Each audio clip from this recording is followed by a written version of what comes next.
So,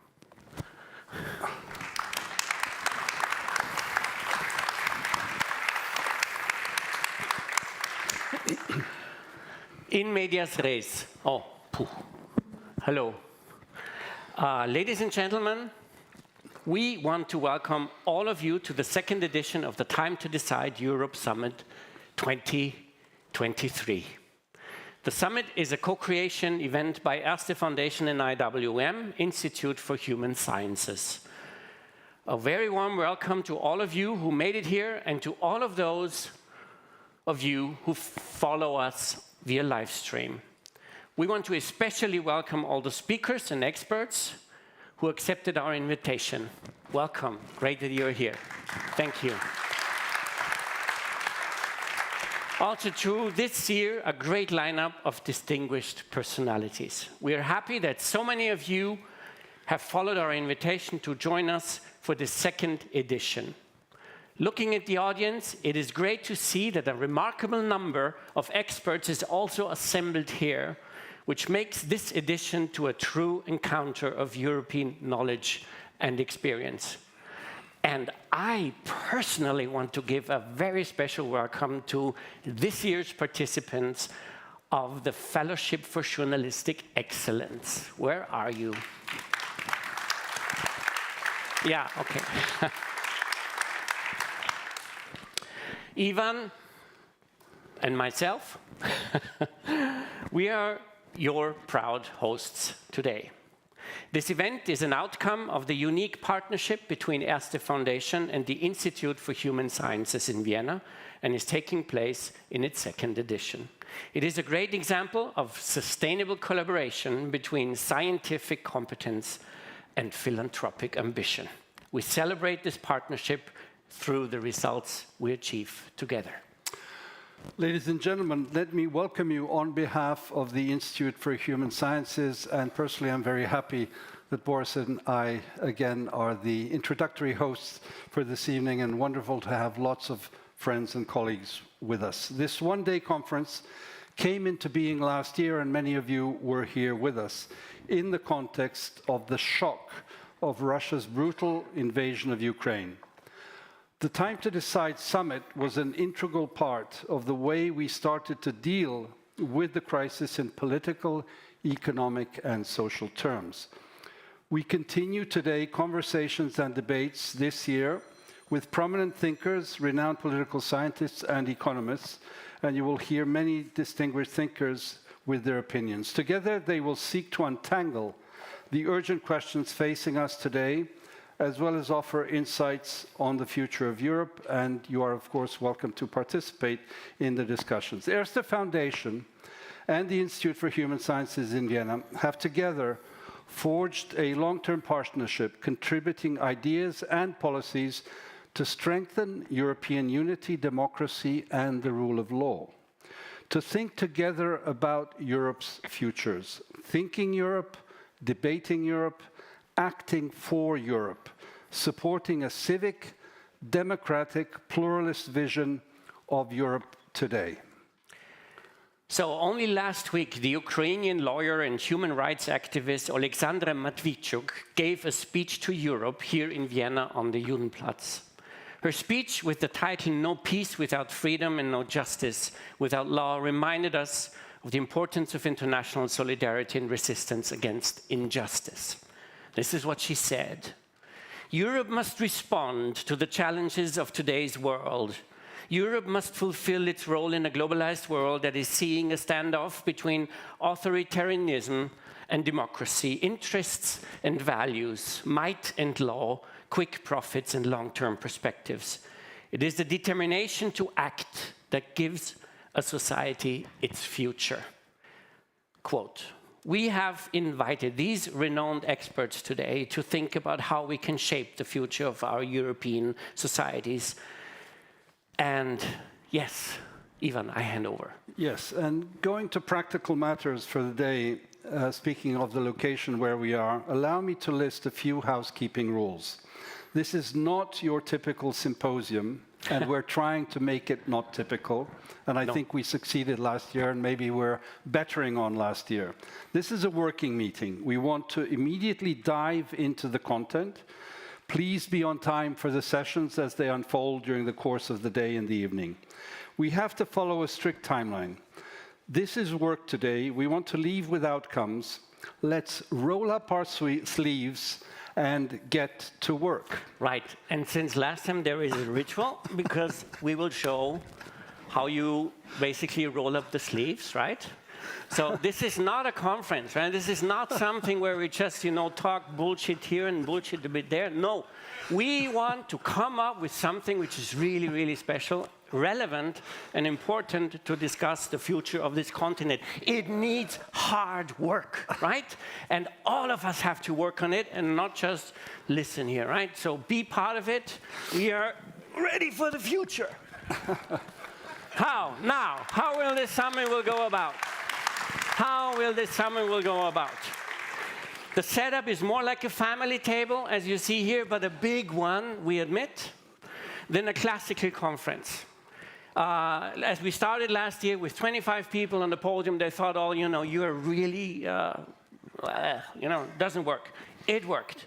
And it will work today. There will be intense, I hope, intense dialogue and discussion up here. We want all the experts to be involved. One of our 2 moderators per session will lead the discussion, first among the people on stage, and then with all of you. We have to be to the point, please, and concise. Europe and we all together are in a time of war. And while we are gathering here, free and secure, miles away, people are dying in order to defend their country against the aggressor. And if I may add, if someone tries to enter your living room and occupy your house, the most natural thing to do is to defend your home and to push away the occupier. There is no simpler way of describing the resilience and the courage of the Ukrainian people as they fight for their freedom.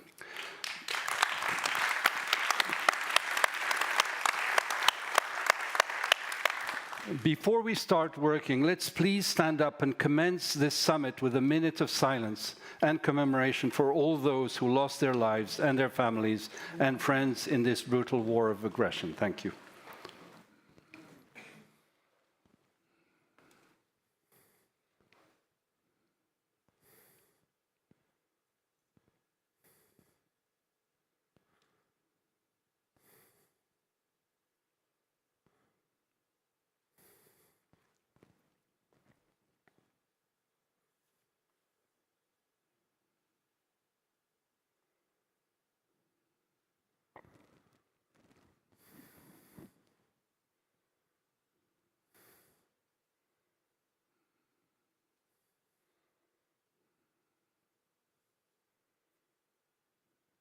Okay. Thank you. Thank you. Thank you. Last night, our West Balkan Enlargement Task Force had an intense meeting with Alexander Schallenberg. Today, he is with us here. So let me please ask our Foreign Minister, Alexander Schallenberg, to join us here on the podium. And we are very honored that you are here. And we will ask you to open the conference, please.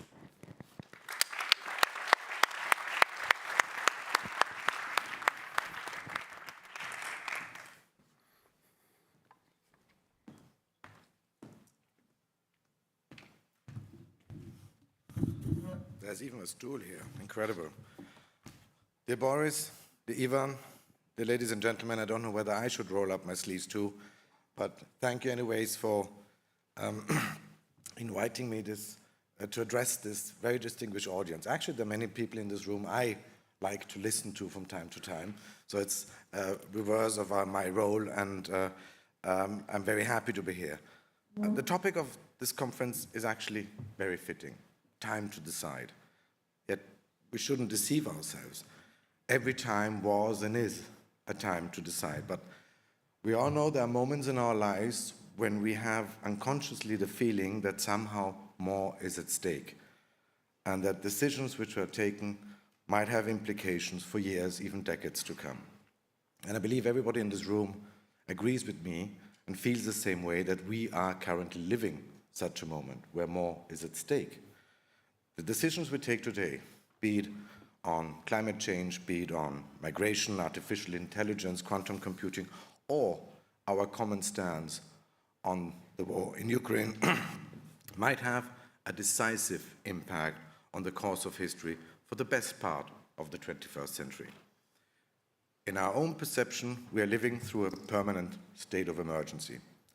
I have to say, I myself, since I took office 4 years ago, I have the feeling I never had one normal working week.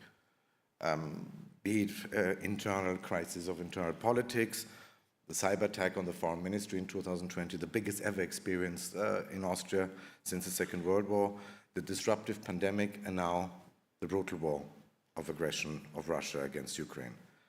No wonder the terms like polycrisis or permacrisis have become buzzwords. And in this respect, the 24th of February last year was like, when the war returned to Europe, was like an ice bucket thrown in our face, an ice bucket tearing us from our daydreams of a post-national and post-historic Europe.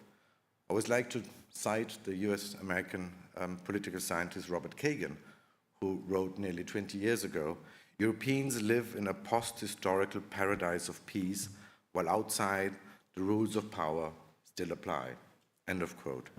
Well, 50 months ago, we were kicked out of paradise. And nobody likes that. It is absolutely understandable that this creates anxieties, that people yearn for the comfort of stability, for what they perceive now, looking backwards, as the business as usual, that would like to go back to the status quo ante. But I have to be very clear, this is simply not an option, and it's simply not possible. Sometimes I compare our current situation with an earthquake. The earth is still trembling, the tectonic plates are still moving, and we don't know yet where they will come to rest. But one thing is for sure, the San Andreas fault at the end will be wider and deeper for all of us. So yes, we live in a time between times. The old order has, if we want to, died, and the new one has yet to emerge.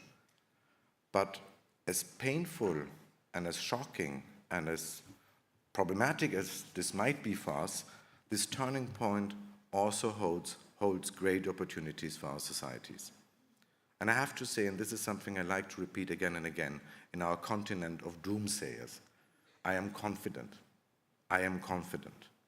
I am bolstered and encouraged by the way we have reacted so far. Yes, the last 3 years we have seen a succession of unprecedented challenges. First a pandemic, and now the war of aggression of Russia. And what happened? The seemingly decadent, soft, weak, and disunited Western countries and Western societies have stood firm. Our open and free democracies, based on individual freedoms, have proven to be more adaptive, more flexible, more resilient, and stronger than we ourselves tend to believe. The last 15 months, in the face of the Russian aggression, we have stood strong and united, as European Union, but as Western world, in our support for the people of Ukraine in their struggle for the territorial integrity and sovereignty. And even economically, we fared better than most believed. The predictions of a complete meltdown of our energy markets or the economic turmoil did prove wrong. The lights did not go out in Europe, and we have not fallen into a deep recession. So I believe that the odds are on our side this time. But it would be too early to cry victory, because we know that the coming month will be a further succession of stress tests. And whether we like it or not, we are embarked on a systemic struggle. Not only the international security architecture is being challenged, but our very model of life. We are dealing with actors such as Russia, or even more so China, who want to completely remodel the international order to their liking. And up to now, to the surprise of some, even the European Union has risen to the challenge. This moment of crisis has made us stronger. But not only that, I have to say the European Union has undergone a fundamental change. The European Union of the 23rd of February last year is not the same than the European Union today. In many areas, let's cite the European Peace Facility, we have entered politically uncharted waters, and we will continue doing so, together, 27 member states, and together with our partners on the other side of the Atlantic. So the readiness to adapt and our unity have proven to be our biggest asset. But unity is not enough. As the High Representative Josep Borrell again and again rightly puts it, we have to learn the language of power, whether we like it or not. And it won't come as a surprise that I, as an Austrian foreign minister, I say the most important test as far as the language of power is concerned is in our immediate neighborhood, in the Western Balkans. If this is a geostrategic moment for Europe, then we have to prove it in our neighborhood, in this region which is surrounded by EU member states, which is probably the most European Union. That's why I prefer to call it not Western Balkans, but Southeastern Europe. It's not our backyard. It's our center court. It's our patio. It's surrounded by EU member states, and we cannot afford instability in our very patio. And I have to say that I'm happy to see that more and more capitals of the European Union tend to understand that enlargement is not a bureaucratic, legalistic approach, but it is our most important, most powerful tool for transformation. It's our most important geostrategic instrument.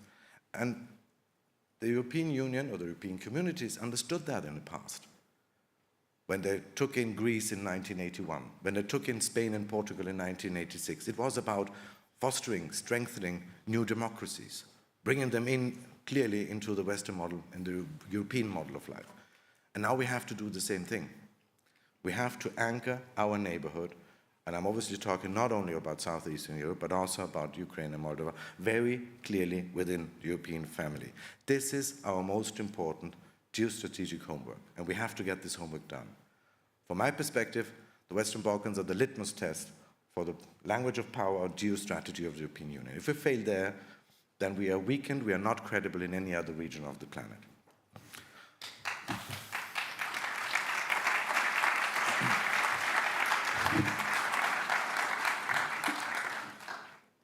But, ladies and gentlemen, there's also another test ahead of us.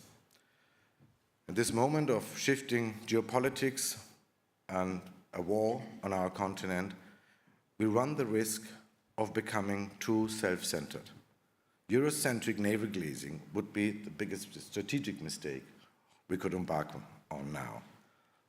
On the contrary, we have to acknowledge that the way we experience or portray this struggle as a battle between liberal democracy and autocracy, as a battle between rule of law and the law of jungle, or between, you might say, good and evil, is not shared by many countries of the so-called global south.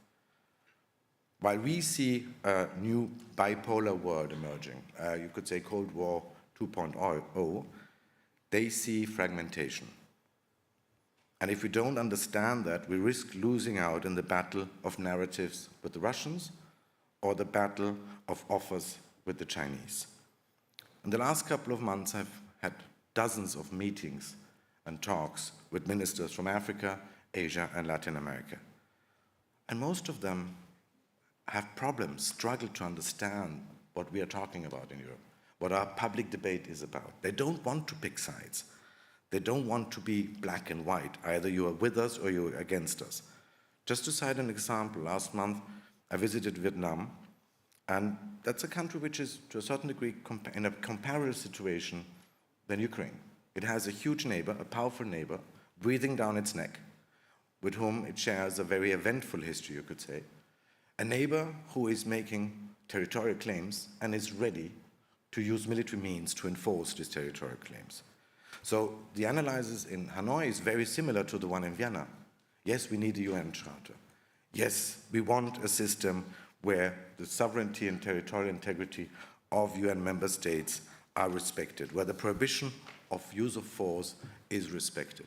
And yet, at the very last meter, Vietnam takes a different decision. They abstain in UN Security Council or the UN General Assembly. They do not adopt sanctions against Russia. And when I asked my Vietnamese counterparts why, the very easy answer came, history, my friend, history. And we have to understand that as the European Union. And that is, from my perspective, one of the biggest challenges we will have in the future. We should be careful that in our outreach, and while we are trying to convince more and more countries to join us to understand what the struggle is about, that we don't embark on a black and white thinking. The line, you're either with us or you're against us, won't help, would be wrong. And moral finger-pointing or self-righteousness would be a strategic mistake. It would only feed into the Russian narrative and alienate us even more from these countries. And I have to say, while we are having this sentiment of a moment of strength in the Western world and European Union, we risk losing our soft power in large chunks of the global South. And it has to make us think. European Union is the biggest donor in aid, in humanitarian assistance. We have been the most faithful partner, you could say, of the African countries. But still, they fall easily prey to the Russian narrative that actually we are the imperialists. We are the one imposing our will, and we are not defending a country which is itself victim of a neo-imperialistic craziness of Moscow. Ladies and gentlemen, I don't want to sound cynical, but to a certain degree, we should be, and we could be, thankful to the President of the Russian Federation, Vladimir Putin. With his brutal attack on Ukraine, he has shocked us, yes. He has torn us, as I said, from our daydreams and pushed us back into history. But at the same time, he has galvanized us. He has forced us to take a fresh look at global affairs without rose-tinted glasses or wishful thinking. And yes, we might not like what we see. But I believe that this moment of truth is helpful. And I believe that this moment of truth could turn into a moment of strength for the free Western world, provided we keep our unity, our sense of proportion and pragmatism, and a degree of strategic patience, and that we understand that this is a time to decide. Thank you very much.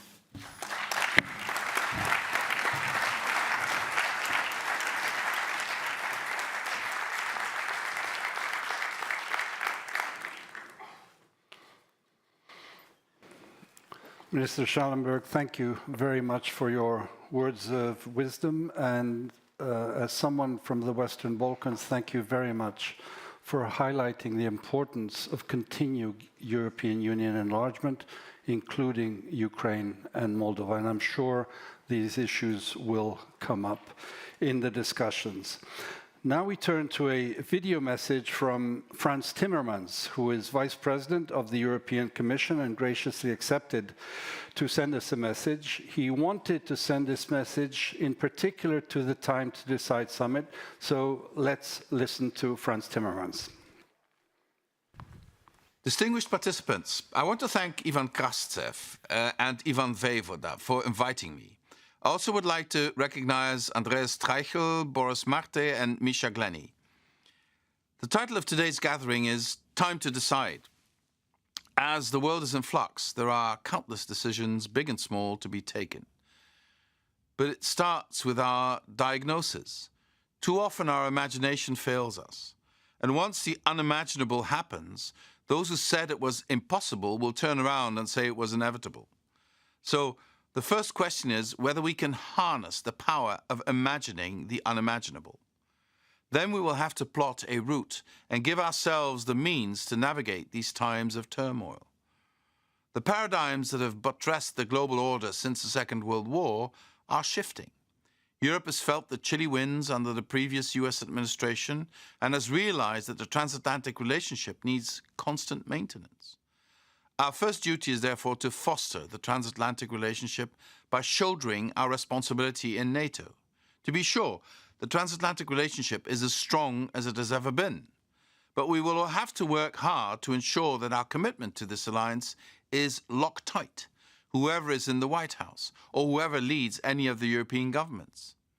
Ultimately, we are bound by history, strategic interests, and fundamental values. Russia's war of aggression against Ukraine is a lesson in the failure of imagination.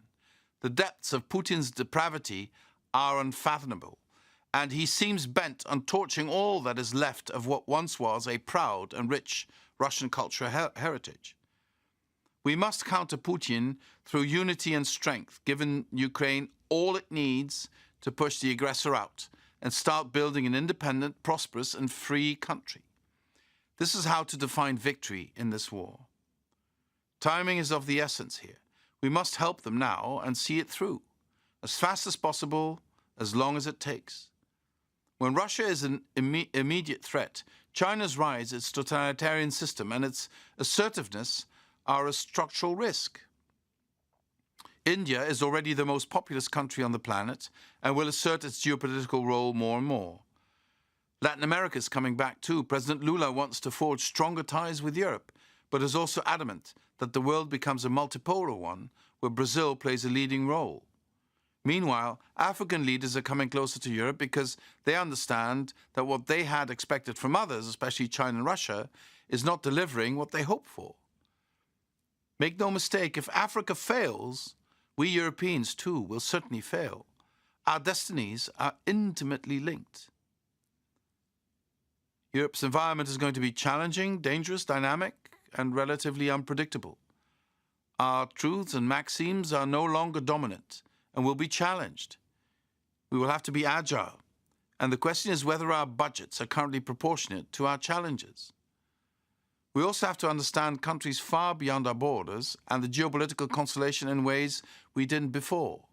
In a large sense, a battle is taking place between authoritarianism and democracy, between the absence of the rule of law and the maintenance of the rule of law. One can be mistaken by thinking that the front lines of this battle are far away from us. But the front line of our battle, of Europe's soul, is right here in Europe. That's why it's important that we hold on to those fundamental values that make us who we are, that define our way of life. Human rights, democracy, the rule of law. That we do not turn into the adversaries we confront, nor embrace the methods and values that they bring to bear. So yes, this is a time to check and update our assumptions, to imagine the unimaginable and prepare for the worst, to double down on our fundamental values at home, and face this world with renewed confidence as a united Europe. I wish you great deliberations until we meet again.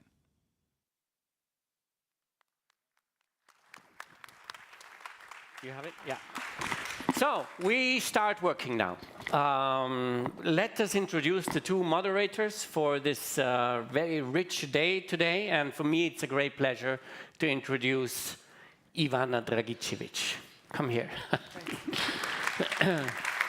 Ivana is a multi-award-winning journalist and is the international news, is that right? Yeah, okay. Yeah, more or less. Editor at N1 Television, an exclusive CNN affiliate for the Adria-Balkan region.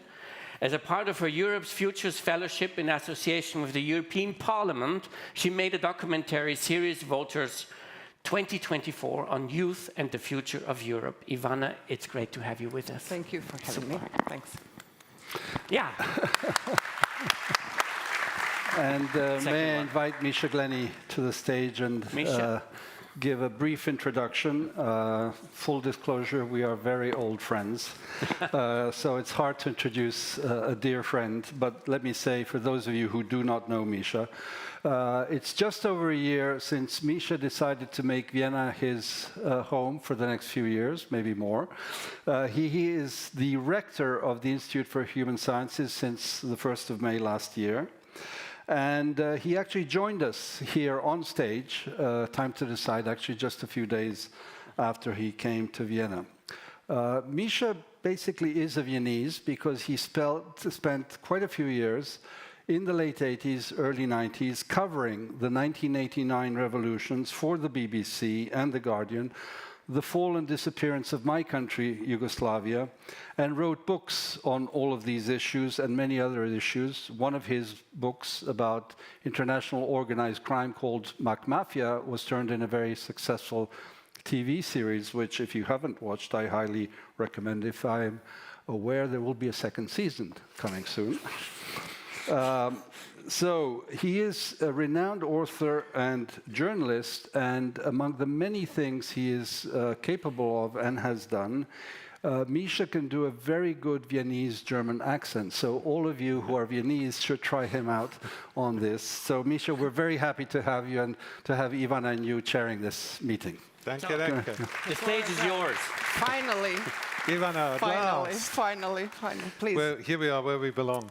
So, Ivana, why don't you explain roughly how we're going to divide this up and what we're going to do? Okay, welcome once again in our name. We'll have 3 sessions. We'll have very dynamic discussion. Each session will last 1.5 hours, roughly 1 hour for our panelists to give out their thoughts and fight a little bit, I hope, and contradict each other. It's also good for the debate.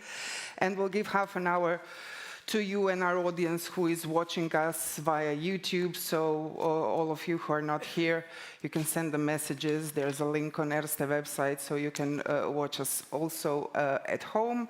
And that's basically the structure. That's it. You're going to look after the first and third sessions, and I'm going to look after the second session. And the subjects are of our sessions? The subjects are, well, you know the first one because that's yours. The first one was basically mapped by Minister Schallenberg and the Vice President of the Commission, Timmermans. It's geopolitics 1 year after. All of you who were here last year with us know how intense it was, basically 3 months after Russian aggression to Ukraine, to have a fantastic group of people to the point giving already then some ideas, and maybe we will see, did they pick up a year after?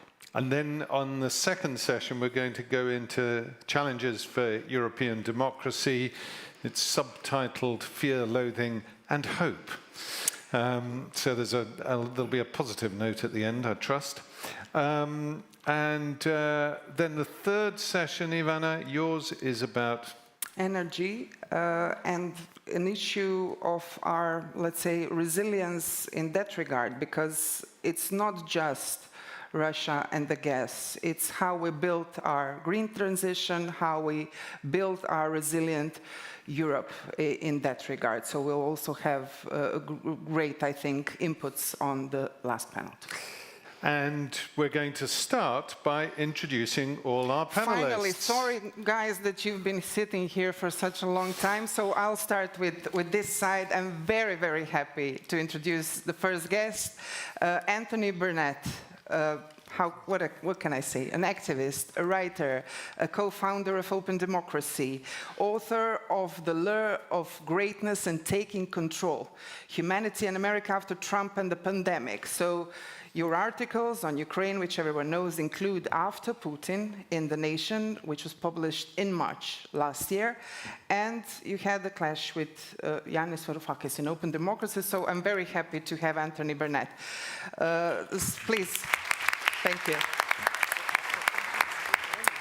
The second one, who will be our, let's say, speaker in the last session about climate change and energy and our challenges in that regard, is, I'm very happy to have Kirsten Dunlop, that I'll be moderating. I'm a little bit afraid because of all of that you're doing. She's a chief executive officer at EIT, Climate KIC, Europe's largest public-private partnership focused on climate innovation.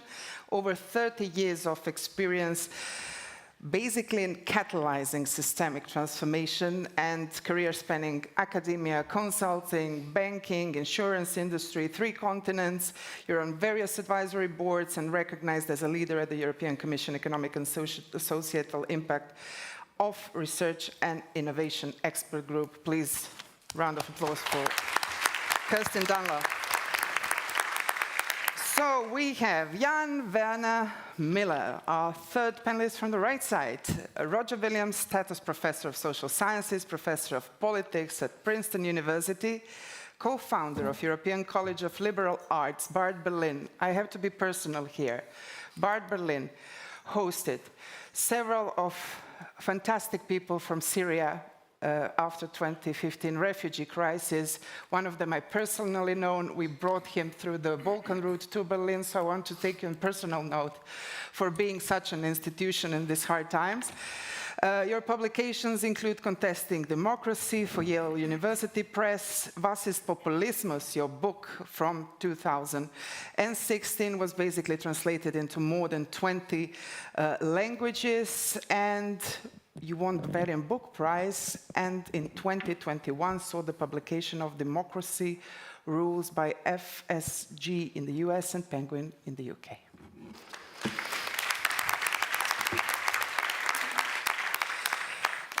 Milica Delevic, she's an icon in the Western Balkans, but she moved 10 years basically in the UK and now is Director for Competitiveness, Governance and Political Affairs at the European Bank for Reconstruction and Development.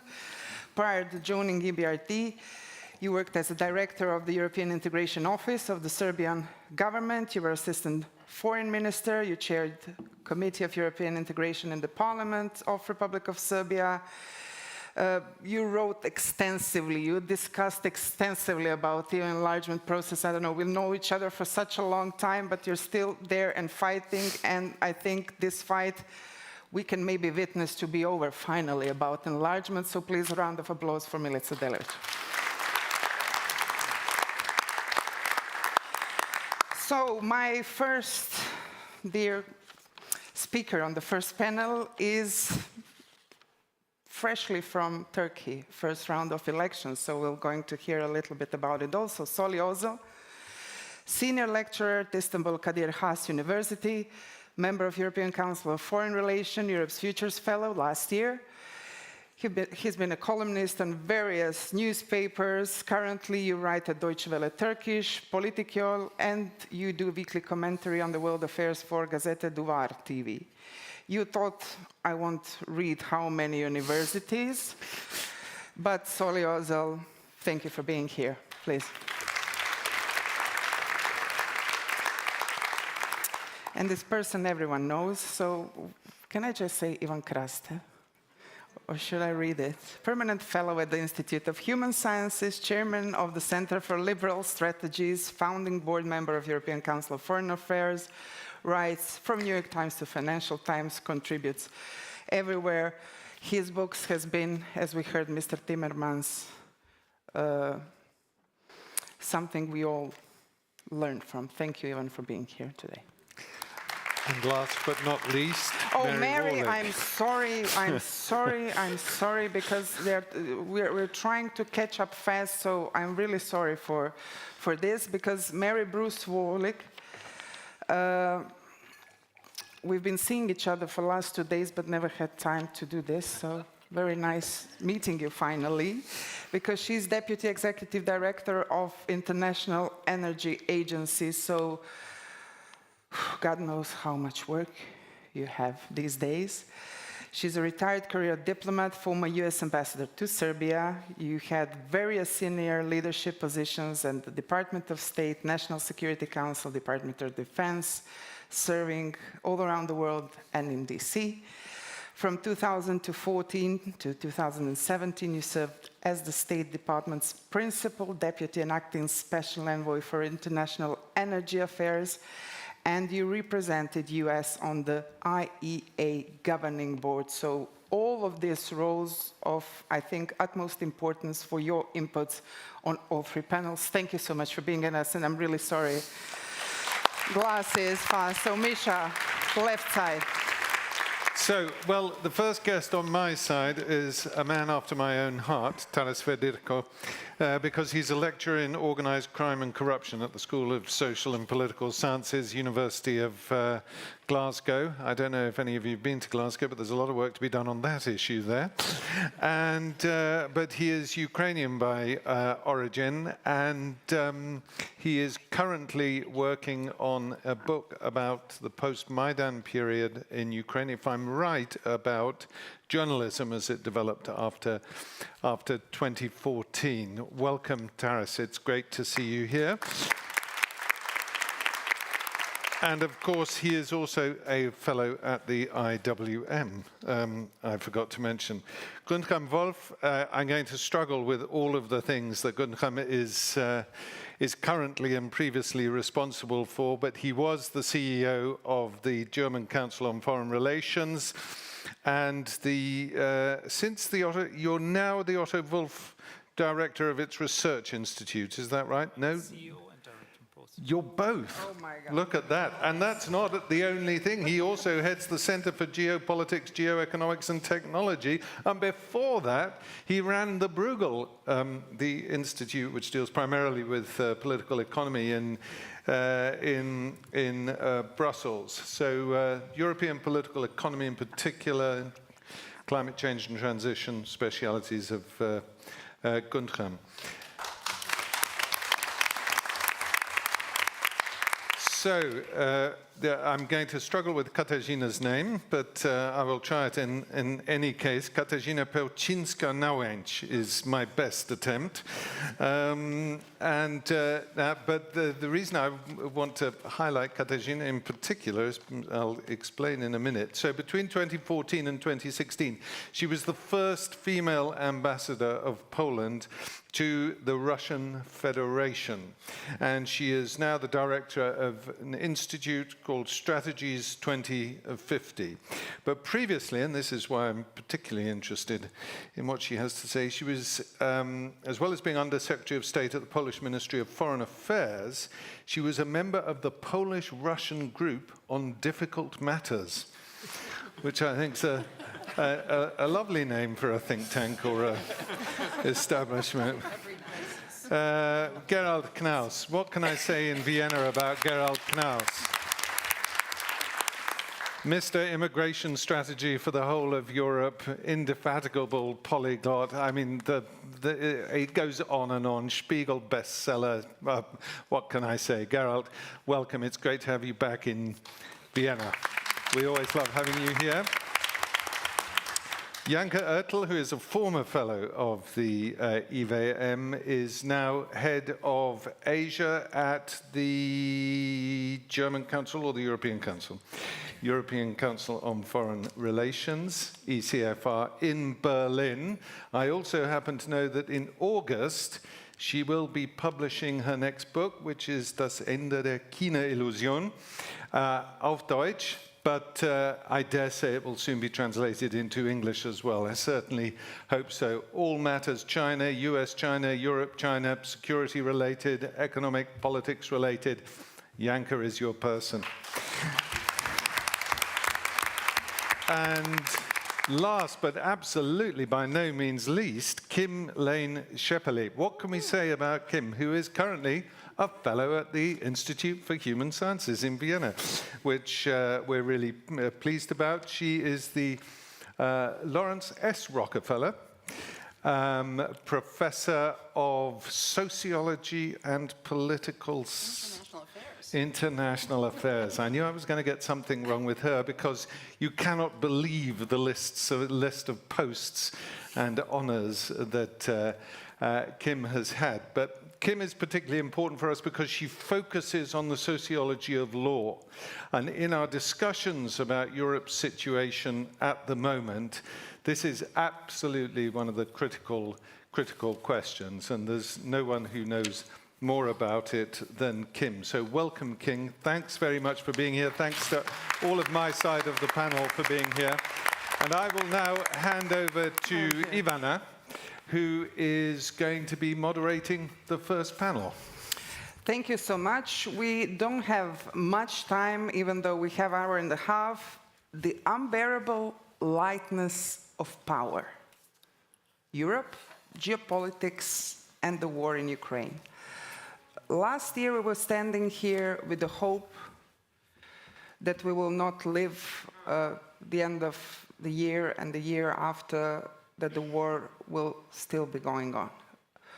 But Russia's full-scale invasion on sovereign European country, Ukraine, has caused a geopolitical earthquake, basically, forcing the European Union to profoundly reassess its overall geopolitical posture and strategy. We heard both Minister Schallenberg talking about strategic challenges that we face as a continent, and he talked about strategic patience.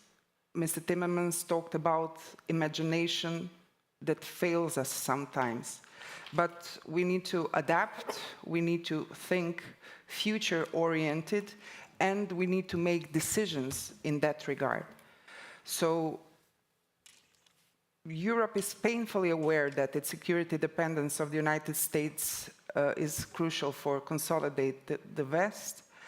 We heard new ideas, especially from President Macron, who kind of wanted to decouple, in a sense, from the US.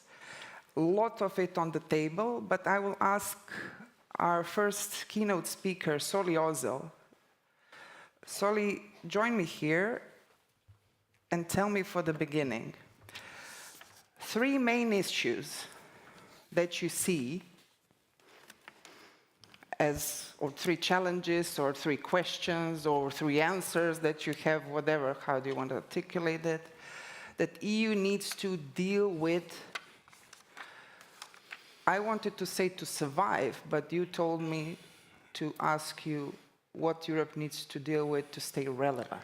Yes. Please, the floor is yours. Survive would have been too heavy. Good afternoon. The minister, Alexander Schellenberg, actually quoted Antonio Gramsci without naming him. Since he opened the path, I'll go with Marx. You know, in the 18 Brumaire of Louis Bonaparte, Marx says, men make their own history, but not under circumstances of their own choosing. And this is, for the social sciences, the great underlying debate about what structure imposes and what agency manages, or doesn't, or fails. And I think in this period in world history, which I liken to the skin change in some animals, which means it's very painful and it's very radical, the relation between agency and structure become very important, and all the more so for the European Union, because the European Union, although it is a union, it is not really a centralized decision-making apparatus, however hard Brussels may actually try to work on it. Now, in a recent article that was published in Foreign Affairs magazine, Timothy Garton Ash, who wrote a lot about Europe, of course, suggests the following at the very final paragraph. He says, the EU as a post-imperial empire in strategic partnership with an American post-imperial empire is trying to prevent the comeback of a declining Russian empire and constrain a rising Chinese one. There is a lot to debate here, and one may wonder whether or not the European Union could be put in the same type of post-imperial empire category as the United States in the way it is constructed, or if it is maybe more like the Holy Roman Empire, of which it was said it was neither holy nor Roman nor empire. So now, the challenges for the European Union are, in my judgment, the 3 most important are the following. 1,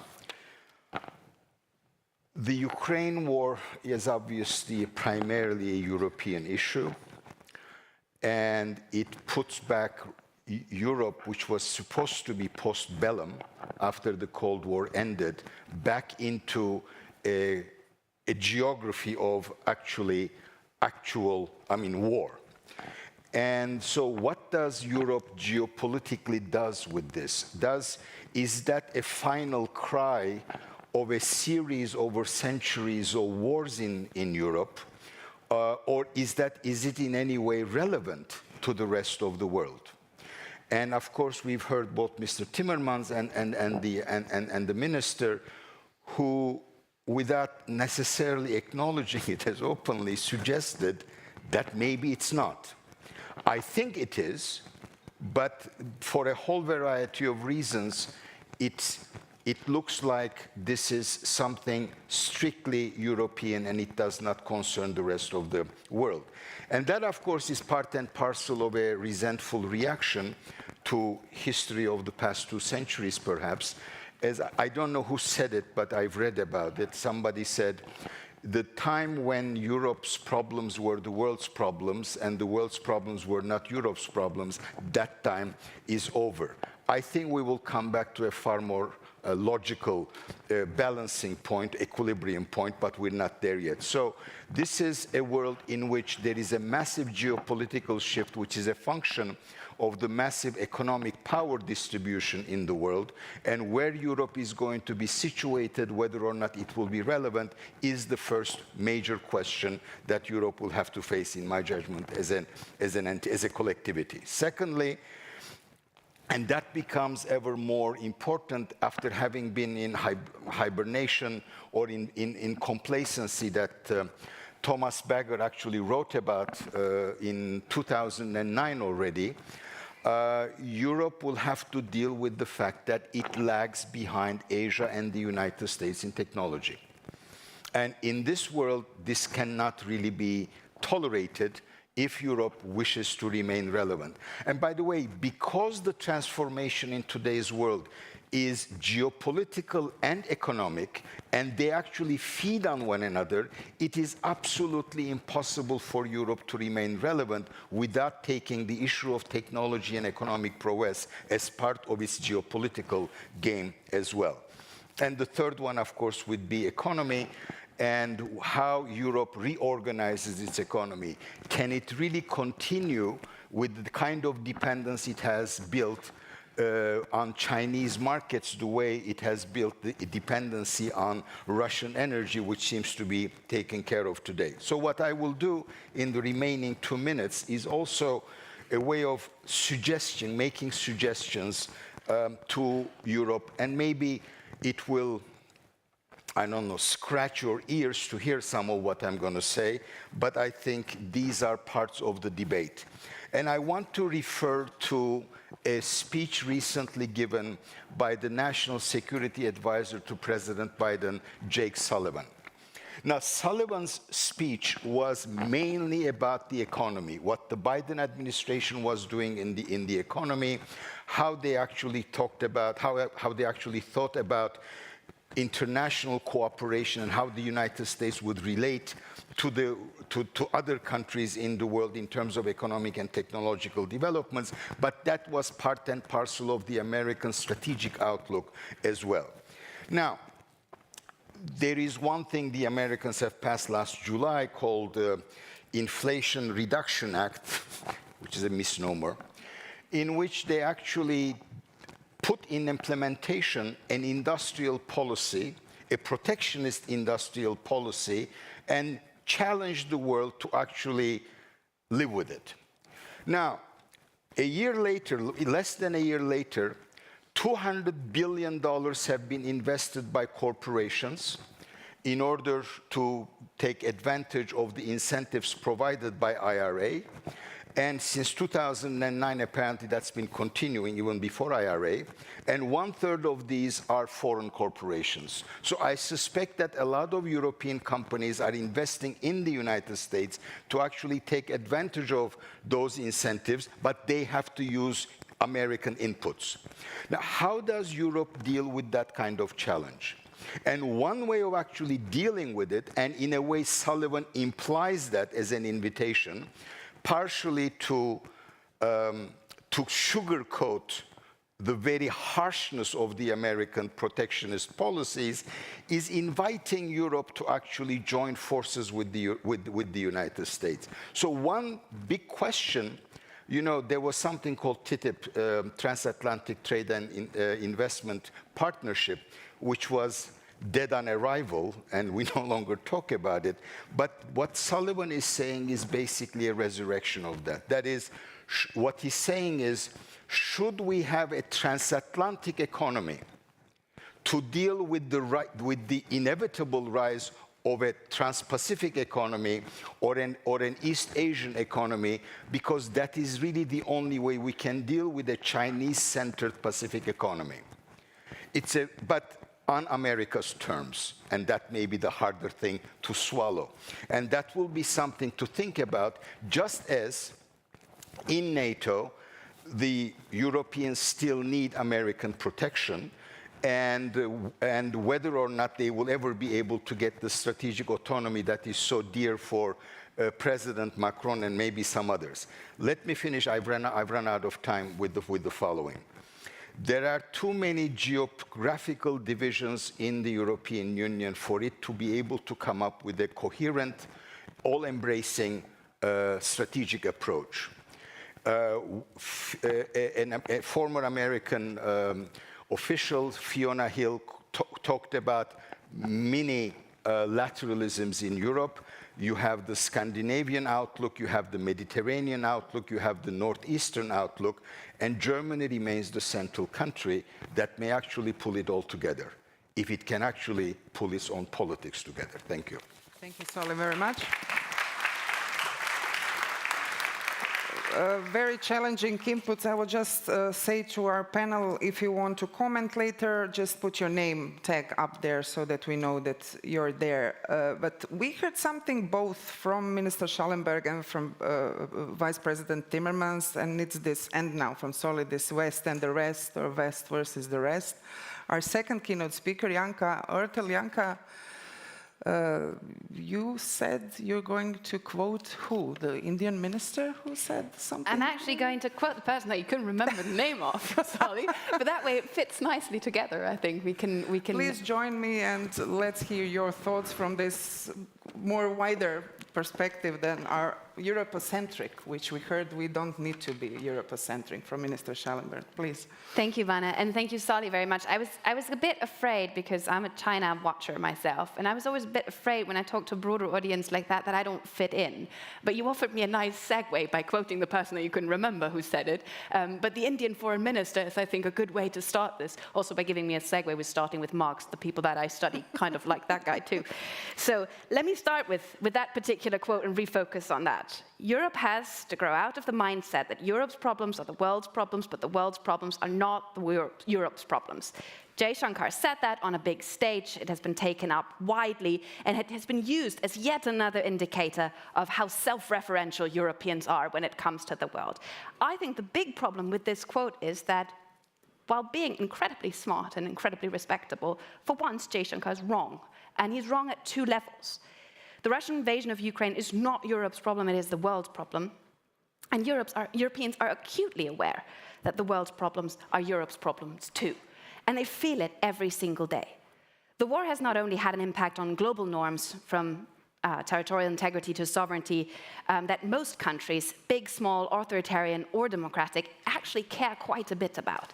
It has also had an impact on global economic output, food security, food prices, fertilizer supply, fiscal space to finance the green transition, adaptation, mitigation measures, and it has had an impact on the global balance of power. So I can't see how this can be Europe's problem only. The war has also been used by China and Russia to drive a wedge into the Western alliance and between the West and the rest. The former has not been successful, as the foreign minister has also pointed out. Actually, quite the opposite has happened. On the latter, I would say the jury is still out. So it's about the undecided, which I think for a summit that is entitled Time to Decide, may be actually a good audience to look into. Russia and China together are trying to convince the world of an alternative order, one that is not Western-dominated, one that is not US-led, one that has space for them. This message, in the kind of abstract form, resonates in many parts of the world. But so far, despite of kind of fancy names that it has, the Global Security Initiative, the Global Development Initiative, the Global Civilization Initiative, a real framework for what that new order should look like does not exist. Quite the opposite. The order that the Chinese leadership is currently promoting is defined more by what it is not than by what it actually is. And that serves as a nice open projection space into which others can project their thoughts and their ideas about the kind of world order that they want to see. They can project that and they can kind of form that, their views, until they clash into China's interests. Then it becomes a problem for kind of China's openness of the order.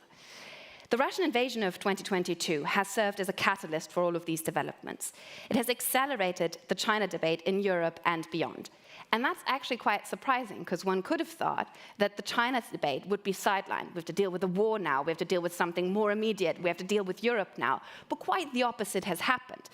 The attention on the China topic is up, Trust is down, and arguably confusion still looms large. The China-Russia cooperation has brought the notion of China as a security challenge much closer to Europe's shores. In Central and Eastern Europe in particular, the notion about China is changing rapidly from an economic opportunity to a huge challenge to their own security. The cooperation between the two has also brought the other conflict that would have the potential to really be the world's problem and not limited regional escalation, the question of Taiwan, to the attention to many policymakers across Europe who never cared much before. So those who believe that Taiwan would be Asia's problem and Europe can stay out of it are now much more contested, despite the fact that they give big interviews on airplanes when coming back from trips from China. This also means for Europe that it's time to decide. It's time to decide whether it wants to reinsert agency into the conversation or remain reactive to developments from either side in the emerging system competition. Why is it actually that we're debating in Europe whether what we are going to do if the US sanctions China if they deliver arms to Russia?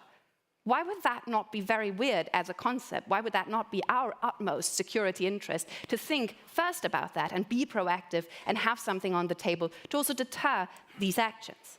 It is time for us to decide whether Europe wants to bubble wrap itself from the evil world out there and de-risk itself into irrelevance.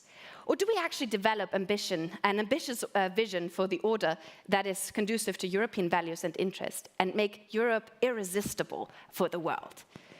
I think this will require agency and responsibility to use the considerable leverage that Europe has, and it will require an enormous amount of political will. And as Franz Timmermans has said, it will require us to imagine the unimaginable, a powerful Europe. Precisely because the world's problems are Europe's problems, and because we will not escape them by pretending that we can insulate ourselves from the dangers out there. I'd like to say that we don't want to, everyone likes to say that we don't want to ask countries to make choices. But actually, that's just not true. We like to tell ourselves that we don't want countries to make choices. There will be a lot of choices along the way. Not choosing is not an option in a regulatory environment that will create many kind of default options for countries, for companies across the world where they will have to make choices that will limit them to a certain extent. I think we have to just acknowledge that and speak that truth out and say that our choices will limit the options for others, and how we can mitigate this process and how we can make this process a process in which Europe plays a central role by defending our own interests. Thank you. Whoa, fantastic. Thank you so much, Jan. So many questions out there, and I will pose another one to start this nameplates going up. So, some say that how the war ends shapes future EU peace and security order. So some say either Ukraine wins or Europe loses. So we still wait the war to end. And also some say that any ceasefire or peace agreement with an unreconstructed Russia will be inherently unstable or only a prelude to a future conflict. So with all of this on table, who wants to start? Or should I just say Ivan Krasta? Thank you very much. And thank you to the two presentations, because in a certain way, both of them went into a certain direction. Because we all agree that there are two major trends that we see. Polarization, and this is basically where Janka is saying. This is the name of the game, so basically pretending that there is not a major polarization. She didn't say the polarization, is it based on the nature of the regime or something else, but basically polarization. And on the other, basically, Solly, who said, probably we're much more going to see polarized fragmentation. And this is very different, because on making this decision, you decide how to treat others. If you go for polarization, polarize, but be sure that the majority is going to stay with you. Because in the problem of a polarization, being a loser is being a real loser. On a fragmentation, the most important is try to be relevant, because in a fragmented world, everybody will try to maximize their relevance. and they're going to play different games, and you're going to see middle powers, which we believe that they're very much disturbed by the crisis of a post-Cold War order, but starting from Turkey and going to India, I don't see them being so disturbed. They see much more opportunities than basically simply risks. And as a result of it, I want to make just in 2 minutes, 3 points. Why this war is so important for Europe is not simply because it is happening in Europe, but because it destroyed Europe exceptionalism. There was a European order different than the global order. We believe that a major war is not possible in Europe. Listen, this is not the first war, and you have people from former Yugoslavia, but you didn't believe that a World II style war is possible in Europe anymore. It happened. And because it happened, several major assumptions on which the European project was based were questioned. First was that economic interdependence is enough to guarantee peace and security. When the Germans were building their pipelines, it was not simply commercial interests. They believed that if you're going to buy really so much gas from Russia, Russia cannot start a war against them. This is not true anymore. Economic interdependence can mean also a major vulnerability. Secondly, particularly after 2003, Europeans, we managed to convince ourselves that military power doesn't matter. It doesn't matter when you don't have it. And this is the problem. In the day the war started, Ukraine has ammunition for 6 weeks, Germany for 2 days. And where people are looking at the defense budgets of the European countries, they're going to see that the combined defense budget is much higher than Russia, but what the military knows is that budgets do not fight wars. And this is a major challenge for the European Union. In a certain way, this is also a cultural change.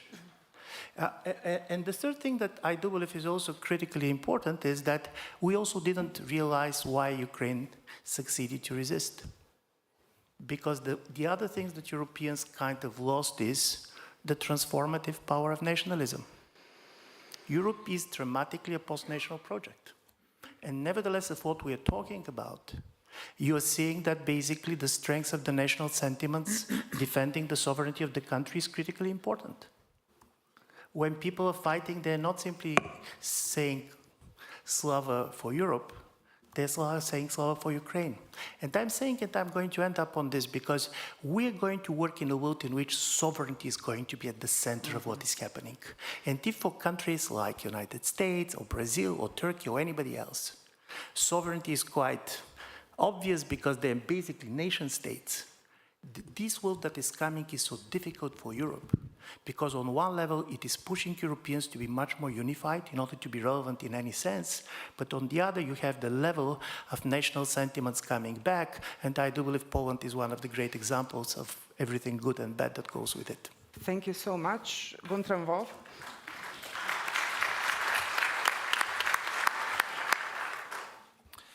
Well, thanks so much. Coming from Berlin and running the German Council on Foreign Relations, I sort of thought I'd make 2 points. I mean, one is really on the implications of the war for European security and the importance, of course, of getting the so-called Zeitenwende, so the change of epochal times, getting that right. I mean, the initial instinct of the German Chancellor was the right one to invest significantly in Germany's defense, yet we are now 1 year past that decision and the implementation is actually lacking. And what is more, the implementation of the buildup of European security in Germany and many other countries is done on a country-by-country basis. And I find that actually quite a worrying tendency because while the initial instinct to sort of respond to this war of aggression by rapid action and a coalition with the United States was the right one, we are now in the phase where we need to start thinking strategically, and that means we need to think about European defense and not just about each country's own defense. Then, because from history we know that if you let military buildup just continue without thinking about the underlying structures, this might even endanger the project of peace within the European continent at some stage, if some funny politics happens at some stage. So this is the internal debate. The second point is really on on China, and you mentioned, both of you mentioned China, and of course China's new alliance with Russia.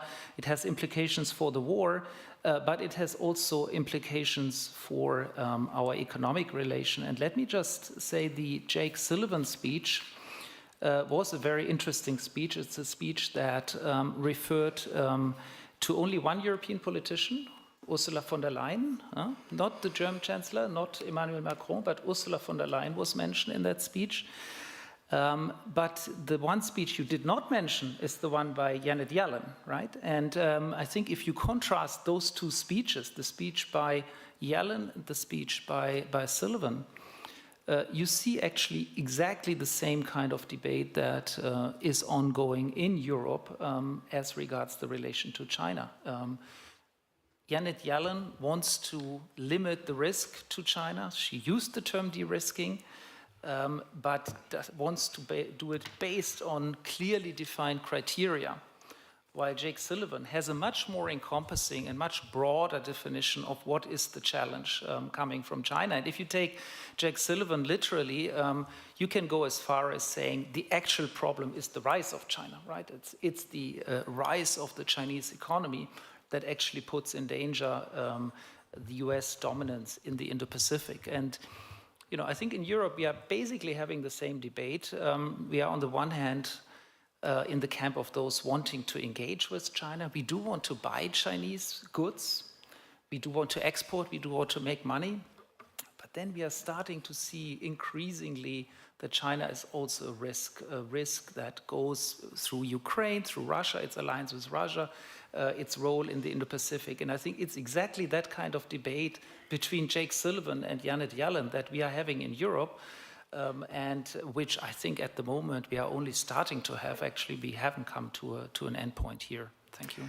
Thank you so much. Before I give word to Solly, I will give word to Kim Lane Chappelle. We heard a lot about transatlantic relations, and they were challenged during the former presidency of Mr. Trump, but now we have another challenge. We heard Solly talking about IRA and what is going on within the US economy. We had debate of the NATO enlargement, which got a new member state in this last year. It's Finland. So how do you see this transatlantic coupling or decoupling, or how would you call this? Well, I think one thing that Europe has learned is that the United States is not one thing from administration to administration. So one of the big shocks for many of us who are Americans is how much foreign policy changes depending on American national elections, which didn't used to be the case as much as it is now. And I think the shock of then President Trump's election was something that got Europe to think of what happens if the US isn't there as a partner.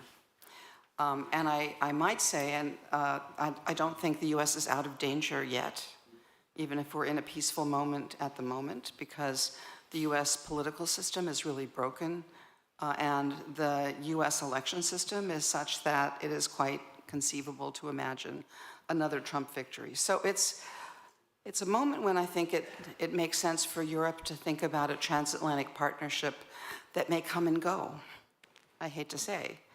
But I think that's the reality in which we live. But I wanted to say something also about Europe and to think about sort of going back a bit to before the EU got to be the center stage of what it meant to be European. And that is at the end of the war, as European institutions were being constructed, there were 3 European institutions that were being created simultaneously. There was the coal and steel community, which has grown up into the EU for economic matters. There was the Council of Europe for democracy, rule of law, human rights. And then there was NATO for defense. And what's interesting is how the 3 have grown apart and started to duplicate each other. And I might add that, of course, later in the Cold War, the CSCE, now OSCE, was developed as a bridging institution to bridge what was then East and West. So as we're sort of thinking about, the future of Europe, one thing I'm hoping is that we don't only think about the future of the EU, because there is a richness of European institutions, and thinking about bringing Ukraine directly into the EU when the EU has its own problems with democracy, rule of law, and so on. Until the EU figures out better internal self-defense mechanisms for dealing with countries that are new democracies, shall we say, I think it's really premature to think about expansion right away. That said, what Europe has always survived with is this patchwork of different Europes, of different institutional frameworks for linking European interests.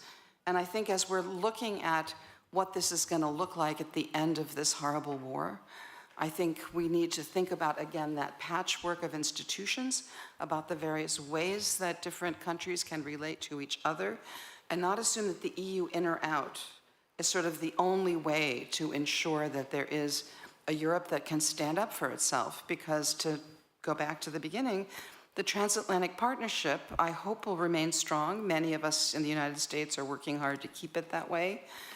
But we're all facing nationalism, including in the United States, and that actually has an impact on US foreign policy as well. Kim Lane-Chappell, thank you for this great intervention, because for that you described, Europe and the world will need people who can, let their imagination go in delicate times like this. So I think this, Europe Futures people and all of you here is a great impetus to that. So Solly Ozel, then Gerald now. Solly. Okay, Gerald, please. Thanks a lot. Well, I was wondering, when I heard from a few speakers about Europe being kicked out of paradise last year, post-bellum Europe, post-historical, an end of naivety. I'm wondering if this is really the most useful and most convincing framework to look at what we are seeing. And I will propose to you a very stark, very simplistic, but hopefully interesting way to think about what we are facing. Because we've had wars in Europe since 1990, almost continuously, but only in one part of Europe. I don't think Georgians had to be kicked out of a post-warrior paradise. They've had a war in the 90s, they've had a war in 2008, they've lived with Russian soldiers in their territory for a very long period. I don't think the Caucasus, which has seen a massive war just 2 years ago between Armenia and Azerbaijan, and a permanent state of fighting, or indeed Turkey, which in the 1990s in southeast Anatolia saw massive displacements of a very large number of people and an internal bitter fight, which of course was revived again after 2015, or Moldova, which has had soldiers close to its capital for most of the last few decades, or of course the Balkans. We've had more than 15, if I count them, wars in the last few decades after 1990. But there's one thing that is interesting if you connect them and put them on a map. They are all in the part of Europe that is not touched by a certain form of integration. I mean, if there's anything that gives us a sense that there were some people who were, by design or by accident, really very, very smart, it's those who in 1949 created NATO, and in 1950 and 57 created the beginnings of European integration. Because this is what the truth is. We haven't had any political prisoners in the last 20 years in any EU member state. We haven't had any capital flight from the Baltic states, despite the threats from Russia. And we've had two very smart countries with a very long tradition of sovereignty, Sweden and Finland, make a very clear decision that the time of being in between the zone of Europe that is outside of these institutions and joining them is over. What we're actually seeing is a tidying up. If you want to be safe, you're in NATO. If you want to be prosperous, you're either in the European Union or in the single market like Norway and Switzerland and others. So the answer, I would say, to the crisis that we are seeing at the moment, this most devastating war with more than 12 million displaced and the destruction of cities, is the failure of enlargement. Are we responsible because we stopped enlargement? Are we responsible because as intellectuals, 10, 15 years ago, we decided that it is true, we are living in this part of, and I actually think this isn't over. I don't think the Baltic states today, and we see it in terms of nobody's leaving, nobody's disinvesting, are really afraid of a Russian attack because we have NATO. And the real question, of course, is to make it credible, and there are many issues that many people here know a lot about. Of course, NATO is not credible if Germany doesn't invest in its military, or France, or if the United States turns away. But the basic assumption that I think holds true is that the Europe of integration has worked. And so the big question for me is, are we stopping again too early? Or are we going to create the invisible borders through full integration and removing of barriers in all of Southeast Europe, in the Balkans? Or are we letting it fester? Are we going to extend the same offer now to Moldova and indeed to Ukraine after the war? Or are we going to be happy with the kind of thing that we did with Turkey? We promised something and then we withdrew the promise, and then we see Turkey revert to all the horrors of the 1990s. The polarization, the ethnic conflict, the hyperinflation.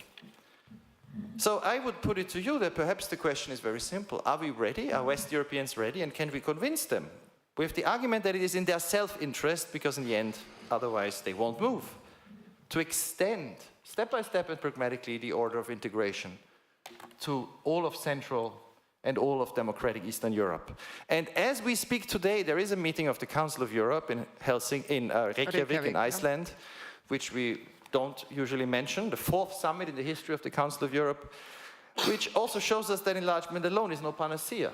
The Council of Europe enlarged very quickly, and that didn't work either, because we didn't actually defend the institution. And as you know so well, if we don't defend the institutions, bringing in a lot of countries and then just watching them destroy them from within is also a recipe for disaster. More than 1 year ago, Russia was kicked out. So the big questions we face is, what kind of enlargement does not destroy our institutions, but still extends and spreads this framework of stability to which West Europeans got so much used that they became complacent, but the rest of the continent had no reason at any moment to be complacent about, because they didn't actually enjoy it. Thank you so much.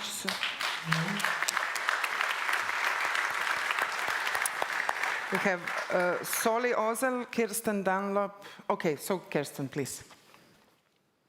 Thank you. Let me be very quick. I just want to build a particular thought experiment or challenge, and I'm going to build particularly on what Gerald just said. I am here representing a perspective of the implications of climate change. And at the moment, worldwide, we are on track for a world of at least 2-3 degrees of warming, more likely something like between 4 and 6 degrees of warming. If you look at a world of 4 degrees of warming, there are very few areas in the world that are still arable land, food producing. The principal area is Russia. The Northern Hemisphere at Alaska, the north part of Canada, and Russia. And in the UN's backup plan for what happens if and when we simply don't get our global act together, those areas are earmarked as food commons, common protected commons. And the debate has been, the problem will be that Russia might be walled up. One of the challenges I would really like to put to us is, it was the challenge named at the very, very opening of this session, referring to the speech made yesterday about Ukraine. The challenge of short-term, immediate interests and the things that are right in front of us, and the longer-term implications. If we are living in a world where there is a possibility that we will need the land that sits across the north of this entire continent, then what are our choices now?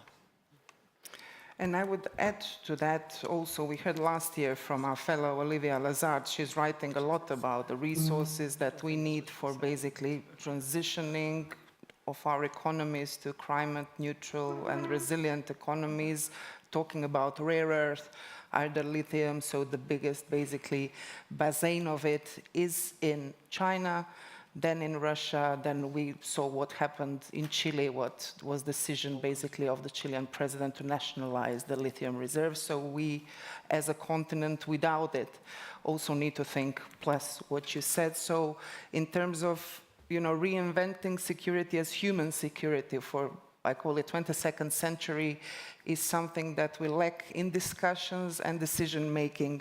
So, Solly, as I understood you, we're skipping you until the end, you'll wrap up. Okay, then I give a floor to first Milica Delevic and then Anthony Burnett, and then I give it to Tristan.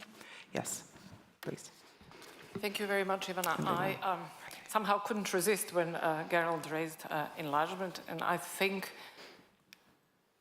this situation with Ukraine, there is one positive consequence of it, and this is that the whole story about enlargement became a triumph over substance over bureaucratic process, which is what the enlargement turned itself into over the previous 20 years in Western Balkans, and Solly can say even more about Turkey. It became a bureaucratic exercise of very often mutual exchange of hypocrisy on behalf of the countries in the accession process and the European elites themselves.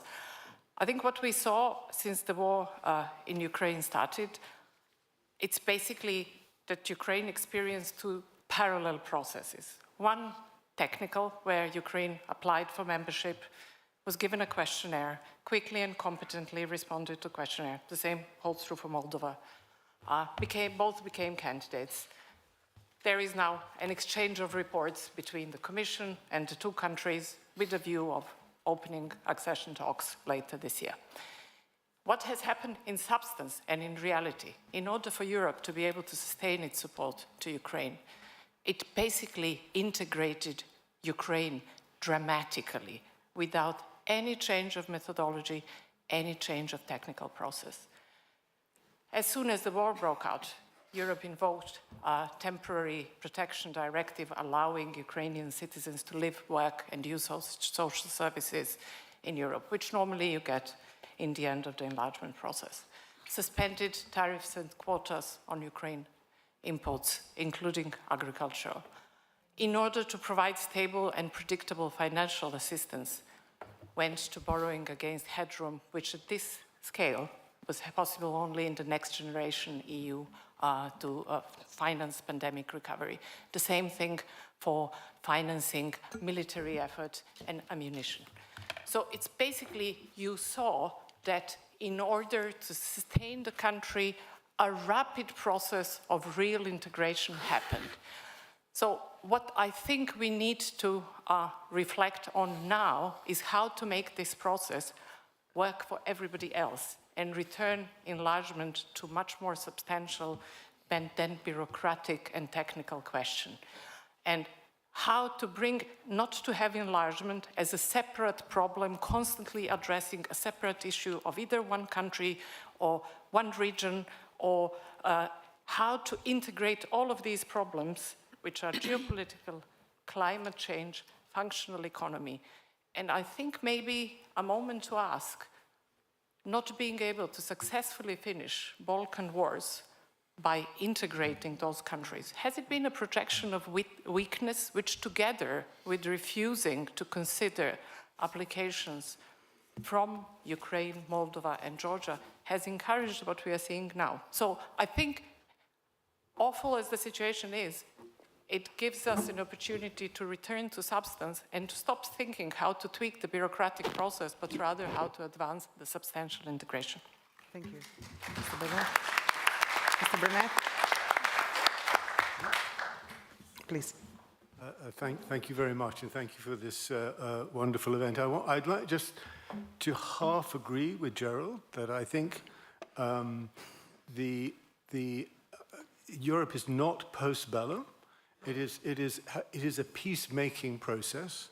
I would point out, in terms of political prisoners and so on, that one of the areas where Europe has over the long run been very successful in making peace is in Northern Ireland, where there has been a very long and extended civil war, which partly because, if I can put it this way, of British hypocrisy, we don't see as a major European conflict, but which has been. 3,500 people died, tens of thousands of people were driven from their homes, and a peace process was created thanks to the framework of the European Union, and it's thanks to the firmness of the European Union in the Brexit negotiations that the peace has been stabilized.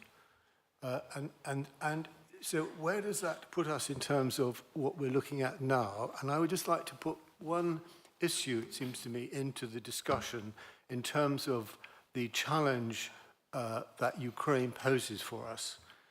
Now, I always was confident in the period when the United States was saying that Putin was going to invade, that he wasn't going to invade, because I was confident that if he did, he would lose.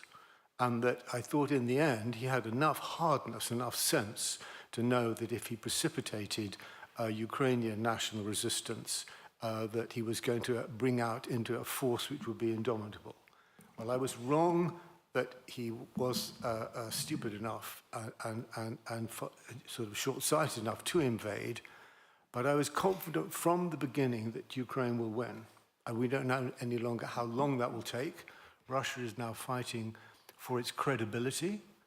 In Vietnam, the United States fought for 7 years to sustain its credibility at the cost of 1 million Vietnamese lives. So we could be facing a long war and many disasters to come.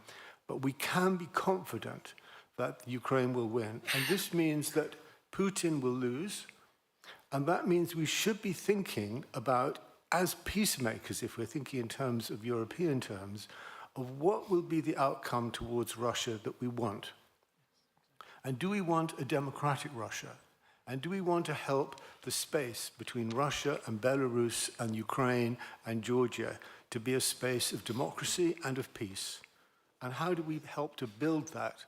And of course, at this moment, for Ukrainians, very understandably, are extraordinarily bitter about discussing any terms with the Russians. That's quite understandable at this moment. But we have to think in that framework. That's not an argument for saying we should not arm Ukraine and support it to the hilt. I think we should. Russia must be defeated militarily on the battlefield in Ukraine for Russia to lose. But the losing process will open up the possibilities of a new Russia. And do we want an authoritarian Russia, or do we want a Russia that will make peace on democratic terms with its neighbors? And I think that's one of the things that we should be thinking as Europeans, this larger process of peacemaking, which we must now seek to extend across the Middle East and out into larger Russia in terms of our neighboring areas. And one point which I would just like to pick up to end on, which is this point which was made by the foreign minister at the beginning about the countries outside. He mentioned how Vietnam said, you know, the reason we are not with you is history. There's a question of hypocrisy here. It is quite understandable if the Latin Americans say, well, look, you know, why should we support the United States as a matter of principle when we feel that their embargo on Cuba is not principled? Why should African countries support an argument of principle about the Ukraine if they feel that the United States and the West is supporting Israeli policies in Palestine which are unprincipled? So I think there is a pressure on us to live up to our own principles of peacemaking, and this also will be a very big test for the European process. Thank you so much, Taras.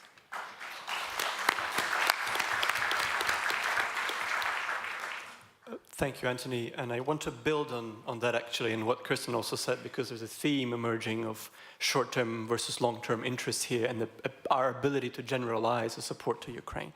I think part of the reason that countries in the global south the support from them to Ukraine hasn't been forthcoming in the way that us Ukrainians have wanted to and would have found useful is because although they can recognize Ukrainian struggle against the Russian invasion as a kind of a particular case of the general case of anti-imperial struggle, it is much harder for them to believe that support from Europe and America that Ukraine has received is not the case of a special protection or geopolitical kind of strategic interests in European neighborhood and American backyard in Europe. And so my question is, how credible is it that the economic and military support that Ukraine has received, the welcoming of Ukrainian refugees in Europe, is more than a protection of European American imperial interests, even if the empire at stake is a very comfortable liberal democracy that all of us like to live in and, like me, criticize, even though we live in it. And I think it's the terms of Ukrainian integration, but the full integration into the EU or otherwise in the European Economic Community and so forth, the terms of Ukrainian rebuilding and reconstruction will be a test case of the ability of European states, the EU and America, to forego short-term interests in Ukraine, including for lithium and grain and so forth, in favor of longer-term reconstruction that favors all of us and that can build a larger order that accommodate perhaps even a more democratic Russia in it, and whether these states can forego Ukraine as a geopolitical, geoeconomic prize that will be given for the exploitation of various kinds of companies in return for European American support to Ukraine. Oh, thank you. Just think of the questions because I'll be looking at you very soon. Katarzyna, please. Thank you. Just two brief remarks, one on enlargement and one on democratic Russia. And let me just, maybe it will sound a little bit provocative or surprising from someone who represents Poland here. And I'm definitely in favor of the EU enlargement and the European future of Ukraine. But at the same time, I think it's absolutely crucial that we do not repeat the, let me quote our politicians, the liberal elite mistakes which actually happened with the refugee crisis a couple of years ago. It is a and it will be a very, very complicated process, and we cannot underestimate the sentiments in our societies and the readiness of our societies to accept this huge enlargement of the European Union, and we cannot overestimate the situation on the ground in the Balkan states and in the Eastern European countries. Just one figure to illustrate: the GDP per capita of Ukraine is 4 times lower than GDP per capita of Poland, which is still below the European average. So this is the reality we have to deal with. And if we just focus exclusively on political process and political will, and we forgot about this, let's say, social sentiment, we will fail. And we have the example of this, and that's kind of the paradox, because that was the policy introduced by the far-right Polish government. But still, we had the example of this in Poland with the import of the Ukrainian agricultural products. And from the economic perspective, that was a totally minor issue. But from the political one, the reactions of Poles, and especially certain faction of the Polish society, was unprecedented, given the fact that in general Polish society is very much pro-Ukrainian, but still faced with such reality, there was a very strong backlash. So this is about the enlargement, and perhaps maybe only someone from Poland may say it here so openly, and about Russia.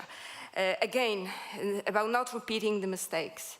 We, in the 90s, we believed that we can influence the future of Russia from the West. This is not the case. We cannot. The future of Russia will be decided. We've had here a very small discussion, and I'm deeply convinced cannot be decided neither in Europe, nor in the US, nor in China.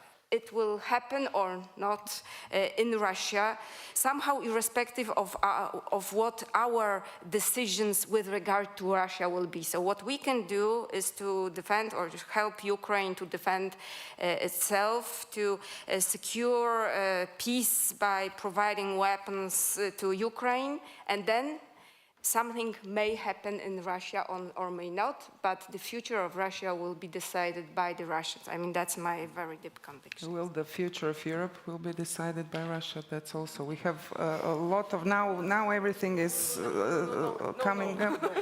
No, but that's, that's also the questions that we posed at the beginning. Ivan, can you try to wrap it up, and then we have 2 more interventions before we go to you, and then Soli and Janka will wrap everything. You were writing Okay, Solly will. Please, Ivan. Thank you very much. I don't believe that I'm in the business of wrapping, because it's much more about opening the discussions. And you already see that it is time to decide on the different strategy for decisions being offered. In my view, this is the story. On one side, you have a very powerful argument coming from Gerald, who said we should double down on what we have been doing. You can agree with this. In a certain way, my major argument on this is be careful not to make the major mistake of the 1990s. Exactly. The idea is that the West is going to change the East, but the West is not going to be changed at all. You cannot integrate Ukraine or the Western Balkans, and I'm for integration, going to say, believing that it is going to be the same European Union, for the several reasons, and this is the first one. When we have been talking about integration before, the idea was European Union is moving and transforming others. And it was doing better in some places than others. You said that being a Pole, you can say this. Being Bulgarian, I can say this too. Secondly, so from this point of view, to believe that we're talking about the same enlargement, in my view, is not true. We are talking about something totally different. Political and economic consolidation of the Western sphere of influence.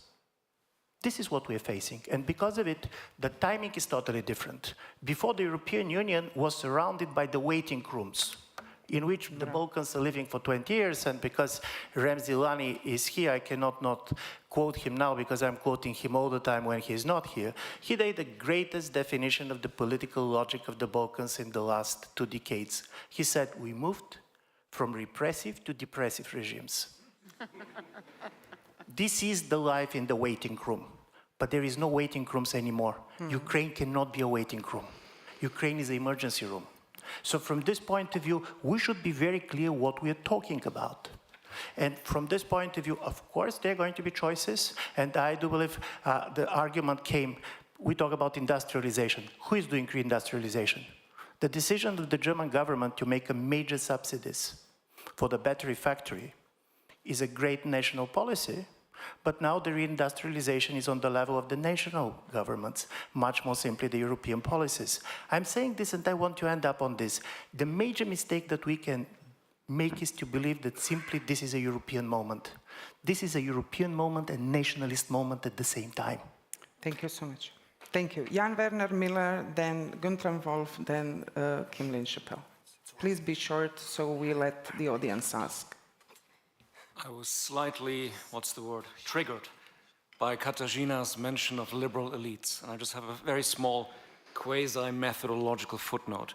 Looking back now on at least 7 years of sometimes very ostentatious liberal self-criticism. So every article in the New York Times, every second article in the New York Times is about we went to this small diner in Ohio and talked about real people and what they really care about and so on.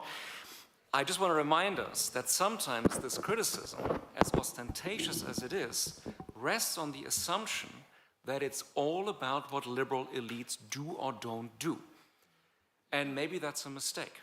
The far right is going to mobilize and polarize and incite hatred no matter what liberals do. It's not just always about these actors, which is not to say that one shouldn't learn from history, which is not to say one shouldn't be self-critical, but beware of this little piece of vanity that is sometimes hidden within the ostentatious self-criticism. Thank you so much. Guntram, Kim. Thank you. No, just a very quick point, since we discussed here the the future of Russia. I mean, while I agree, of course, that the future of Russia is decided in Russia, external factors do matter. And the two main external factors that I think we need to be fully aware of is, of course, the war and the outcome of the war, which depends on the amount of weapon deliveries to Ukraine. And that's why it is so important to deliver weapons beyond the liberty of Ukraine. But the other major factor is of course China, and China does have an inherent interest in an illiberal regime remaining in the Kremlin, and it seems to me that this factor needs to be really considered very strongly. And just to say on the future of the EU, no, it will not be decided in Russia. I mean, because you mentioned that, I really genuinely believe it will be decided in Europe, but also we are subject to external factors, of course. But we have choices to make, and since it's the Time to Decide summit, I tend to agree here with Ivan that let's not underestimate the transformative effects of an enlargement process on the European Union. I mean, this is big. It's more than 40 million people that would join. That would be it would be a different European Union, and therefore I'm in the camp of those thinking, if we do it, we need to do it properly, and that means we have to also do some of the reforms, internal reforms, including on the common agricultural policy and many other issues. Thank you. Kim, Gerald, Milica, you need to fit in 3 minutes. First minute, Kim. Yeah, please. so really quickly. So one thing I hear as an American coming here, which is very different than the way Ukraine is talked about in the United States, is that the United States is firmly supporting Ukraine without talking about making it the 51st state. Now, part of that has to do with the image that we've been forwarding about Europe and the imagination that we have of Europe as now including Ukraine, which it certainly does. I might say there were moments in the last 30 years when it also included Russia. And so I guess what I want to get people to think about is what would it mean to integrate Ukraine into Europe? And what does that mean we're also doing with Russia? Obviously, in its present state, Russia cannot be dealt with as a civilized power, as we used to call them. And so I just want to look at the variable nature of Europe. You know, think about Greenland, which actually, of course, seceded from the EU, is still part of the EU, linked by all kinds of treaties, sort of like Switzerland, or Norway. It's all about the fish. They actually don't want to be a member of the EU, and yet they're part of the European project, right? So I think what we need is an imagination about how to restructure the EU, not as the EU is currently structured. We have too many unanimity rules.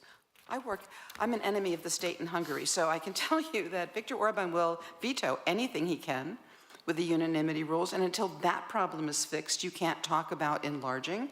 And you can't even talk about changing the rules as long as you have a veto over changing the rules. So I guess what I'm looking for is an imagination about the various ways we don't have waiting rooms for something, but actually integration forms that are themselves something that is not necessarily expanding the EU as we now know it with all of its unanimity rules. And then just finally, one thing. I mean, we're talking about military alliances, we're talking about economic alliances. Let me say something about humanistic or humanities alliances. I mean, one of the reasons why Russia did what it did was because Vladimir Putin learned some history that was all wrong. And so I'm wondering, as we think about reconstructing Europe, whether one of the things we need to think about is to reformulate European history and its relationship to national projects. Because if you have a leader that is capable in the pandemic of learning the kind of history that apparently Putin was learning, this is itself a danger to the European project. And I see us moving along economic lines and along military lines without thinking about what it would mean to reconstruct Europe as an imaginative space with a common history so that that kind of thing doesn't happen again. Thank you. Gerald. Gerald, you have 30 seconds. Yes. But just to confirm and agree with Ivan, I think the European Union, if it does extend its project, will be different, but I think it's always been different. I think the Union of 6 and the Union of 12, I remember when Jacques Delors said Austria cannot be integrated because it will be too Germanic, you know, Austria, Sweden, Finland, all these countries. The reality is the Union will be different, but I think one thought just to make this debate perhaps even more provocative, I think some of the most important rethinking has to happen in some of the old member states. And this is also an issue for intellectuals. The European Union, I don't see it ever abandoning the veto. Because it has realized on a lot of issues that are national sensibility, because it has realized it is not an empire. You can leave the EU. We've just proven it with the United Kingdom, but Greenland and Algeria left the previous incarnations as well. You can leave the EU and nobody will fight a war of secession, which is different to the US, and it was different even to Switzerland in 1847. You can go into the EU, you can leave the EU will never be a state. And those who imagined it as a state just simply ignore European history. What we can do is remove barriers which are always based on interests, It will only happen if the interests are, and it's always national interests which then are negotiated until you can do it. And what Poland find about Ukrainian agriculture is what French politicians said about Spain. They wanted Spain in, but then it took years to negotiate how you integrate Spanish agriculture. That's very European. But the reality is we need to rethink Europe. And this teleological vision of a Europe that is somehow becoming a power, and I couldn't disagree more with Timothy Garton-Ash on this. He still has this British imperial background. It's a liberal empire, but it will be a power. It will play a role in the world. I don't see Hungarians, but not just Hungarians, Slovenes, Austrians, Irish, Dutch, ever wanting to have a European Union that is a power in the rest of the world, because it's not going to be a state. The Union, my last sentence, can't even send one policeman to Poland or Hungary to enforce its laws. It needs to use other instruments. That's why it survived the empires, because it is based on invitation and it's based on voluntary association. That's its strength, not its weakness. Lights, please. To the audience, lights, please. Can you turn the lights on? Thank you. Who has the microphone and who has the hand up in the air? If you don't have hands up in the air, you won't get questions. 3 questions. First hand, second row, please. I should never have given up. Second row, here, second row. Hello. Thank you very much. Irene Giener, I'm a member of the board of the European Forum Alpbach and also a former diplomat in the Austrian Foreign Service. I have two questions. One thing that I was missing in the debate about the transatlantic relationship is some kind of stance on Europe's interest in that relationship. You know, we saw from various other speakers that the US have very clearly defined interests and that they don't necessarily dovetail with Europe's interests, but what actually are Europe's main interests. And the second point that I would be really fascinated to hear more about is this issue of growing nationalism, which I think is very correct in the analysis. When I was ambassador to China, I noticed a very strong positive nationalism in China.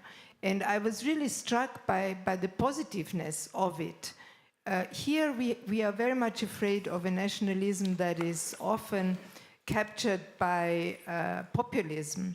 But it doesn't have to be that. So how can we actually harness the positive force of nationalism for transformational change, which we badly need? Thank you. Okay, we have 2 more questions. Do we have 2 more hands? This gentleman here. Mateusz Mazzini, Gazeta Wyborcza, Poland. I have a question to whoever feels responsible or capable to answer in the panel about the future of rules-based international order and the position of Russia in it. Because we meet in Vienna, which is a city that hosts over 40 international organizations, in the country of Austria, which stubbornly maintains its neutrality despite all the atrocities that we've seen taking place in Ukraine, which for a lot of people, myself humbly included, is an ultimate piece of evidence that the unity of Europe on the front of Ukraine is not as coherent as it might seem. So how do we square the fact that we want an international order based on rules with the fact that Russia is a hooligan in it, and what's the future of it? And the third hand, do we have the third hand, the third hand, the third hand? No third hands. Third hand, please. Oksana Frostina, I'm Europe's Future Fellow, and I have a question for Ms. Dunlop. I understand that the challenge of climate change is dramatic, but I also got an impression that you have a list of things you can tolerate from Russia because Russia is so important. So my question, would you say the same that you say if Russia attacked, say, Sweden or Finland? Thank you.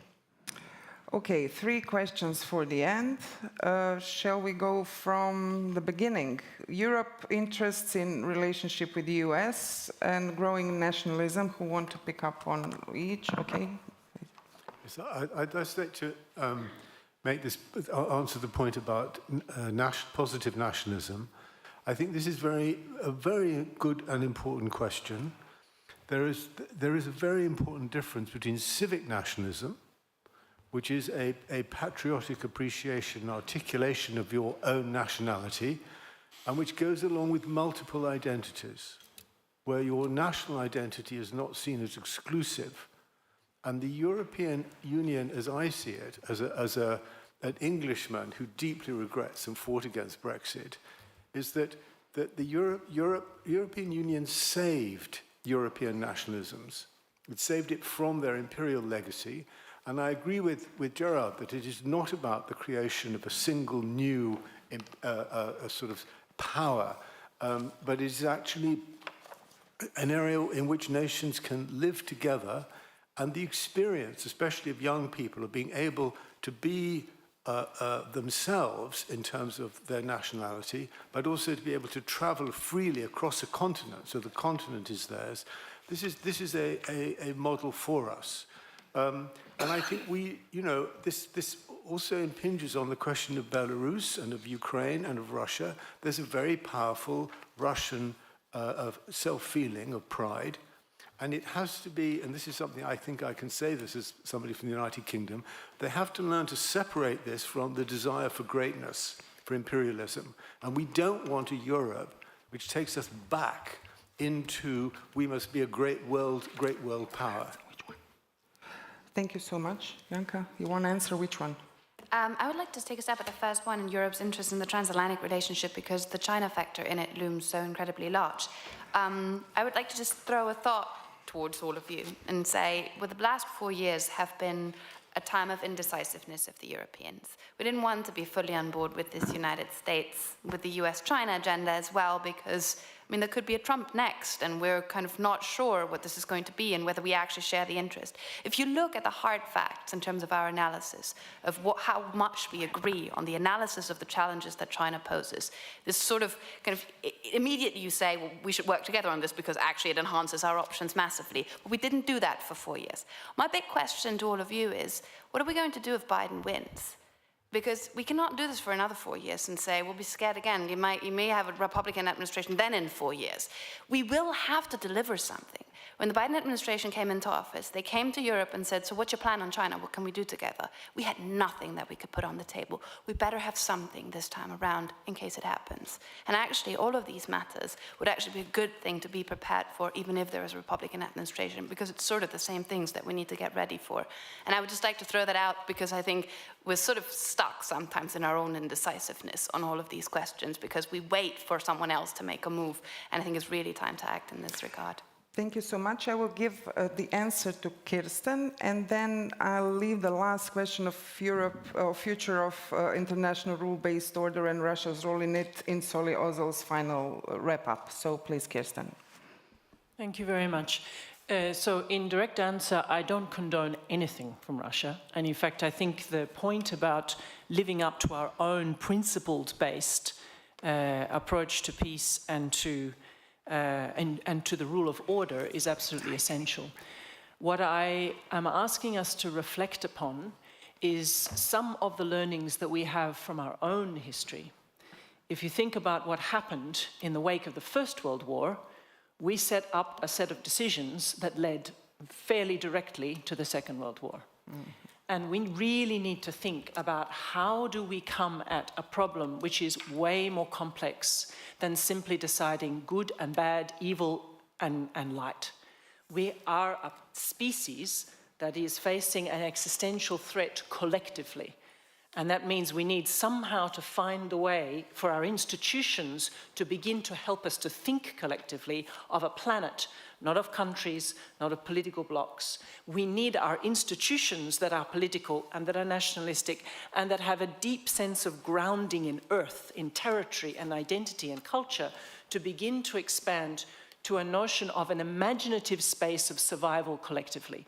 And my concern is a lot of our debates are becoming very thin and black and white around the idea of who is right and who is wrong. And that is why I was invoking a sense of, if you take a long-term view, we need to be very careful that we don't regret the consequences of the way we pursue that. That's not the same as condoning an act of violence against another territory at all. Soliosa.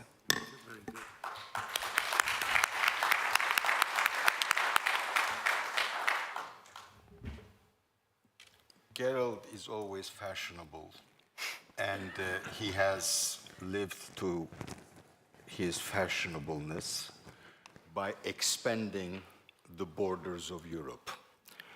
The borders of the Middle East are also expanding, and I would not be surprised if other parts of the world expand their borders. But I happen to disagree with you on the point about enlargement, coming from a country that has been in the purgatory for too long. My sense is that enlargement, of course, may be necessary, but the European Union was, at the end of the day, a Cold War product. And in the post-Cold War period, in my judgment, it failed to change the rules of its enlargement, and part of that is the price that they paid in actually what Ivan has written about and he just talked about. So when times have changed so drastically, when the world economy, the geopolitical realities and stuff are so different, you cannot actually stick to something that has worked 40 years ago and try to apply it to today's realities. Unless that is being rethought, I think neither enlargement is going to really happen, nor will it actually stop resentments. Secondly, you know, Churchill quipped that the Balkans produce more history than they can consume. And my hearing of what has been discussed here today is that Europe may be liable to do the same. And the challenge, it seems, whether or not it can actually prevent itself from going back to that production of history that is more than what it can consume. Another quip, remember Henry Kissinger, whether he said it or not doesn't really matter, that if he wanted to call Europe, who he would call. So, Mr. Wolf, I think that's what Jake Sullivan was actually intending to do when he only invoked von der Leyen's name for two reasons. On the one hand, I suppose because she is a German, and secondly, because this is the invitation by the United States to Europe. Whether or not Europe will be able to do that is one of Europe's, in my judgment, challenges. Then, on Ivan's point about Europe's exceptionalism was destroyed with this war, it's interesting. Actually, everybody wants to live in Europe because this is the last remaining space where you can actually live freely, okay? At least in the European Union, all right? On the other hand, Europe also has a baggage of history which makes everyone resent it. And now we're moving to a world which I personally call, will be a world of asymmetrical multipolarity. So we can talk all we want about what the Africans and the Asians and others are trying to do, but the question to ask is, when Brazil speaks, when South Africa speaks, and they want a bigger share in the distribution of world power, how long can they sustain that position, balancing China against the US, or I don't know, balancing Africa to whomever, doesn't really get them the capacity to be influential. And one of the things, you know, again, going back to Gramsci, is that the old rulers of the world no longer have the power to impose their will, but the rising powers, and by the way, that includes, at least for the moment, China, do not yet have the capacity to offer us an order and its rules we can all actually live by. And as what Dunlop said, to deal with global issues as well. And in that sense, last word, in that sense, Europe's collective history, memory, and capacities ought to be able to the world, ought to be able to offer to the world something that is very constructive. Whether or not that agency is there in these changing circumstances, to that I do not really have an answer. But if indeed this is the European moment simultaneously with a moment of nationalism, it's going to be very difficult to square the circle. And on democracy, resilience, and geopolitical times of weaponization of values, we'll talk after the coffee break. Please give a round of applause for our panel.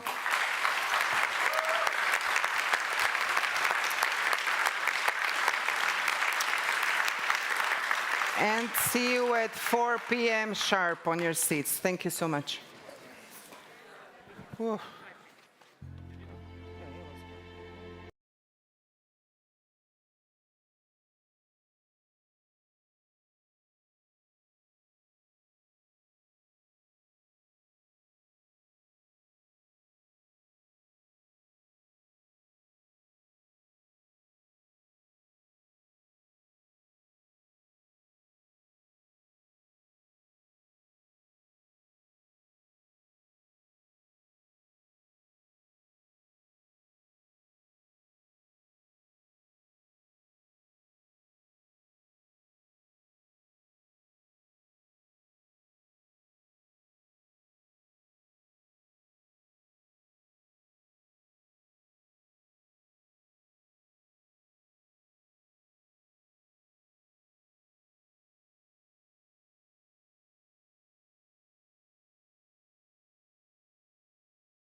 Hello and welcome to the afternoon session, which is about the challenges facing democracy.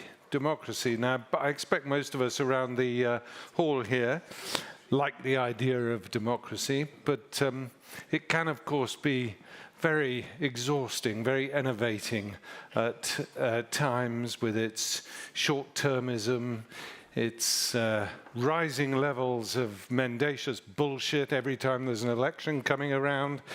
And then, of course, there's the tyranny of referendums, which some of us have had to suffer more than others.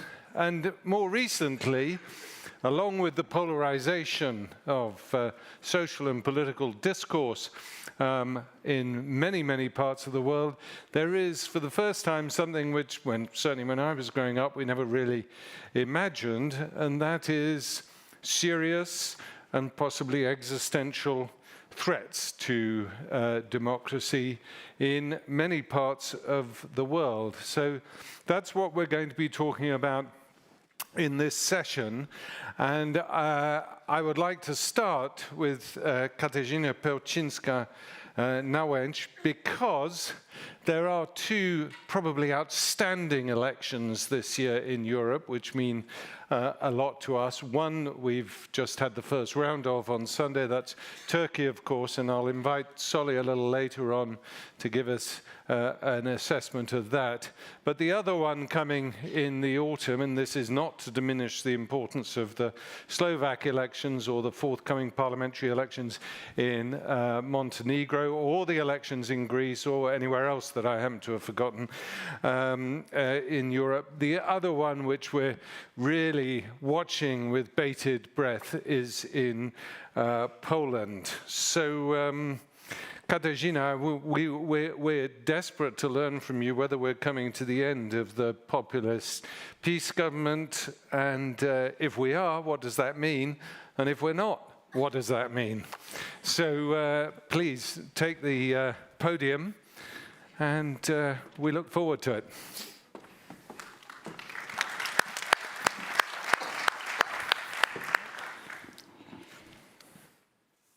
Actually, I believe that I was asked to talk about the challenges to democracy, not only in Poland, but I'll try to answer your question at the end of my presentation if you give me just 1 extra minute for that. But as everyone here, I wanted to start with the quotation, a very simple one, which comes from our program, and it's democracies in siege, authoritarian regimes and tendencies are on the rise. And why this sentence is important? Because while discussing the challenges to democracy, we very often forget that autocracies, especially autocracies in Europe, are also not doing well. And in fact, the war in Ukraine is the effect of a profound crisis of the biggest European autocracy.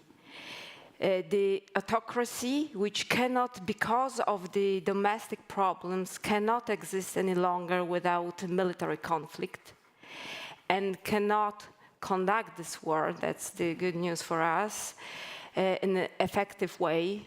So the war only exacerbates the crisis of the autocratic/totalitarian Russia.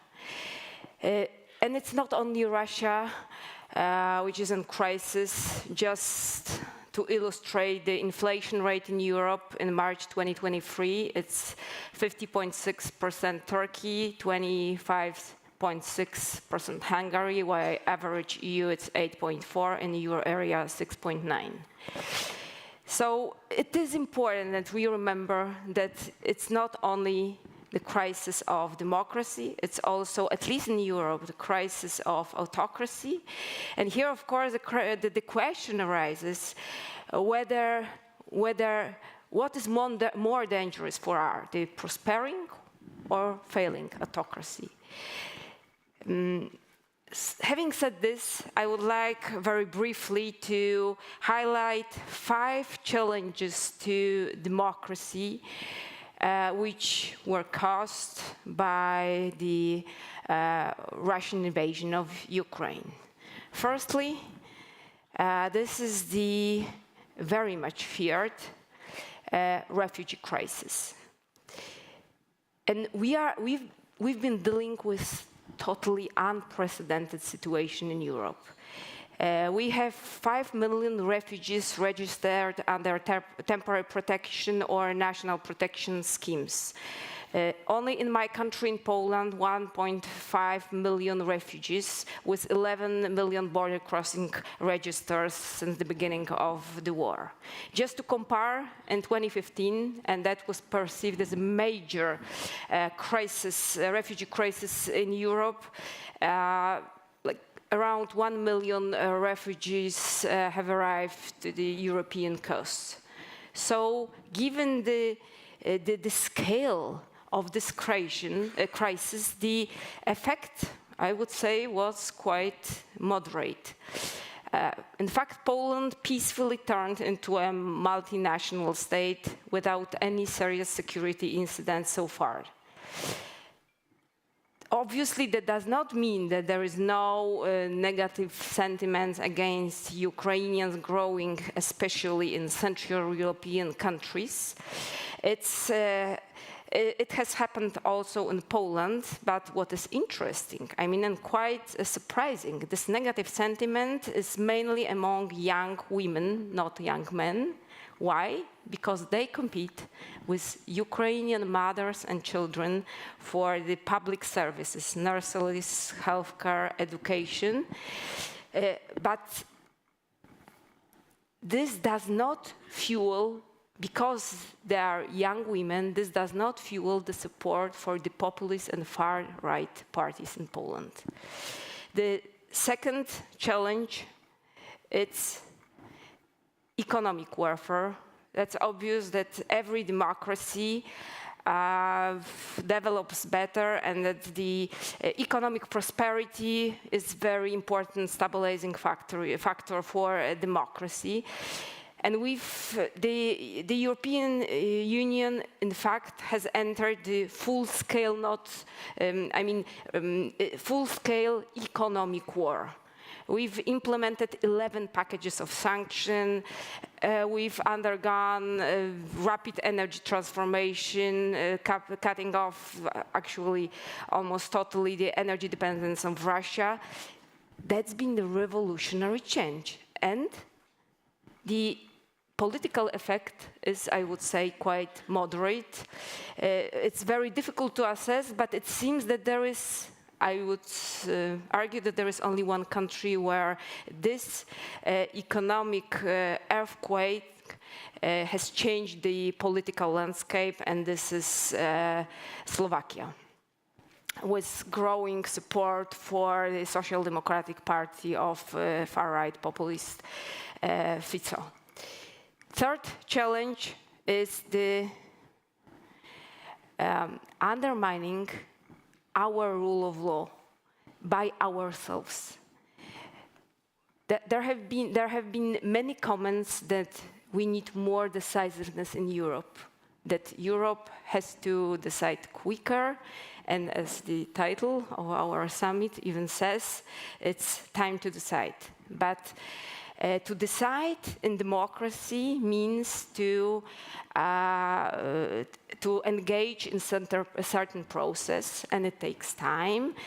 So when you fight autocratic country like Russia, the temptation appears that in order to be more effective, quicker, just why not to bypass or a little bit adjust to our need existing regulations and existing law? And this is the tremendous challenge, which hasn't been actually discussed much for the rule of law and democracy in Europe. And sometimes this violation of law is done with the good intentions, but sometimes it happens because someone wants to use the security challenges in order to strengthen his power.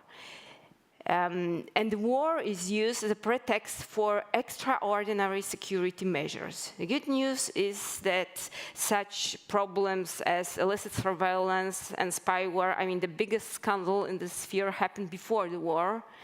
And perhaps we are a little bit more immune now. It happened in Hungary, Poland, also mainly in these two countries, but also Portugal, Spain. And nothing like this, surprisingly, didn't happen during the war, but of course it does not mean that it may not happen in the months to come. The fourth challenge, that's the challenge of which I will call the revival of the national state. It didn't start yesterday, but it is, absolutely obvious fact that sovereignty has become an important element of public debate, and there is growing appetite for sovereignty in the among the Europeans and across Europe. And here I would say it's very important not to perceive this appetite, this demand for sovereignty as the challenge for democracy. We cannot dismiss it. We should not say that in order to prevent the revival of nationalism, we should take this demand for sovereignty and for the growing role of the national state very seriously and think how to reconcile the sovereign state with the European integration and with the enlargement. And last but not least, this is the narrative challenge. The war, as we all know, it's not only about military conflict, this is the economic warfare, this is the social warfare, and of course this is the war of narrative. And here,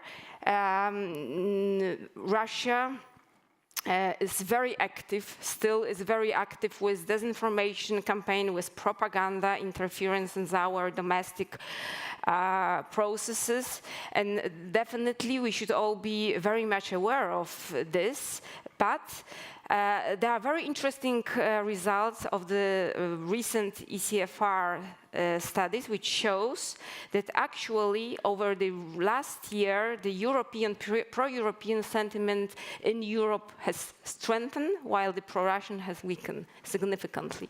So this is obviously it differs from country to country, but still it's one more good news. So what I wanted to tell you here is that yes, the Russian invasion of Ukraine poses very serious threats to our democracies. And we should not underestimate it. We should be absolutely aware of them.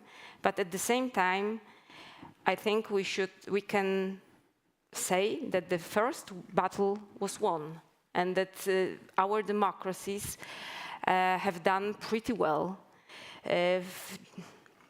during this year. There will be, the game is not over. There will be still, I am afraid, many years of, if not open military conflict, then at least very serious tensions between Russia and Europe. But it seems that this war is more damaging to autocracies in Europe so far than to democracies. Katarzyna, thank you very much. And I remember your question about Poland.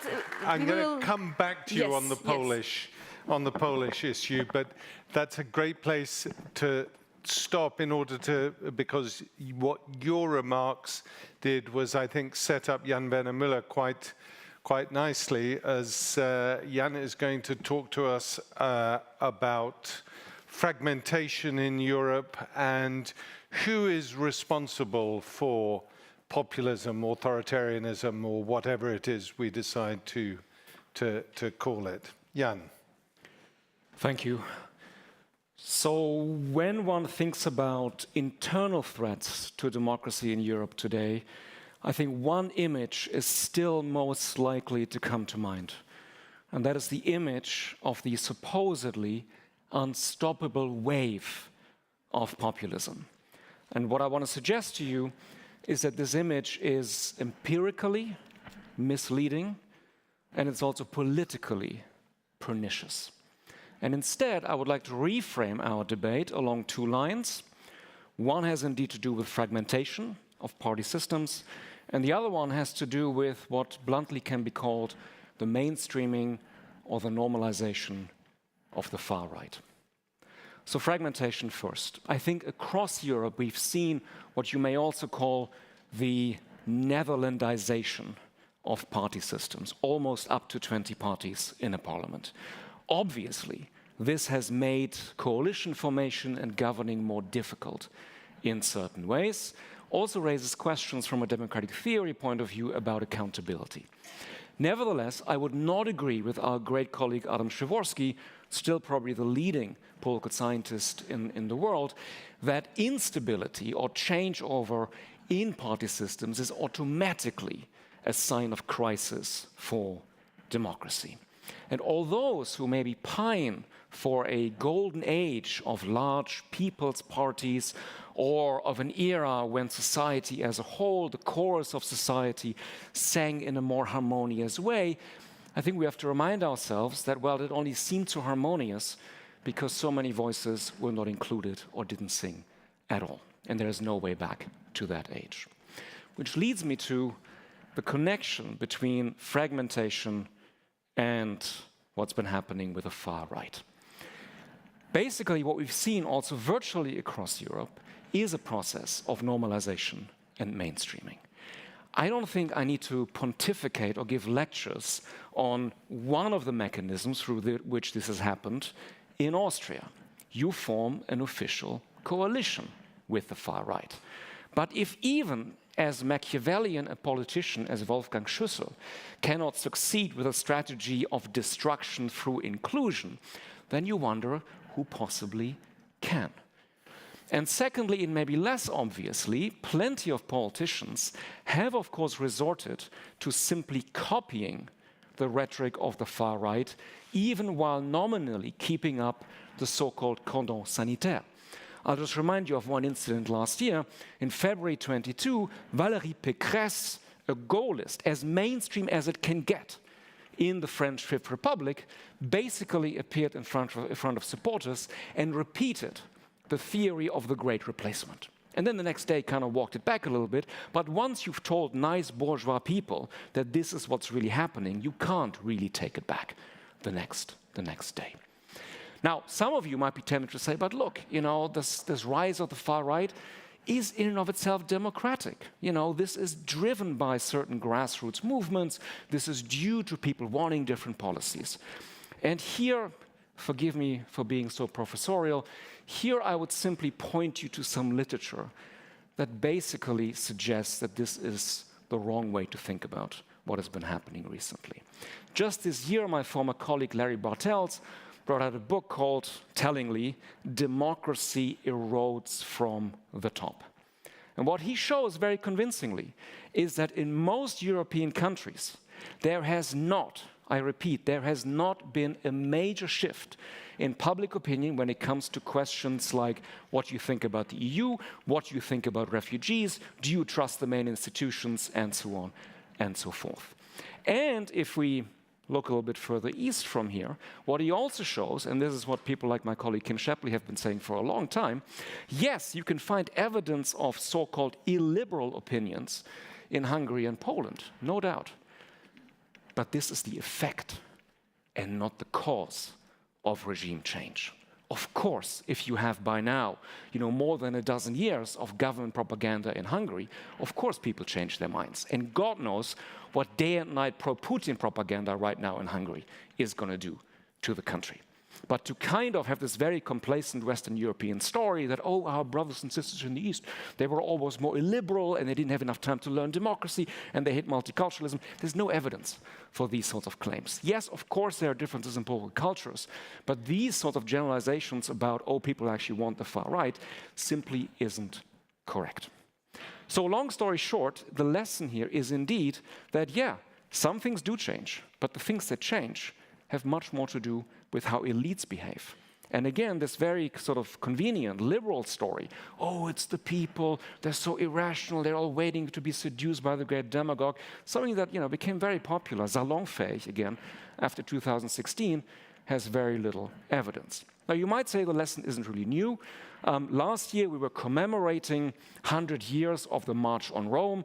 Perhaps we can remind ourselves that, yes, fascists marched on Rome, but Mussolini arrived very comfortably by sleeper car from Milan, because people who in those days would have been called liberal elites had invited him into government and said, you give it a try. We can't really sort of deal with this anymore. Now let's see what works. And they very happily governed with him for a couple of years. So yes, it is time to decide. It is time, for instance, for Christian Democrats in Germany to decide whether they're going to follow this European trend and open themselves up to the far right, something that hasn't happened so far. It's time for German business to decide whether they're going to open themselves up to the far right. Obviously, they've been very comfortable and happy in Hungary with the far right for a long time. Only this year, maybe realizing that if you tolerate the destruction of the rule of law, if you tolerate widespread corruption, sooner or later, it's going to affect you as well. And maybe it's not going to be as great as it seemed for a long time. And yes, it's time for my wealthy Princeton neighbors who work on Wall Street to decide whether yet again they're going to hold their nose and vote for Trump. And yes, it's time for CNN to decide whether they will again platform something that you may as well called triumph of the Trumpist will, which, don't get me wrong, is not to suggest that Trump shouldn't be on TV or not be interviewed and so on. But the way it was done last week, I think, is again a typical example of what it means to normalize the far right. So that's my, you said hope, right? This was the theme of the panel. Well, there is a little bit of hope, because if it's about elites, I dare say, forgive me again for being so blunt, maybe some of us sometimes have a chance to talk to some of the relevant actors. And if the liberal story about, oh, the masses hate democracy now, were true, it's much less obvious what could really happen. But if it's actually about elite actors that I dare say some people in this room know, then maybe there is something to be done. Thank you. Well, thank you both for those terrific interventions. I'm going to do something slightly different from the earlier panel, which is I'm going to call on 3 or 4 people before I open the discussion up, just to make brief remarks. And I'd like to start with Kim Schepperle to say, I'm following on from Jan's remarks as to whether once you get that momentum going, whoever is responsible for it, whether you see a sort of cross-fertilization between the far right and populists in Europe and the far right and populists in the United States, and whether they have started to feed off them each other successfully. So Kim, just a relatively short intervention on this. Yeah, so I want to follow on saying I agree with what Jan said, and maybe a way to put it is that democracy is not dying a natural death, it's being murdered. And it's being murdered by aspirational autocrats who come to power in more or less free and fair elections, almost always taking advantage of some kind of disproportionality in the election scheme that brings them to power, like Trump with the Electoral College in the US or Hungary's disproportionate election system. So it's not that the people, I agree with Jan, it's not that the people are demanding this. So the question is how these folks come to power. And this goes to the beginning of an answer to Misha's question.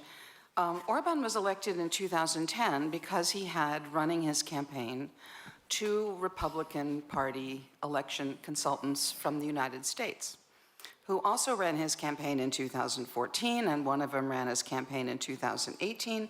So at the beginning of Orban's, shall we say, long run in power, Republican consultants were in there telling him both how to win, how to draft a campaign, and then how to change the election rules so no one could ever win again. A process that is now happening in the United States in full force, which is why I said the US is not really over this yet. There are lots of connections between the Orban folks and the Republican Party in its various incarnations. So you've all seen that Trump endorsed Orban, Orban endorsed Trump. Lots of connections, Steve Bannon, Sebastian Gorka, I could go through a whole list of names.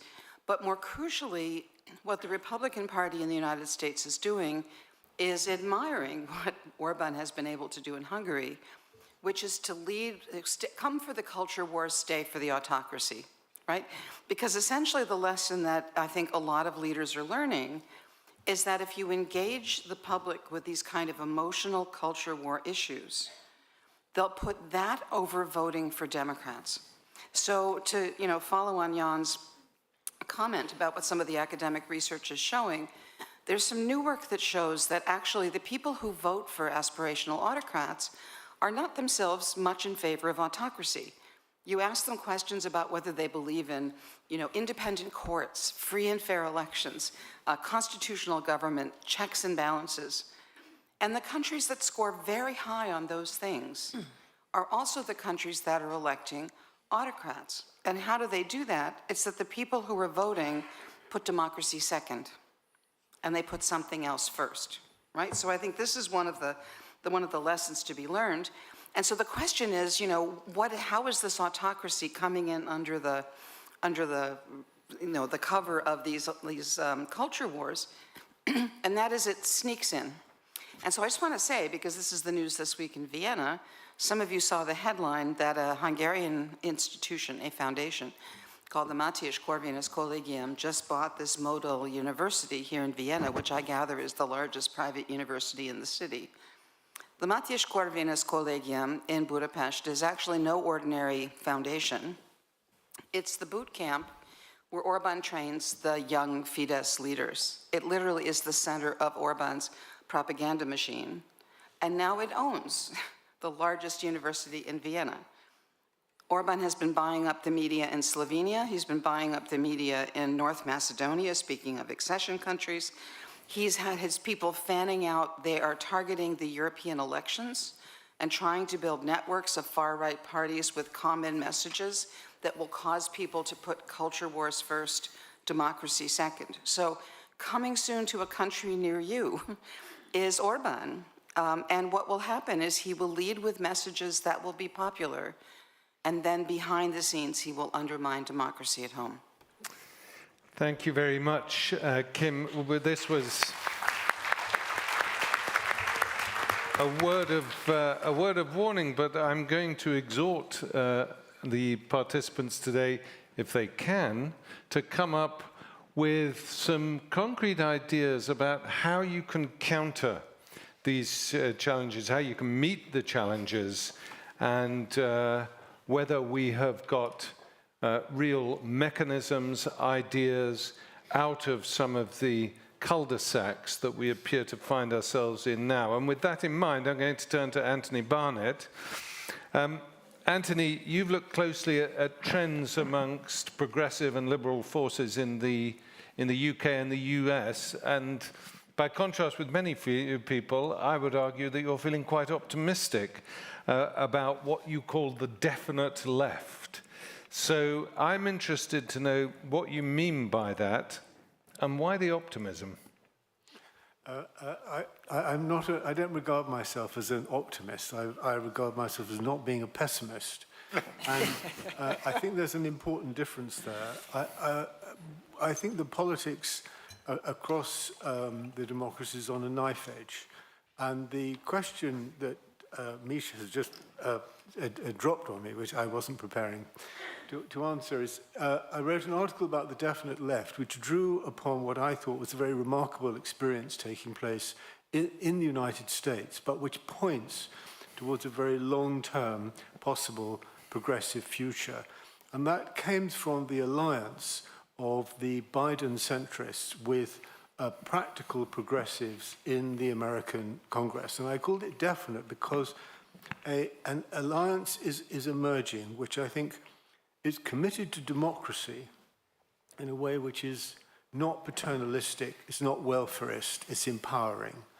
And one example that I give of this is that the right to choose on the abortion issue is not a market right, that women should have the right to buy abortions, but it's an empowerment of people that is delivered socially. And secondly, I called it definite with an F because I think that the experience of feminism and Black Lives Matter is transforming the way, especially in the younger generations, people feel both about their identity and about empathy and the way that they feel towards each other. And that this is a very big shift which has taken place. It hasn't come from the socialist traditions.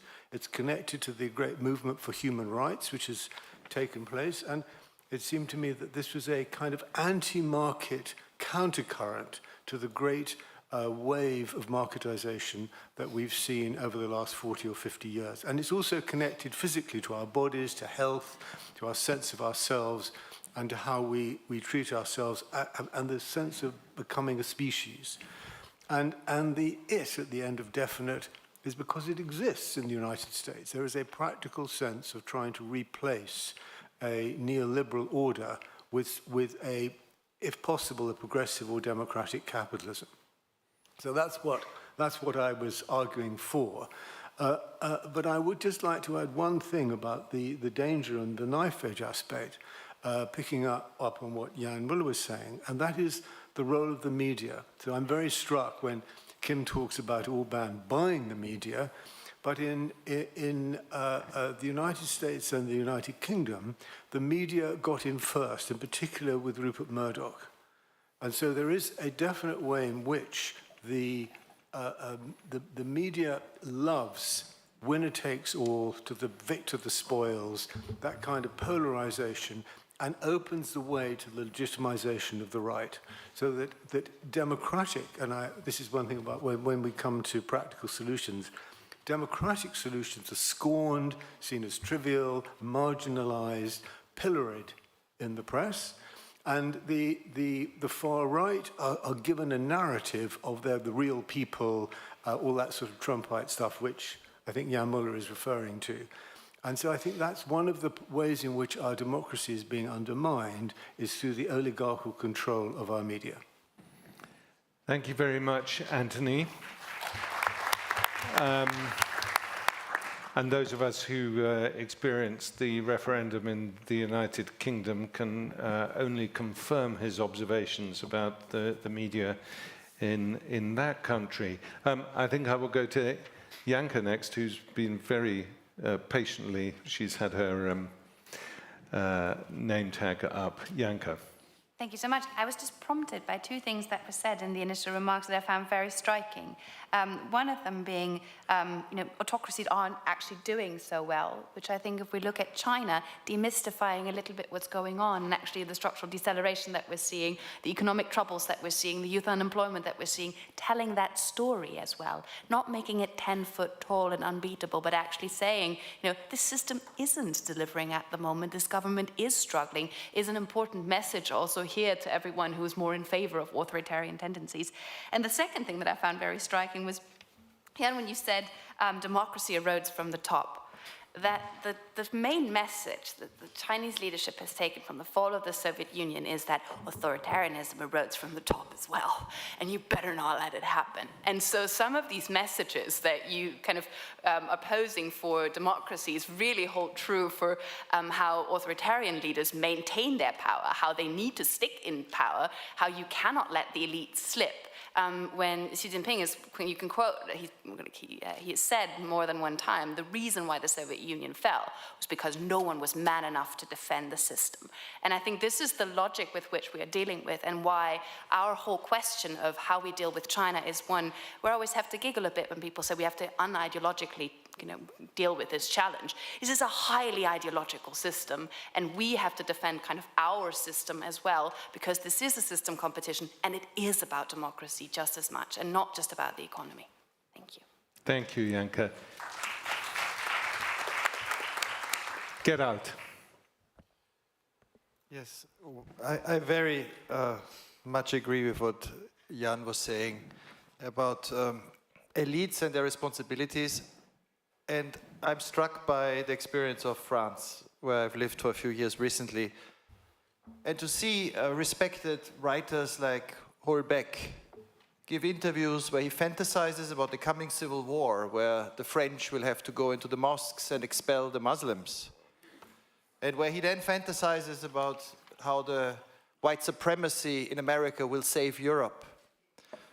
or where he gave an interview in 2018, not an interview, a speech, which was actually interesting when he got the Oswald Spengler Prize. That already gives you a hint.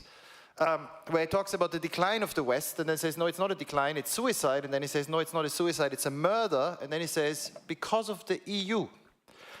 And he's been pro-Putin, anti-EU, virulently anti-Muslim, and of course he has pretty clearly recently supported the Front National.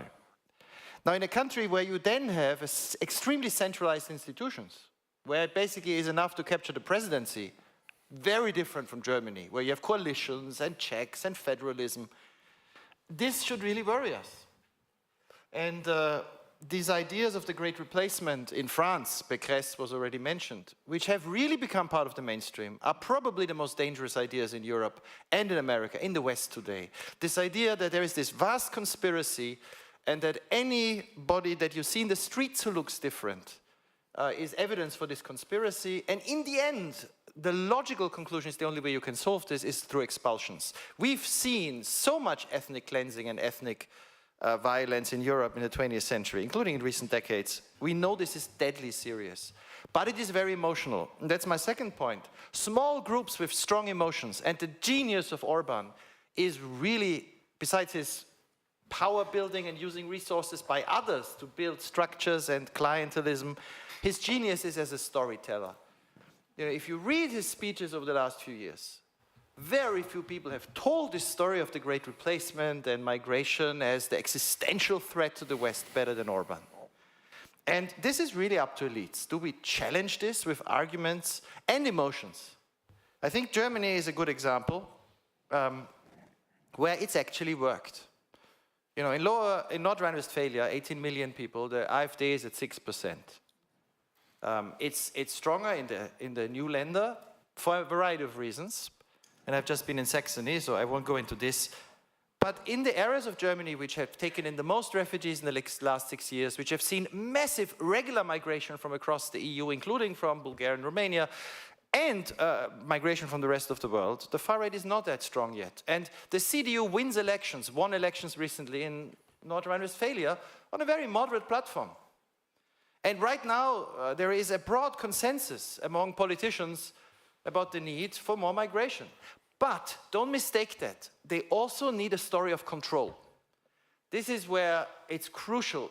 What frightens people is a loss of control. And so I think one of the biggest challenges, and I end on this, I wouldn't call them liberals, for those who believe in checks and balances and against theories, stories of violence, which is what this Great Replacement theory is. It's a story to justify violence.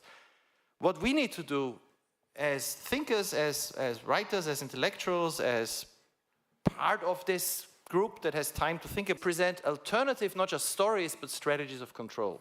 And this is where Germany is very interesting at the moment. As opposed to those who say that the only way you can control migration or irregular migration is through violence and force, there is a very intense debate in Germany at the moment which involves all the major parties. Are there ways in which we can allow regular migration, which Germany desperately needs, in exchange for countries cooperating to take back those who arrive irregular, to replace it by resettlement? Can Germany, with a few others in Europe, move towards a Canadian system on migration? And if this succeeds, but we don't have much time, perhaps we can take away one of the big stories of the far right, which is the story that Europe is being overrun, that we have lost control, and that it's all a big conspiracy by liberals, and George Soros is somewhere in the background, and many of us are his henchmen. Thank you very much, Gerald. I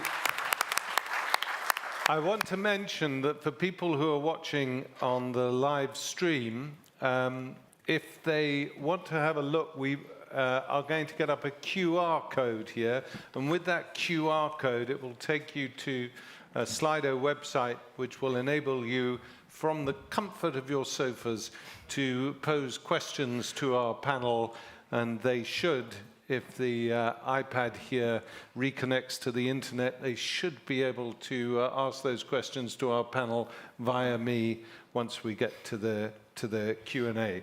This story of narrative, of course, is incredibly important, very important in the United States. where you're seeing the end at the moment of the Reagan narrative, which has lasted over many presidencies.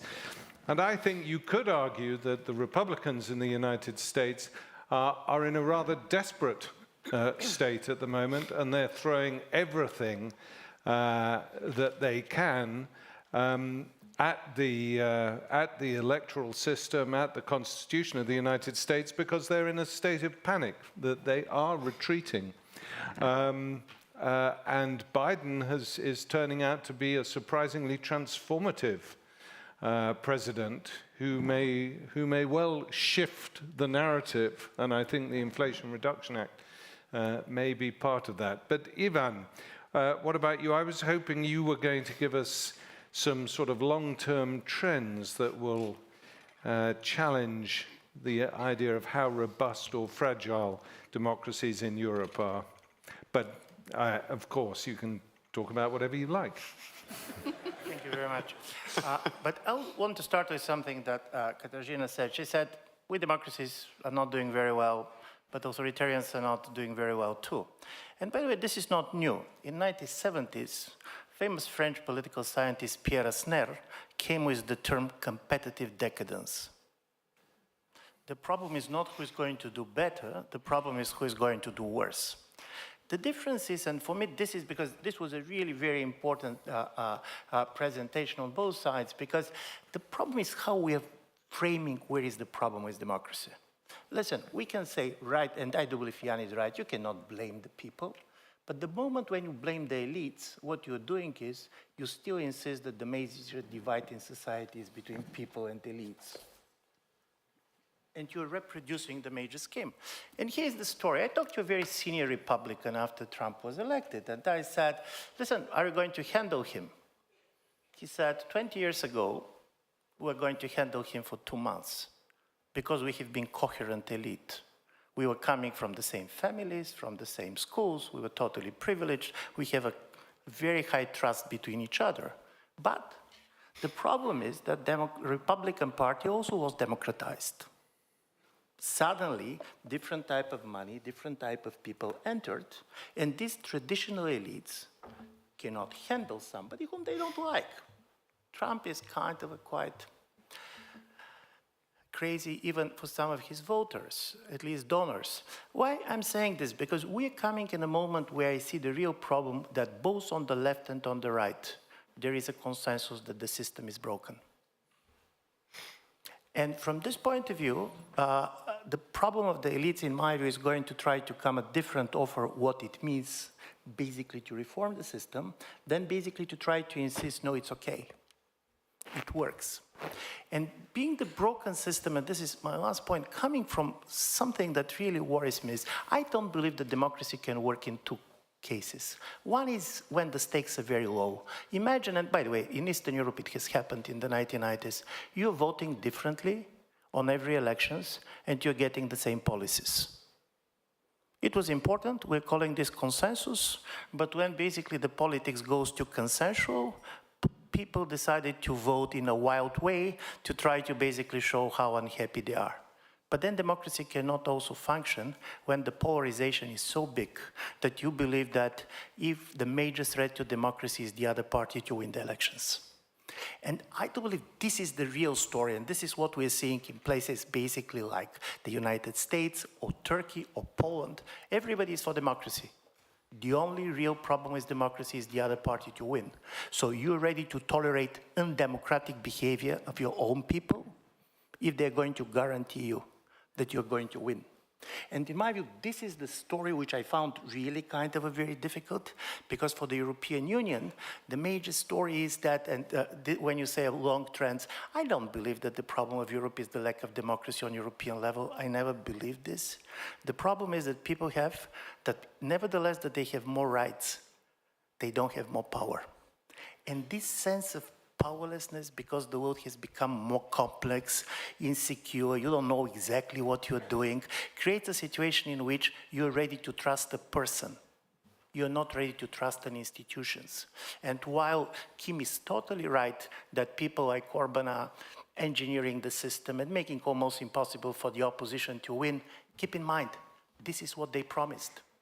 there is a term in Poland called legal impossibilism, where Mr. Kaczynski said, either you're going to give me the whole power, or I cannot deliver to you what I have promised because of central banks, because of courts. So we're in a very critical moment. And while I agree very much that the far right is one of the major stories that we are facing, the other problem is that the idea that the system does not work is a new consensus. It is not simply in one of the corners of the political spectrum. Many of the climate activists are going to agree that for them the democracy does not work. So probably we should try to find a way how to change it than simply to defend it. Thank you, Ivan. I'm going to go to Milica next. I'll come to you in a minute, Solly, after Taras, because I want you and Katarzyna to speak together. But Milica, you go next. Thank you. I think somebody, I can't remember who, made a remark earlier that was a decent year for democracy. And given that since the war in Ukraine started, we had 2 autocrats re-elected in Hungary and recently in Turkey, I'm not sure that we can describe it that way. The second point would be, if you have a war between an undemocratic country and a democratic country, is everybody supporting a democratic country necessarily a democrat? Or you need to have a wider front of countries supporting, in this case, Ukraine? I think, to paraphrase, even with regard to the Congress or what was it, Conference of Democracies, either you end up being hypocritical and probably more than it's tolerable in a liberal society, or you end up having too narrow a front where you exclude potential allies which you might need to succeed. And the third point, which I would take from these, is how can we avoid having this debate being a one-dimensional one, because this debate sits not only time-wise in between 2 important debates. One is geopolitical, where you need to have more allies and where we discussed enlargement and everything, and the other is green transition. You might end up needing to engage different countries, not democratic countries, and to build coalition for different things. How do you actually engage with them? And there, to go back to what Misha asked us to do, what would be the proposal? My proposal would be try to do no harm and not to use this discourse openly legitimizing things that shouldn't be legitimized. Be more targeted and structure interventions. Some are going to be transactional, but if you invoke values and normative language, then you need to invoke it in a way that is credible. Thank you, Milica. I'm going to ask Taras, and then Solly and Katarzyna get ready on Turkey and Poland. Right, I want to go back to this opposition between elites and masses, and something that also Kim has mentioned about the Republican consultants.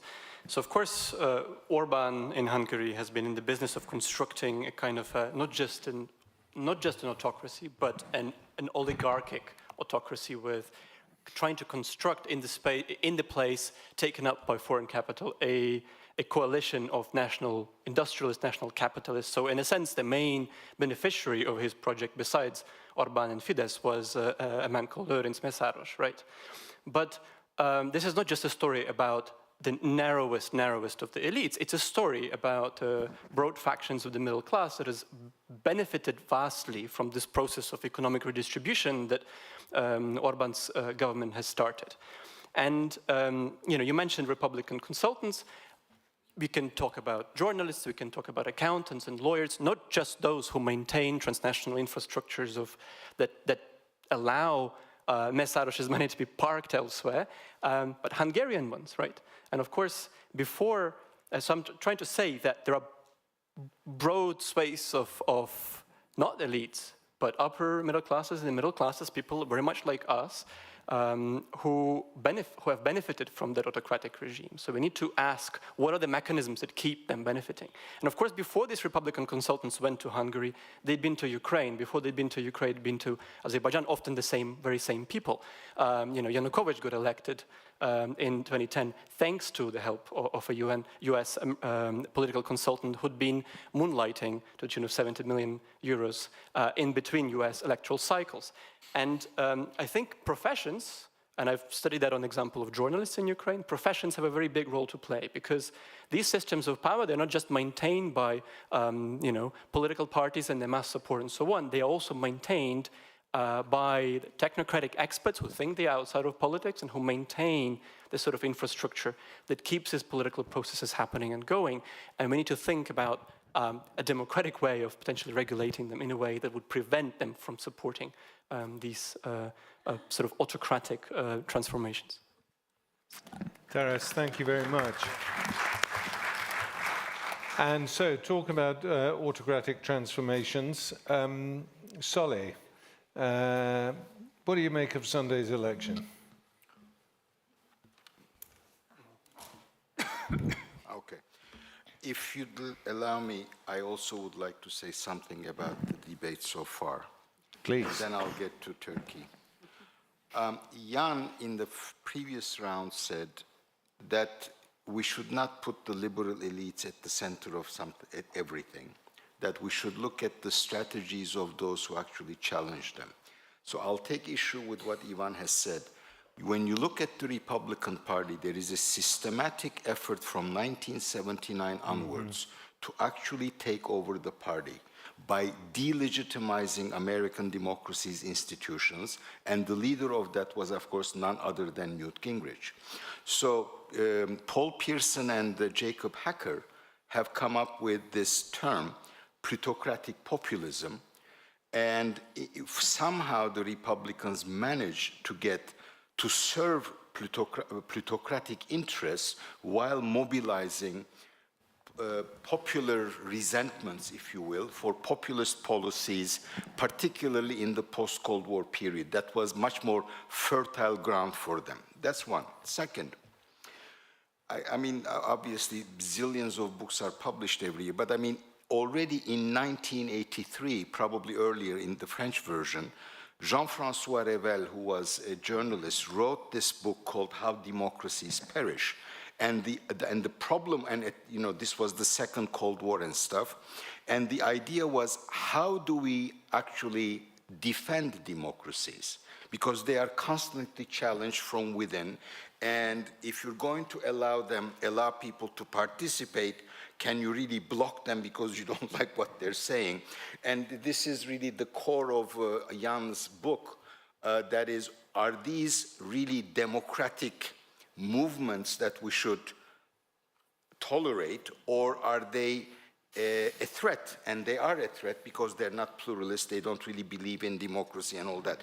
And this is a quandary. I don't know what one can do about that. Finally, I think it is important to look at the relation between democracy and capitalism. I mean, Jan says, okay, my neighbors at Princeton, what will they decide how they're going to do, what they're going to do?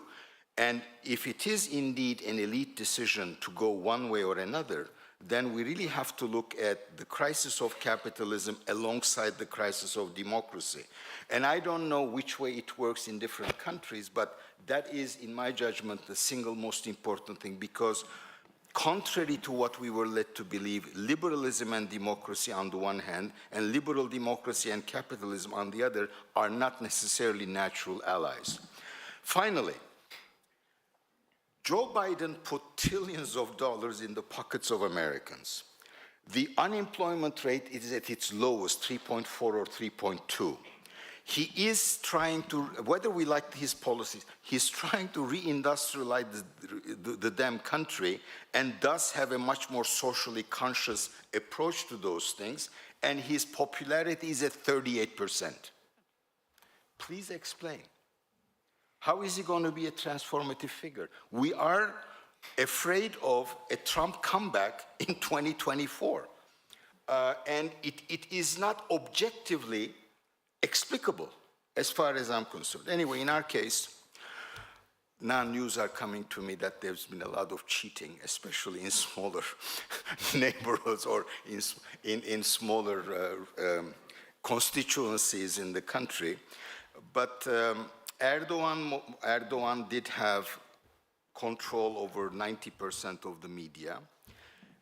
He did have total control of the state apparatus, which he used, obviously, to cheat. But it is also true that this election was, as far as I'm concerned, was about what kind of country Turkey was, and the country is divided.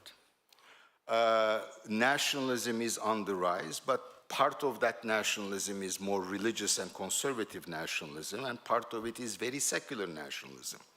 And where do we put the secular nationalists? On the part of the modernizers who want to continue with the original Republican project, or do we put them in a different category? So the second round is going to be pretty important, and there too, the issue of agency becomes important, because when we look back, although the campaign was not bad, the opposition candidate could have been different. The way they have reacted to things that happened Sunday night could have been different.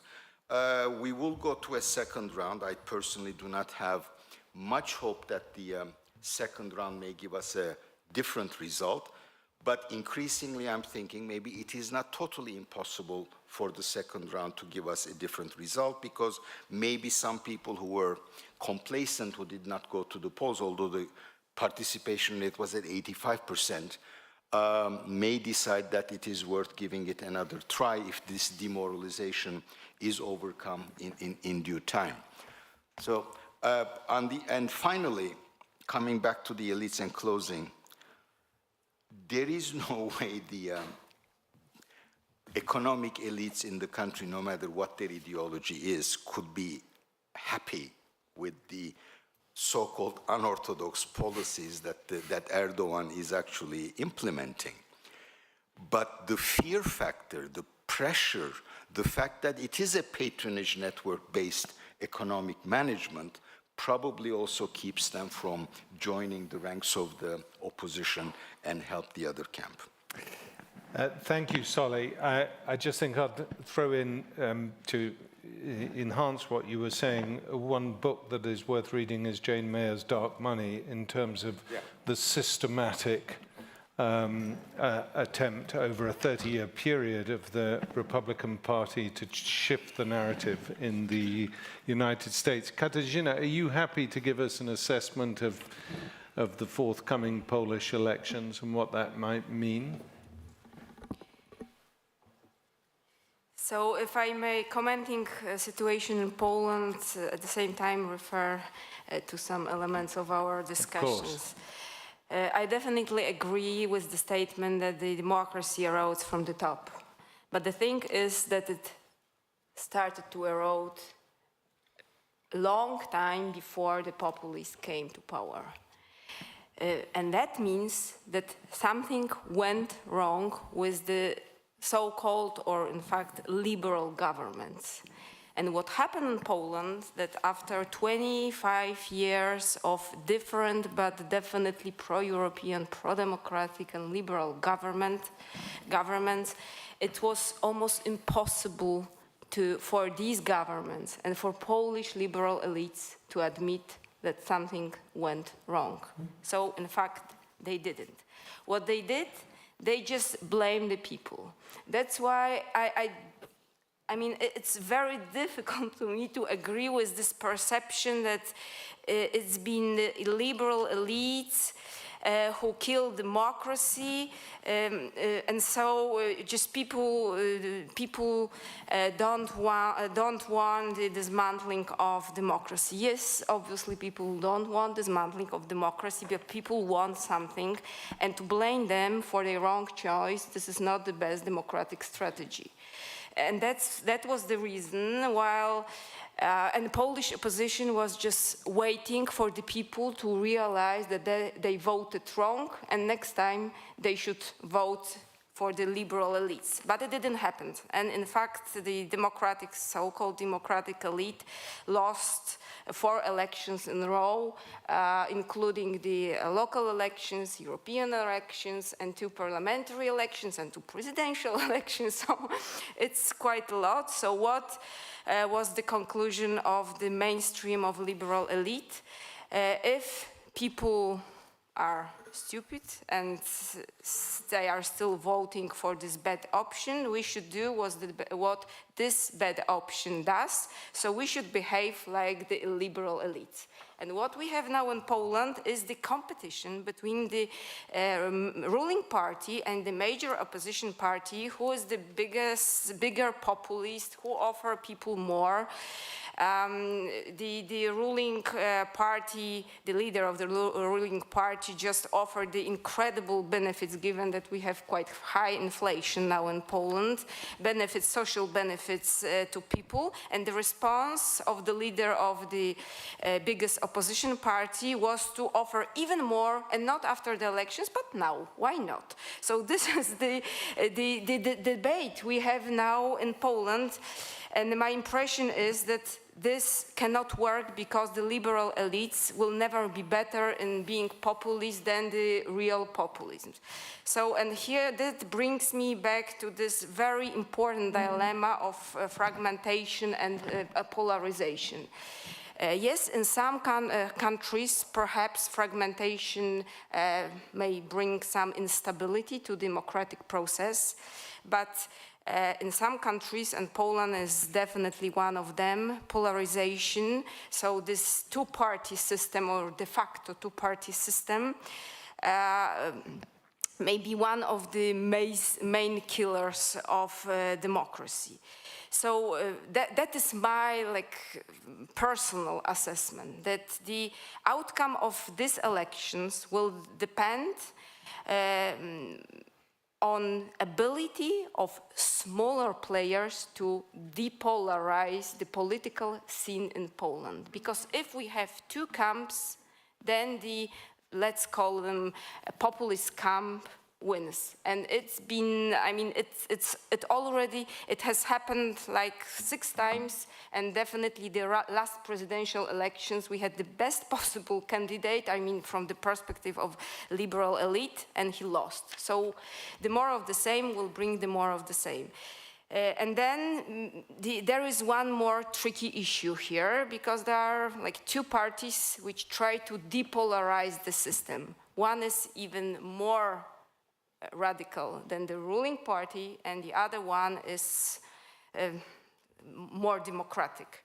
And the question is, which one will succeed, whether depolarization is possible in Poland, and if it is, whether far-right party or the center party will benefit from this polarization, and that this process will determine the outcome of the election. So this is not, as you see, just a simple forecast, but quite complicated process.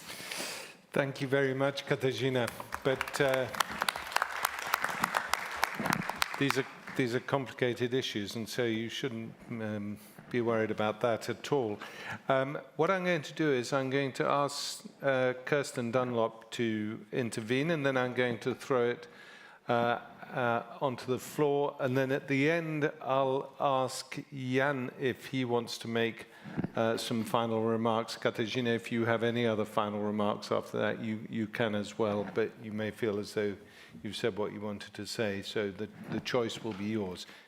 Kirsten. Thank you.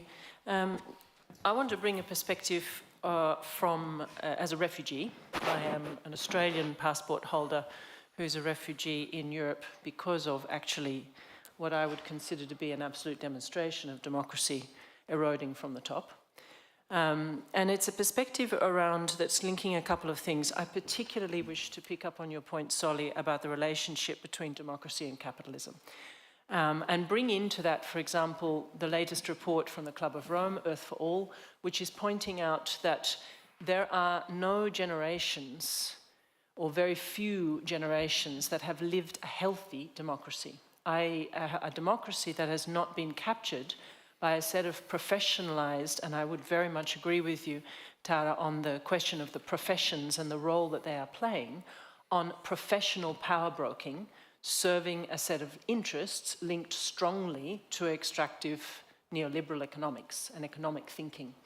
And if you then look at, okay, so when does this start to happen, you can see a whole chunk of time where there are decades upon decades of what I would describe as the infantilization of any form of effective democratic system in order to ensure that it is easier to capture with a set of interests. And those interests are obviously very lively at play in terms of what we're dealing with now. How do you unwind an existing set of capital market economics and a set of assumptions that are serving a deeply, deeply widening inequality? I think there is something in that we really need to pay attention to. And the reason why I referred to being Australian, one of the things that I challenge myself on constantly when I look at the disaster of what has been previous, a series of decades, lost decades of action, of enormous wealth generated and lost, has been that very few people actively elect to go into politics, other than those who go into politics for the purpose of wielding power. And that is a shift. That is a that's a shift in education, in expectation, in mindset, in what people believe is an aspirational career. What is politics for? Why would you choose it? And it's fascinating now to watch the shift in Australian context, for example, of what are called the teal, who are all independent, actually, interestingly, predominantly women, but independent candidates standing up to say, this is a system of effects that I don't wish to participate in these terms. It's not a professional power broking. There's something about standing up for a set of social interests. So that notion of an infantilized state in kind of entangled with a set of economic, and I don't think not originally intentional, but a set of unintended consequences of economic systems and of the globalization of economic systems is one of the things I would really want us to pay attention to. And then in that context, yes, humans change because of story. If we don't understand that, then we fail to understand how to change ourselves. Who is the most powerful storyteller? Is the person, the collective that moves hearts and minds. The storytelling immensely matters.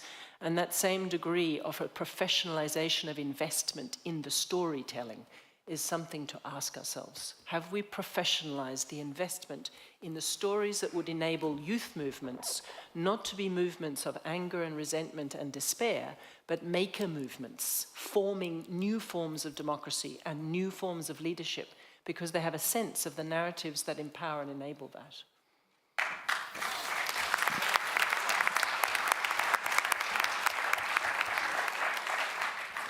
Well, on that very clear message, I'm going to throw it open to the audience. As I say, I can't take messages from the live streaming because it appears that the internet on this device in the age of ChatGPT has gone down. So I'm afraid I'm going to have to restrict myself to the audience. I see somebody at the front there. I can't see anything, I warn you, so Oh, Ivana, it's you. You're not allowed to ask a question. Anyone apart from the other moderator wants to ask a question? There's one over there. I've got one there. Yeah, that gentleman who's standing up, I think it's a gentleman these days. Yes, gentleman. Former diplomat, now a democracy activist, but I'm asking maybe a provocative question, because thinking back over the last 25 years, I think if you talk about distrust in the democratic system, one of the problems is that voters have voted, but the biggest changes came not from democratic elections, they came from outside external factors. And I think this is a big issue, and it has also something to do with this relationship between capitalism and liberal democracy. 2008, the banking crisis, beforehand, not a lot of public money could be used, as we were told, because austerity, etc. Afterwards, the banks were saved. And that was not a problem, and the billions and billions that were thrown at it were not a problem. For good or bad, but still, I think the experience was, if we had asked for this before, we would have been told by the system it's not possible to mobilize these resources. Same thing about the pandemics. Same thing, I think, also about the refugee crisis, where this got a very, very negative narrative, as we heard. And I think we are in a similar situation now with the climate crisis, where people also realize that 25 years nothing has happened. Simply nothing has happened. This is what my daughter tells me, and it's very difficult to tell her that this is not a true story. So we need to talk about the boundaries of the system that obviously, have restricted voter freedom, I think, or at least the expression of changes that everyone or many people saw as necessary. Thank you. Thank you. That was, I think, as much a comment as a question, but valuable nonetheless. And it is striking that nobody on the panel has yet mentioned 2008 and the financial crash. This gentleman over here. Hello, Clemens Drein from ERSTE Group. I have a question. One of the themes that has not been mentioned so far is technology and democracy. I think it's really interesting that actually it was not mentioned, yeah? But in itself, there was a very unsavory connection of technology in the Trump election, for example. So technology can be a threat, a clear threat to democracy, but also it could be a tool to safeguard democracy. Do you have thoughts on that? Very good question. I see a hand at the back there. That's all I can see is a hand. So I have no idea to whom it belongs. Hi, it's Neil Aaron. I'm the editor at the Fellowship for Journalistic Excellence. I'm just intrigued about one of the stories that we're told repeatedly in Britain about how Brexit happened, which is that it was a combination of deindustrialization, mass migration, both of which are kind of symptoms of globalization, but at the same time there was left-wing constituencies that effectively turned to the right because the left had given up on its old message of economic redistribution. And that story is also told about, Trump voters in kind of Pittsburgh or whatever. You had the story from France of former kind of hardcore communist communities that then switched to the National Front. And I was just wondering, really, from the panel, I felt some panelists kind of touched on this question, but whether they felt that the left's abandonment of its old kind of economic focus in favor of kind of more cultural issues was at all part of the rise of populism, in the way that the right had then been able to kind of appeal to those communities with a cultural message, even if it wasn't really acting in their economic interests. Great, thank you. So, two very good questions and one robust comment, food for thought. Kim, you've got your thing up, and then Taras, if you can address the comments from the floor.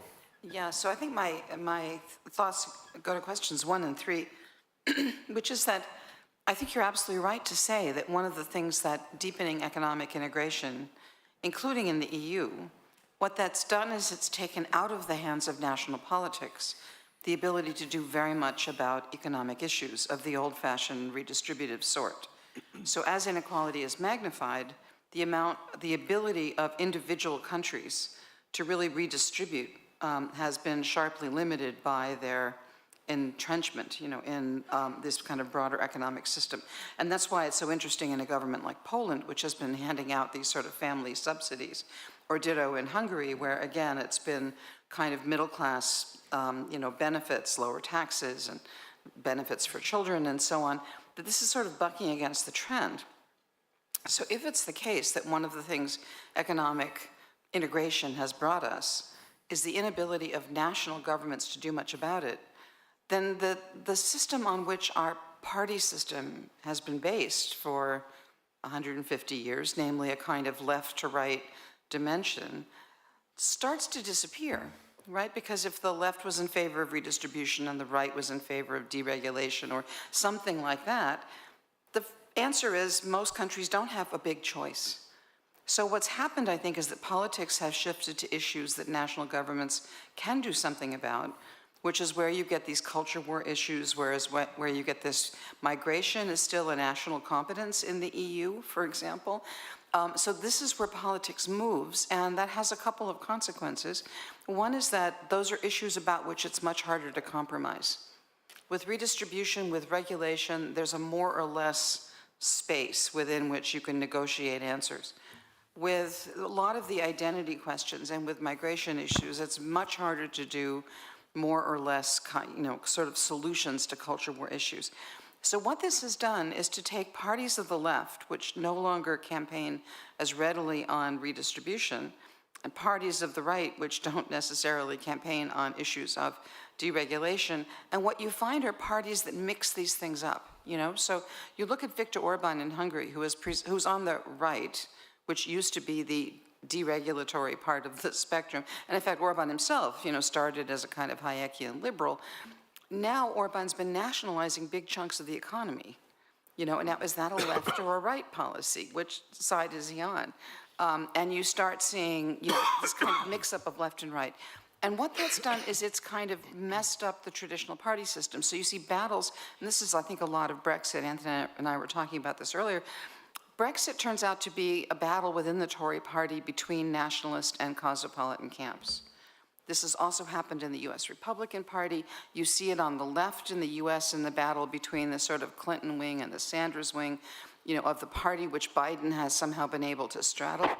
And so this is what's tearing up the traditional parties, leading to what Jan talked about, which is this decline of traditional parties, the rise of upstart parties, and some of those parties are headed by autocrats, right? So I do think it is connected to the fact that economic integration has limited the room for maneuver of national governments, and yet we still have national parties that have to differentiate themselves on something that national governments can still affect.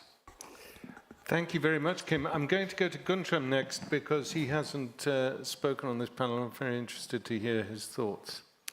Well, thank you. I just wanted to make two remarks. The first is the statement that economic integration fundamentally prevents us from redistribution, I think is an overstatement.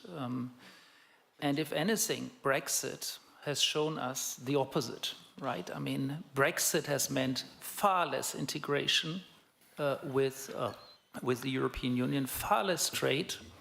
But has it improved in any way distributional outcomes in the UK? Not at all. On the contrary, resources available for national health services, for many, many issues have actually gone down. So I think we need to be really, really careful with the statement that economic integration prevents, as a general rule, redistribution. There are some aspects of economic integration, especially, of course, tax competition for corporates, that is an issue.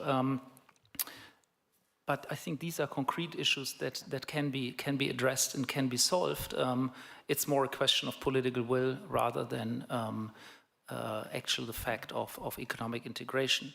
Now, that's the first point. The second point, and I thought the question on technology was really a great question, because if anything, I mean, that's the area where I'm most worried about democracy. I mean, we are entering a phase where it will become very, very difficult to distinguish who actually made a speech, who actually wrote a text. Was it a machine? Was it a bot? Was it a Russian bot? Was it a Chinese bot? Whatever. We have already passed the period where it's basically just amplification through platform economy. Now we are really entering the phase where actually everybody can generate whatever messages, fake news, deep fakes, etc. And I think we are not prepared for this at all. And I think that's, for me, the biggest worry for democracy that I would certainly put forward. Thank you. Yeah, very good point indeed, I would say.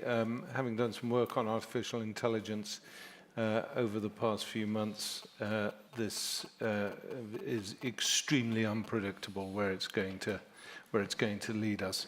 What I'm going to do is just ask if there's any final question from the audience. Taras, I will let you come back.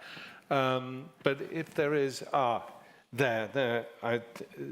a final question there. I might even squeeze a second one in, but I want Jan then to finish up. Oh, it's Hedvig. She's not a moderator, so she's allowed to ask a question. Thank you.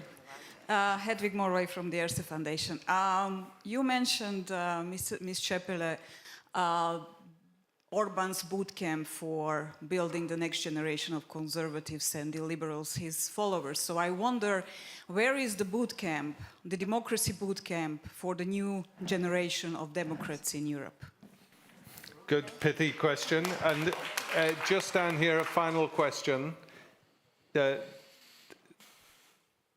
think, again, I can't see, but it's yes. Thank you very much, Irene Giener. It's actually very much along the same lines that Hedwig raised the issue, how to mobilize youth who is so disaffected from the current political system. Any ideas, because this falls very much under the heading of hope, and also how to bring in marginalized groups. There are many marginalized groups in our societies, and the issue of the empowerment of women, while they are obviously a majority in our societies, is still an issue that is relevant for democracy, in my view, as well. Okay, fine. As a final answer to those two questions, the boot camp question and the one we just heard, I'm going to ask Anthony to say something before giving the floor to Jan Katarzyna if she wants it, but and then we'll be winding up. Anthony. Thank you very much. Very interesting discussion. On this point of the possible boot camps, I do want to make, when we began, Misha talked about the tyranny of referendums. But I think the importance of referendums, and this relates to the question, a very important question of people feeling in control, is how they are conducted and the process by which they are conducted. So I think that if you look at Switzerland, you know, referendums can be built into a constitutional system in a way which is genuinely representative and deliberative. And one of the answers to the question of can there be a democratic boot camp and can you integrate marginal groups is through the issue of citizens' assemblies. So if you take the example of the two Irish referendums, one on gay marriage and one on abortion, the political parties were incapable of resolving them, but there was, because of the coalition, there were citizens' assemblies drawn at random, but with a representative cross-section of the population which deliberated on the issues and proposed the question that should be put and supported a kind of answer, and that the referendums which then followed, which were transformative and profoundly democratic, were seen as legitimate. They weren't manipulative. They didn't come from a minority. They weren't sort of, so to speak, they didn't pass through the distortion of an oligarch media. And I think it's important that a lot of, especially of the younger generation, feel the system doesn't work. They feel that representative democracy is overpolarized, but they are capable of collective wisdom, and that this is one of the elements which should be built into our democratic processes if we are going to resolve the situation of the big transformation that is taking place. And this is especially important with climate change and climate change policies, and how you legitimate quite radical measures which are going to be needed, which people, if they feel that the representative system is stolen from them, they're not going to accept. But if they feel that the process of decision-making has been deliberative and inclusive, they're much more willing to accept. Thank you, Anthony. I'm very glad that somebody brought up practical, concrete solutions about how you go ahead, and deliberative democracy is something which has raised its head only for the first time. A very quick two-fingered intervention from Kim before I hand over to Jan. Right. So on democracy boot camps, this is something that there were lots of in the 90s. When people thought that the states coming out from under communism needed guidance. The problem is that this is everywhere in Europe now. This is not an East-West issue alone. And it seems to me that this is one of the things that the EU, that the Council of Europe, that good member states that want to do this could rise to the occasion and actually think about how it is we educate youth, so to speak. Instead, what we're seeing are textbook censorship.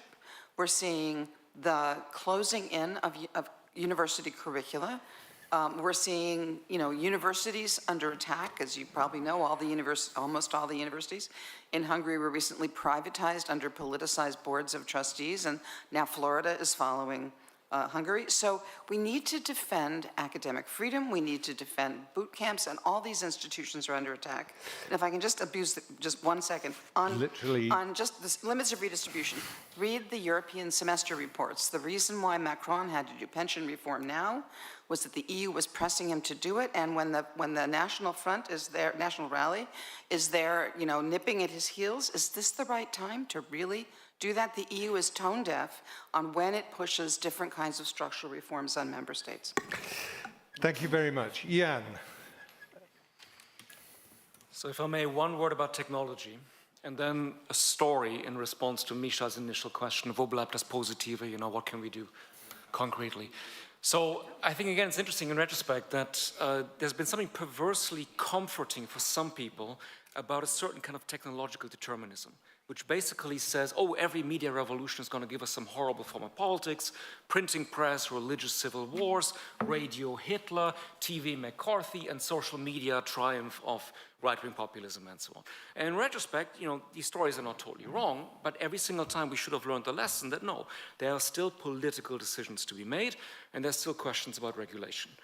And this isn't 2016 anymore. In 2016, everybody was saying, oh, silos, filter bubbles, echo chambers. As some researchers have now said, well, look, there was something perverse about a certain kind of echo chamber about echo chambers. We told each other the story the whole time. There's no empirical evidence that this is really the main problem. And what there is evidence for is that every new media infrastructure is built on top of an existing one. So if you want to talk about pathologies in the United States, how the hell can people believe that in DC there's a pizzeria and downstairs, etc.? You have to ask not about technology as such, but about the rise of cable, radio, regulatory decisions that were made in the 80s and that had long-term effects, which is not to minimize some of the dangers of social media, which some of you have also pointed out, but the sort of fatalistic, oh, everything is going to end badly because look at the US, this and that in terms of the worst kind of excesses, that is far too simplistic. And by now, we know plenty of good answers, be it breakup of monopoly platforms, be it subsidies for local journalism, with which everything still starts in terms of connecting people's daily lives to get good information, getting engaged in politics, and so on. Okay, the story about what can be done. So this might sound very counterintuitive, but the very thing that is so often suspected of being inherently populist might sometimes be a good response. What am I talking about? A referendum. Why? For two reasons. First of all, and this is alluded to by a number of speakers, a lot of these far-right actors know that their policies and their ideas are actually not popular. Right now, plenty of Republican state legislatures are raising the level that is needed for popular referenda on abortion, among other things. Of course, Orban does these fake national consultations about certain kinds of issues. But remember when Hungarian citizens wanted to have referenda about Olympics in Budapest, for instance, was nipped in the bud. These people don't like to be shown that they actually don't really speak for all the people and that their ideas are super popular. Now, secondly, maybe less obviously, and I'm sort of reluctant to say this in Solly's presence, but my impression is that in a number of countries, if you have these large coalitions of opposition parties going up against Orban, Erdogan, etc., people might sometimes legitimately ask, okay, but what am I getting by way of policy in the end? Am I going to get Jobbik, or am I going to get some left-wing party? Who's really going to be in charge? I'm not saying that therefore all these outcomes are justified, but if you do a referendum with a binary question, you get around this problem. It's a yes-no, and you don't have to have complicated policy questions at the core. So hence, under certain conditions, that might be a good thing. And last thing, if I may, in response to Anthony, so I agree with the importance of citizen assemblies. At the same time, we should not oversell this as a kind of panacea and solution. And again, it's interesting to note that maybe one of the reasons why the Irish thing is now always held up as something so successful is that it was actually connected to referenda. In the French Convention on Climate, one of the interesting outcomes, not always noted, was that the people who were randomly selected didn't want a referendum. Why not? Because they said, we have now become experts, but we don't trust our fellow citizens. We think they're going to make the wrong choice. We've now understood how dangerous everything is, but we're worried that if we open it up to the people, and instead they left it to Macron, and you all know what Macron did in response, and in retrospect, it seems, had it been a referendum, it would have won, and people would have been ready to do something more radical on climate, and they were afraid of giving it to the people. So in a strange way, even though it was randomly selected citizens, a certain kind of elitism crept into that institution. I'm sorry, that was not a very positive note at the end, but you know. No, it was very, very helpful. Now, before we give our panelists a rousing round of applause, I'm going to ask Katarzyna if she has anything she wants to say at the end. Just very short remark, what can be done or what has to be done, I mean, to end on a positive note. And definitely I agree with all the suggestions regarding the deliberative democracy we needed in the referendum, that is especially on identity issues. But at the same time, we need a decisive democracy, because this is what people expect. And if the populists are the only one who offer the decisive policy, then people just vote for them. So the question is how to make democracy, on the one hand, more deliberative, but on the other hand, not to forget about this decisiveness. And here I think we've had a very interesting experience with firstly COVID and then the war, because so many things which were totally impossible then suddenly were possible, because there was a pressure of health emergency, and then of course the very serious security threat. And then the problem of influx of Ukrainian refugees was suddenly and very effectively, I must admit, solved by this scheme which was there in the acquis communautaire, but somehow, I don't know, no one remembered about it. And then, when there was a need, it was found and it was applied and it worked. The same with oil, gas dependency on Russian energy resources, which are at the same time fossil fuels, so it has something to do with the climate issue. So there was total, I mean, no to any changes in this sphere, and then suddenly, it was possible, it happened, and very effectively over just 1 year, we almost totally cut off Europe from the Russian supply. So my recommendation would be to think about that the first thought should be not that this is not possible, but perhaps look for the ways to make things possible, and not only under the pressure like the Russian invasion of Ukraine, but just in the normal politics, because the solutions, they are sometimes on the table, we are just not looking for them. Thank you very much, Katarzyna. So, we're only 4 minutes over time, which in the world of conference timing is a big victory. So you can include me in the robust round of applause that you're going to give to all our panel. Thank you.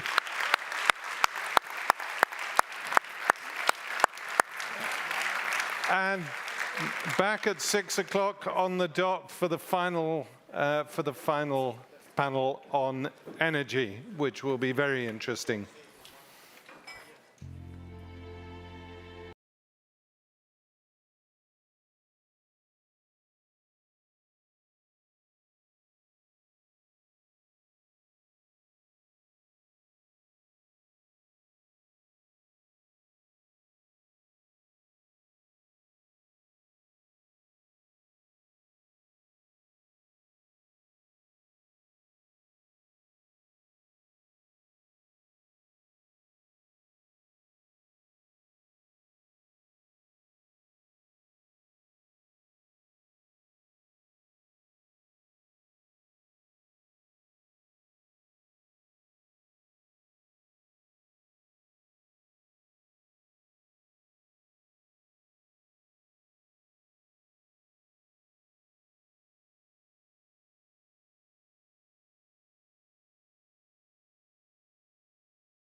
Microphone. Okay, thank you.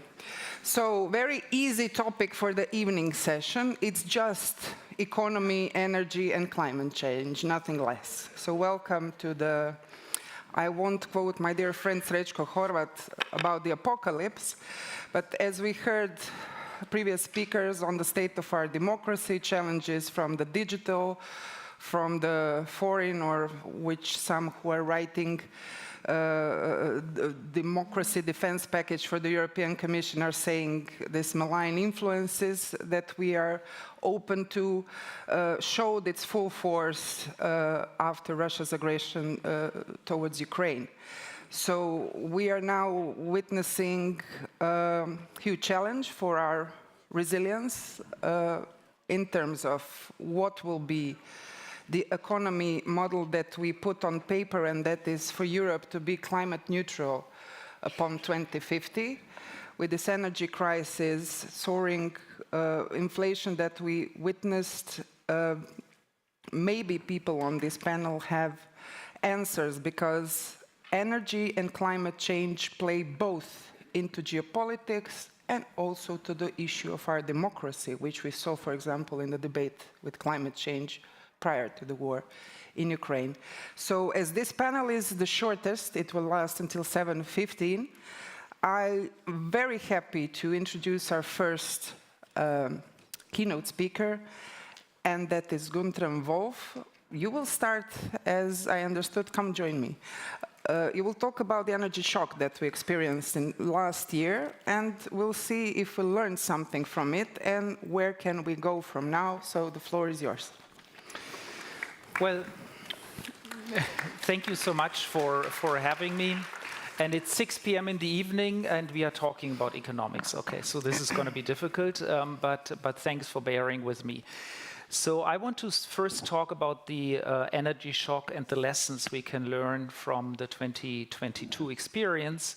After that, I want to talk about climate and the systemic rivalry with China.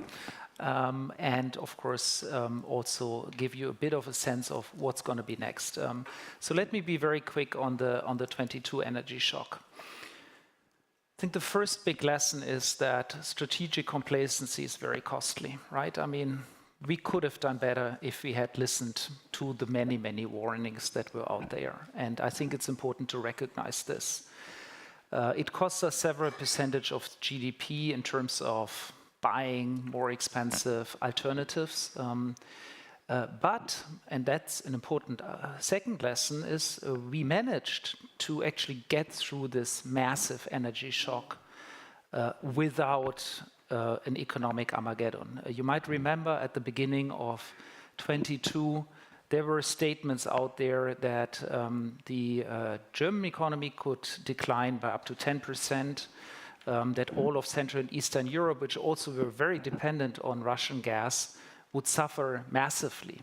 That fate was avoided, and that fate was avoided because of, I would say, really two important factors. I mean, the first is we let markets actually operate largely on, let markets operate and do much of the adjustment.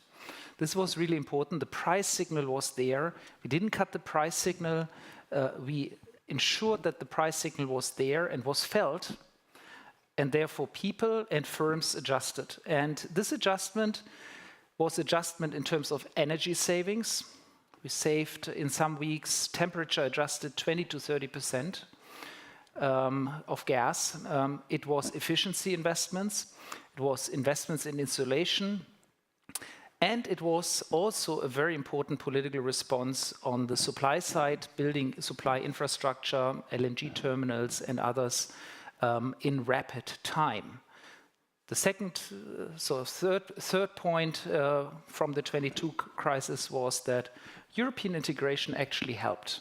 I mean, it really helped to keep the European energy market open, let energy flow, and ensure that gas that used to flow from the east to the west, from Russia to the west, actually all of a sudden was flowing from the northwest, the north, so Norway, LNG terminals, to Germany and to Central and Eastern Europe. Germany became an energy hub, supplying energy to the east, quite a different role. And this was absolutely crucial that this gas continued to flow, because otherwise, not only would there have been major economic disruptions, but also all the supply chains, the economic integration would really have suffered. And that was prevented. And I think it's really important that we let the markets do the adjustment. There was social, fiscal benefits to ensure that social hardship was dampened, but the price adjustment and the supply roads remained open throughout. Now, we also learned that the price signal works in terms of energy savings, and therefore it's a good climate policy. And that brings me to my next point, in which I want to talk about where I see the main issue in climate policy and climate action, and that is actually China by now. And let me start by saying that when we talk about China, we often have this trio. It's a systemic rival, it's a competitor, and it's a cooperation partner, right? And the cooperation partner, many politicians, Yellen, Ursula von der Leyen, Annalena Baerbock, many others say, well, that's the area where we want to work together with China. It's cooperation, right? China is cooperation on climate. Well, the truth is that we've long entered a phase of systemic rivalry on climate policies with China. And let me give you quickly the main reasons. China is pursuing a totally different emission path to that of Europe and the US. Chinese emissions are growing rapidly, massively. China has added almost the entirety of the European Union's emission in the last 10 years in its annual emissions. China is now emitting 4 times the emissions of the entire European Union, and its per capita emissions have reached the emissions levels of the European Union. So massive acceleration of climate change, where Chinese emissions by now continue to drive global emission increases. China is not doing this at home. It is also exporting that model, a model driven by coal-fired power plants, delivering cheap energy in the context of its Belt and Road Initiative, where subsidies were given to actually support that model. That is clearly also a big step towards accelerating climate change, but also a step towards a systemic rivalry where a very different system is being advanced. And lastly, of course, we are in big competition with China and rivalry with China on the technology, the green technology. Now, what to do? It's called a summit, time to decide. And I want to argue that there's real trade-offs that we have to face and that we have to think about as Europeans and as national decision makers here in Europe. The first question regards and concerns the speed of decarbonization. We are being told sometimes that faster decarbonization might be even a good thing for growth. Our Commission President likes to call the Green Deal our growth strategy. The reality is that as you accelerate decarbonization, it does have effects on, at least in the short term, on economic growth, on welfare. And that's why when you follow the news, there's a lot of resistance, social resistance to some of the issues that are being proposed by some governments at the moment that accelerate our decarbonization efforts. So one big question is the speed of decarbonization. How do we get that right? The second is, how much of decarbonization do we do at home and how much do we invest in decarbonization elsewhere? I think this is really important in the context of the systemic rivalry with China. We are underinvesting, if you ask me, we are underinvesting in decarbonization in third countries. We need to find energy partnerships, energy transition partnerships, and support them financially, back them up with real money, because only then a decarbonization model will become attractive in these third countries and third economies, and only then will we be able to compete with China on the systemic rivalry. And last, and I'll end with that, my time is also up, is we of course have to invest in technologies. Decarbonization is costly. In some areas we don't even yet have the technological solutions. And we have to invest in these technologies to actually make it a reality, this decarbonization, and make it affordable to not just rich Western economies, but really also to poor countries around the world. Thank you so much. Thank you so much, Guntram, for this fantastic pinpointing the situation. And I have to say also that you are writing with some other people, it's in the making, a book on macroeconomics on decarbonization, which will be out and published by Cambridge University Press, so we're looking forward to your inputs at the end of discussion. We've heard also Kirsten pinpointing very important things during the previous two sessions. So I want to invite you here for our second keynote with basically map us finally what we're discussing here all day and relationship with climate change. Thank you very much. Okay, so I am noting the title of this session, Fueling the Future, Economy, Energy and the Environment. My challenge is that from the perspective that I'm working from as an implementer of climate action, we probably want to reframe that as securing the future, or perhaps better, making the future for humans livable and possible. So let me start by making a connection back to one of the comments that I made earlier at the beginning of this session on the fact that we are on trajectory for a 4-degree future. Actually, we are on track for 2 degrees before 2050, 3 degrees by 2070, and 5 degrees by the end of the century. Unless we do decarbonize at a scale and at a pace that is dramatically disruptive. So the question is, what does that mean? Why does that happen? Because we have underestimated planetary tipping points, the feedback loops that we only really begin now to fully understand. But I think one of the most important things that we need to bring into this conversation, and particularly the trigger for this conversation, is polycrisis, the effects of physical risk, the effects of transition risk, and what ultimately are the nexus of adaptation and mitigation that we've barely begun to understand. Most infrastructure in climate action is not designed for 50 to 55 degrees. Most infrastructure is not designed for 3 or 4 1-in-100-year storms happening every single year. And the social and political tipping points are, in fact, the ones that come first. So one of the things we are really deeply unprepared for, and the Ukraine crisis is beginning to help us understand, is that is really what we need to begin to understand. We will lose our grip on the conditions in which to effect stable, managed transitions, affordable, accessible prosperity shifts, if we lose our grip on social and political stability. So, in other words, we are dealing with a situation where we need to train ourselves to transform in crisis, in, with, and through crisis. And perhaps we in Europe are now facing a situation where this is one of the best training grounds we can possibly find.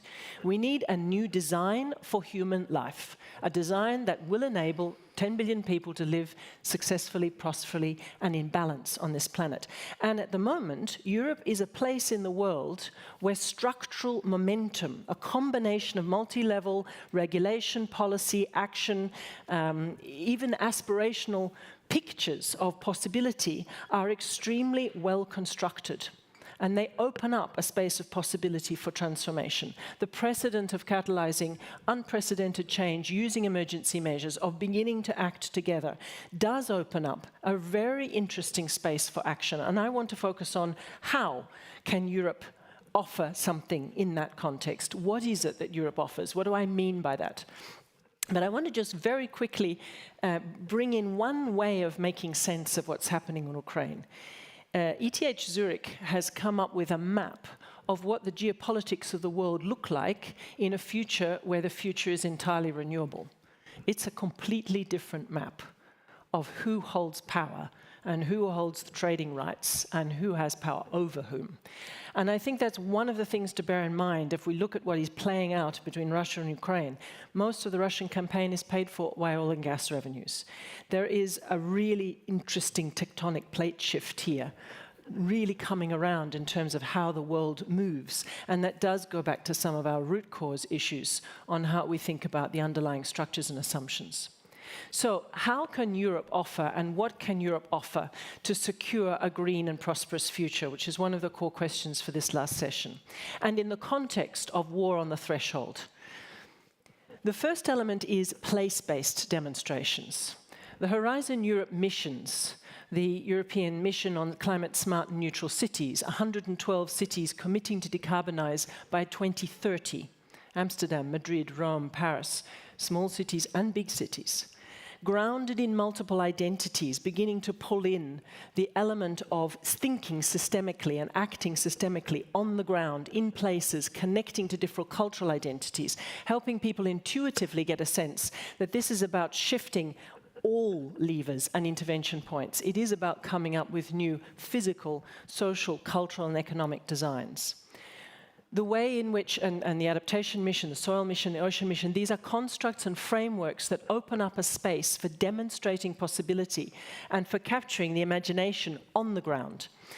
The way in which those initiatives train a generation or multiple generations of people to learn to work and lead in uncertainty, but deliberate, strategically designed uncertainty, using emergency measures, using portfolio approaches, using multiple different interventions simultaneously, starting to build deliberately towards composite, structurally different business models, ecosystem services, thinking in complexity in ways that we have actually educated ourselves not to do for decades. That's immensely important in part also because what it opens up a frame for and a practical demonstration ground for is plural, polycentric, networked action. Acting in interdependence across multiple cohorts of actors, but acting with the diversities and with the difference embedded and encoded inside them. And for me, this is one of the elements that Europe really offers. The idea of Europe, and we were referring to that before, and I really want to bring back Kim's reference to this, shifting our notion of the imaginative frame of what Europe represents as a space for negotiating plural, polycentric, network, distributed, decentralized action that is nonetheless linked and brought under a framework of common intent and shared values and shared purpose. There is something immensely powerful about that. Think of Europe as one of the few places in the world where you could experiment at scale with managed commodity trading on scarce resources. That's worth trying. It's worth demonstrating. Then there's the question of risk. At the moment, our greatest risk as a species, as economies, as political units, as businesses and as citizens is the status quo. Once we start to feed that into our economic thinking and to our financial management, the relative investment of investing into managed transitions through large-scale, place-based innovation implementations starts to look like a very, very tiny investment to manage a very, very big cost. And it comes back then to the particular European nature of security responses and the rise in security investments. 90% of the solar panels coming into Europe come from China, but 70% of the chips in them come from one company in the Netherlands. There are complexities in the global system that start to open up opportunities in the way in which we think about security. How do we start to think about an investment in securitizing and creating security for the whole population with an emphasis on polyuse, on multifunction, on the way in which any technology that we use and we develop needs to have an application to civil and peace-building, peacemaking environments. And then the last reflection I wanted to make is on the possibility of Europe as a project going forward for its multiple generations and working towards intergenerational relationships, not as a negative peace project, but as a positive peace project. I believe that it is The challenge that Europe needs to make up its mind about is, on the one hand, creating space for a paradigm shift in economics and politics towards something that is intensely human-centric, regenerative, based on sufficiency and balance and resiliency, and the opportunity to lead and demonstrate that that is possible at scale, really bringing people, planet, and prosperity together. And on the other hand, the opportunity to address the critical problem of scale. The scale, the systemic scale of climate and climate change concerns, biodiversity collapse, pollution, and the degradation of human circumstances demands policy mechanisms that bridge borders, that engage the problem at its own scale.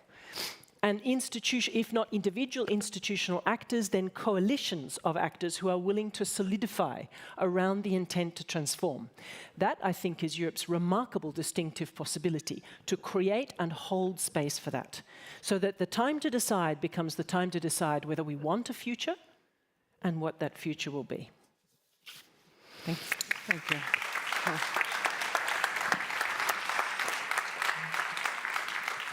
Thank you so much for very insightful keynotes. I would like to bring in, I forgot you at the beginning, but I didn't forget you at the end, Mary Warlick, Deputy Executive Director of the International Energy Agency. I want to ask you to pick on what we heard from the perspective of basically World's Energy Authority, because what was happening with the war in Ukraine made you also rethink some things. So basically your comment, because you were writing very thoroughly what everyone was saying.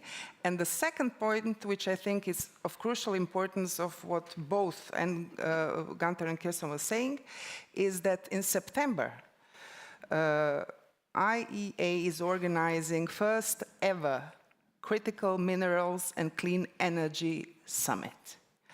And its basis for you, as I told already, World's Energy Authority in that action with G7, with G20, constructing the new, let's say, energy pact for the world, is something that I think we need to hear also here in Europe. So please. Very good. Well, thank you.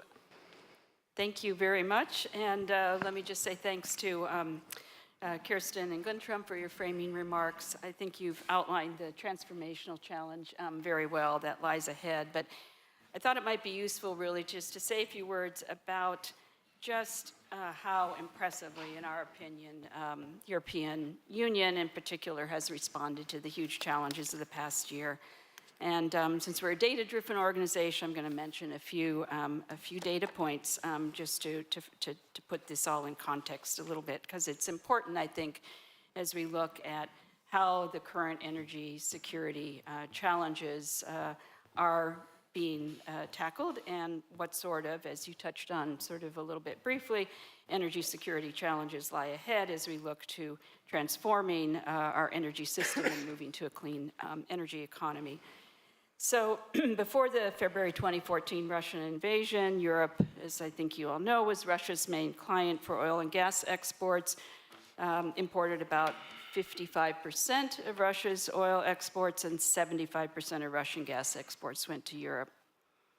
Today, Russian pipeline flows to Europe have fallen 80% from pre-invasion levels, and Europe has halted the vast majority of Russian oil and Russian coal imports. And in this year, in 2023, the share of Russian pipe gas in EU gas demand is expected to drop below 10%, while LNG is expected to account for over 35% of supply. So this is just a piece of the diversification effort that was really important.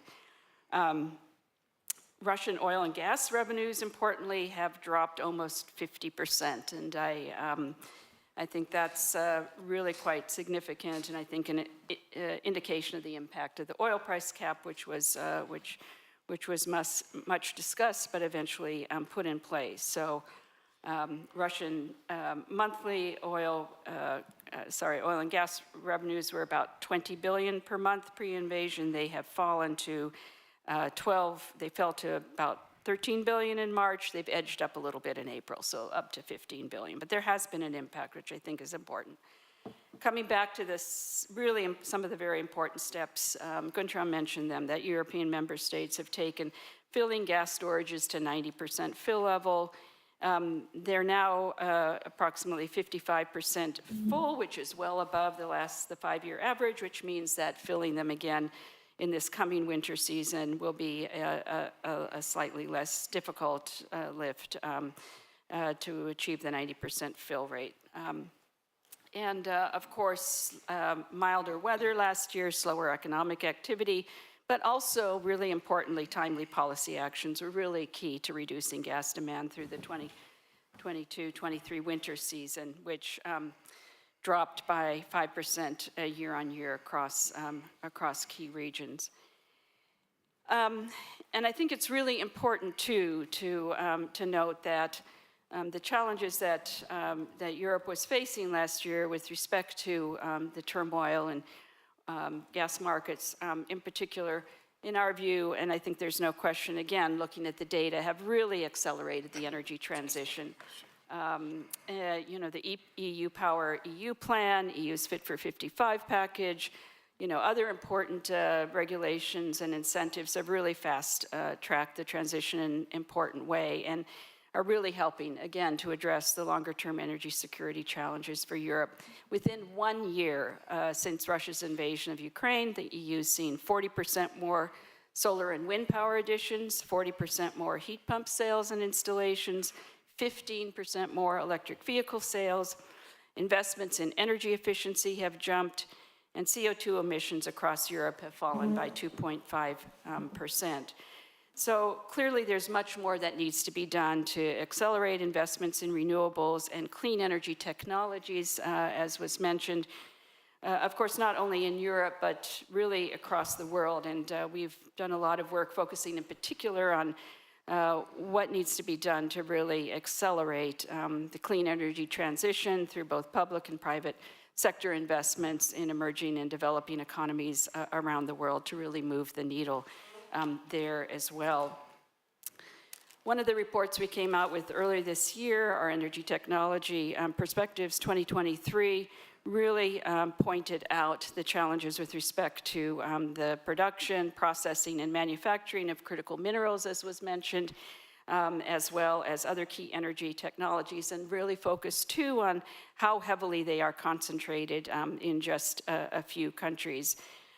So in our view, addressing the challenges of the clean energy economy in Europe and elsewhere can really be aided by things such as this focus on critical raw materials, on the Green Deal Industrial Plan that is under consideration, and yes, to the U.S. Inflation Reduction Act for all the discussion around it, in our view, is really helping to move the needle, not only in terms of the U.S. being able to meet its NDC, but really in our estimates, we see strong increases in new clean energy projects if all of these stated policies are implemented, with annual solar and wind capacity additions in the U.S. expanding 2.5 times over current levels by 2050, and EV sales expanding 7-fold. And I'm glad to hear that European companies have been a part of that as well.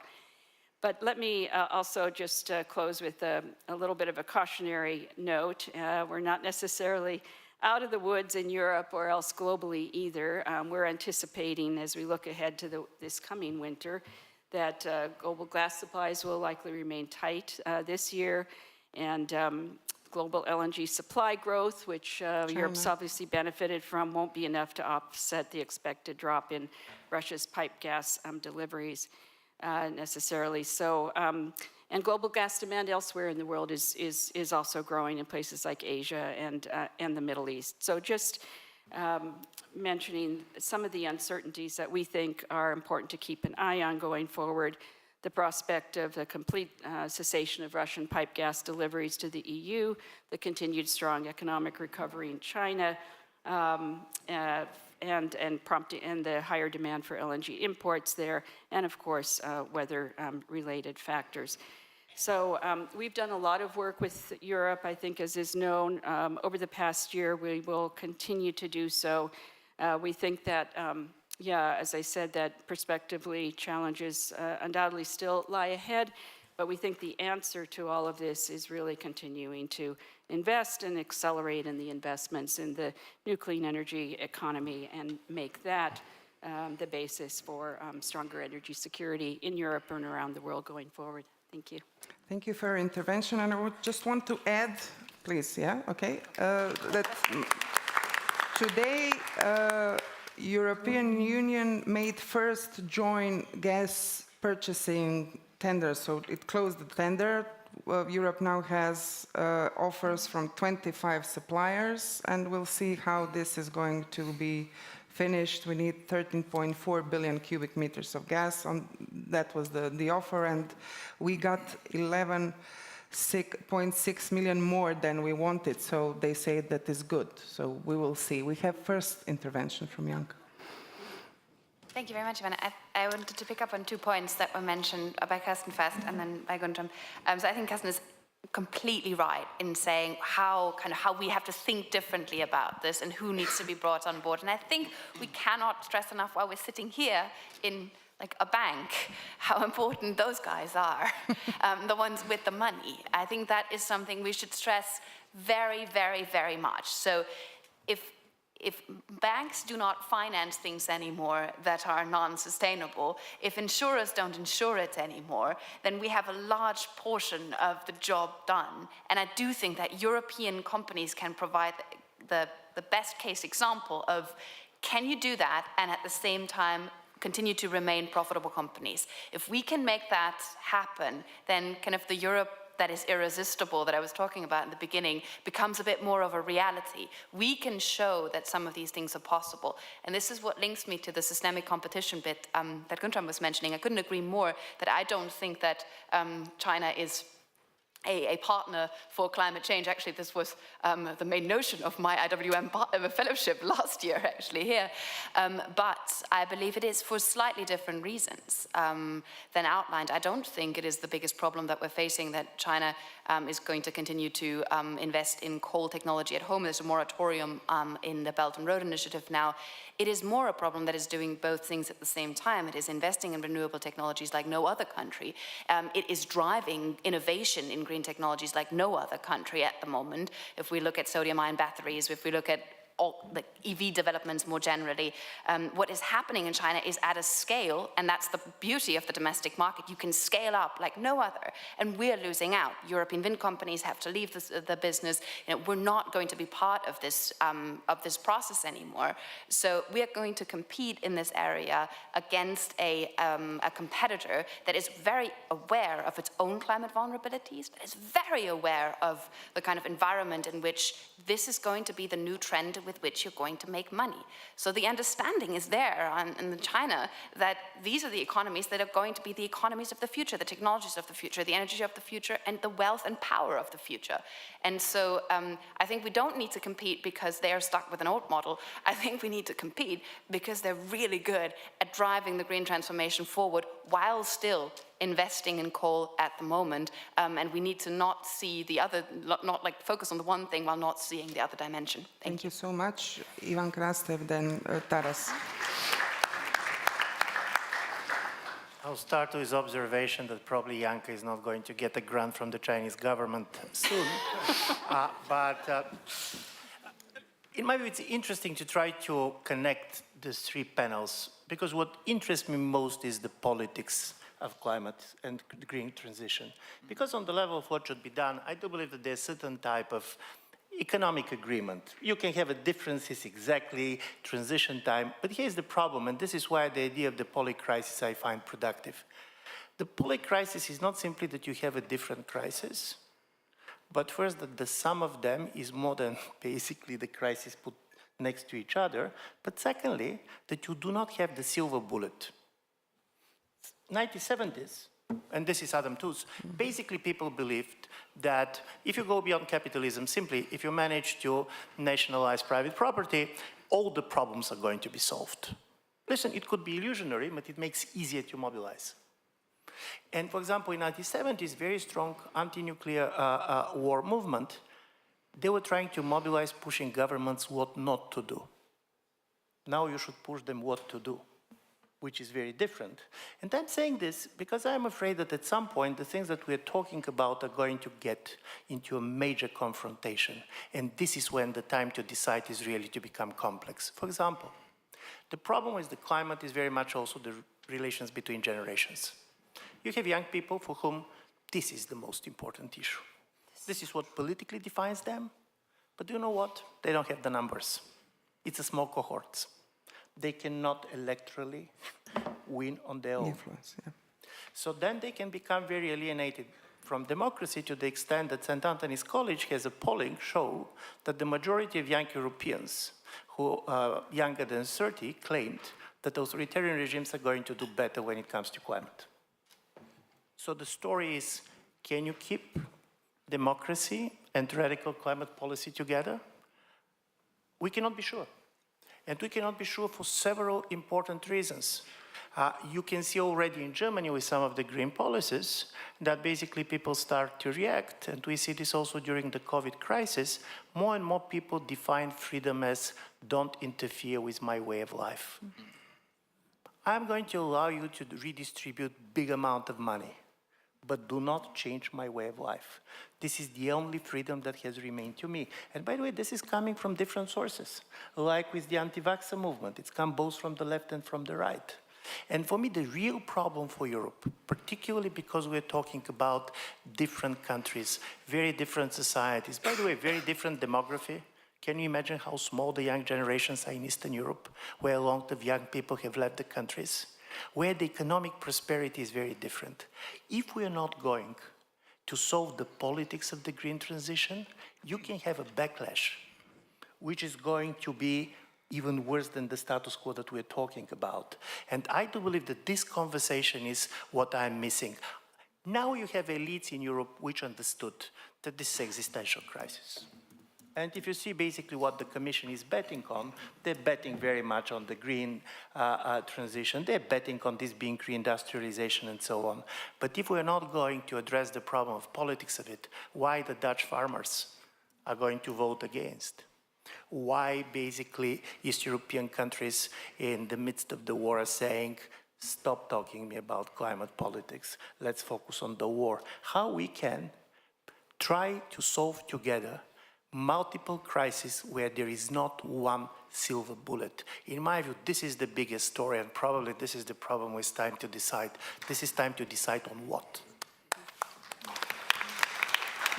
And it comes to how can we then work on what Kirsten said, systemic change. How can we rebuild what we are missing now, and what you wrote a lot about? It's trust, fabric of trust in our societies, and some kind of new social contract with whom, for what, when, and where. And in that, we have a huge label over our heads that connected with energy, what Russia represents, what China represents, and which we saw in Europe, and that is corruption. I'm sorry, Taras, I know that you tackled a lot issue of corruption. I don't know if that was your intervention, but I would really ask you to say something also about that. That job title really, is following me everywhere. I want to thank you for that. I'm going to mention that, but first I want to go to what Kirsten talked about, which is that we might lose the grip on the very conditions of possibility for making adjustments and strategic choices and policies. And I think we've talked about Ukraine, Russian invasion of Ukraine has been an impulse that has transformed the European energy landscape and policy responses to that. But also, of course, this war, at least for Ukrainians, has been the kind of calamity and the kind of catastrophe that might happen more often in form of emergencies, maybe climate emergencies, not wars, right? So it's something that we can also learn from, and learn from the responses that Ukrainians have put up in response to the invasion. And one thing that we see is that in a crisis and a calamity like that, the state is by far not the only actor that responds. The Ukraine needed to mobilize resources in response to the humanitarian catastrophe of the war and, of course, the military problems on a scale that it could not because of the lack of capacity for the state. But of course, if we are living in the age of climate emergency, and when these emergencies start to happen, states like Germany, France, and Italy will also not be able potentially to mobilize, certainly not Bangladesh or others, will not be able to mobilize the resources that they need at the scale and with the speed that they need to mobilize them. And here, of course, civil society steps in. In Ukraine, civic networks managed to mobilize quickly the sort of resources the military needed and also the humanitarian actors needed to bridge in time then for other forms of support to come through the state and humanitarian institutions.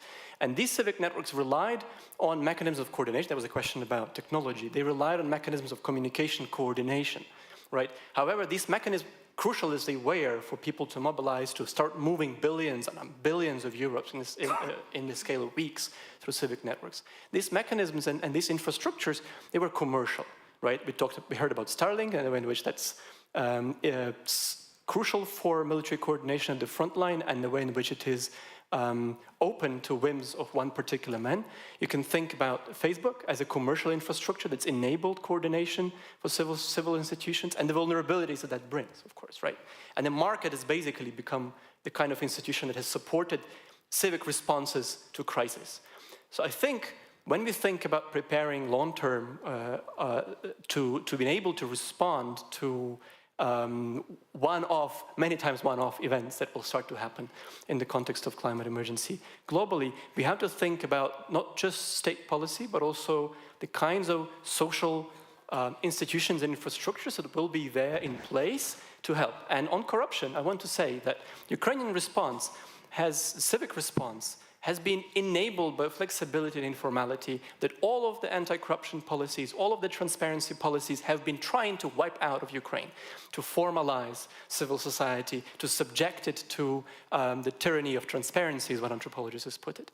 So unfortunately, I'm going to speak here against the forms of anti-corruption that, in the way at least that we have practiced them as technocratic solutions to political problems, just to say that the kinds of challenges that we're going to be facing long-term with climate change all over the world will require exactly the kind of flexibility and potentially progressive democratic anti-bureaucratism that Ukrainians have embraced in their response to the invasion. We go to Milica. Thank you so much for this.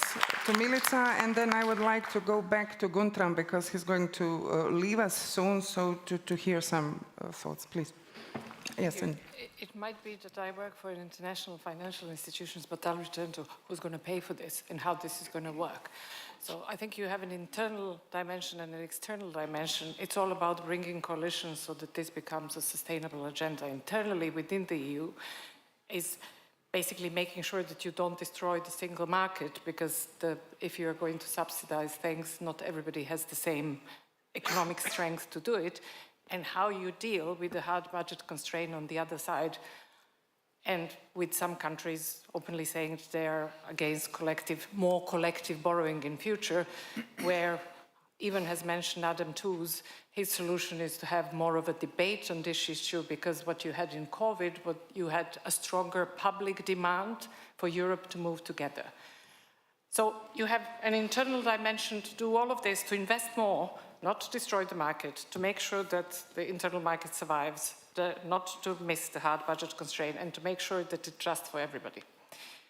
You have external constraint. Europe's neighbors pollute more than Europe.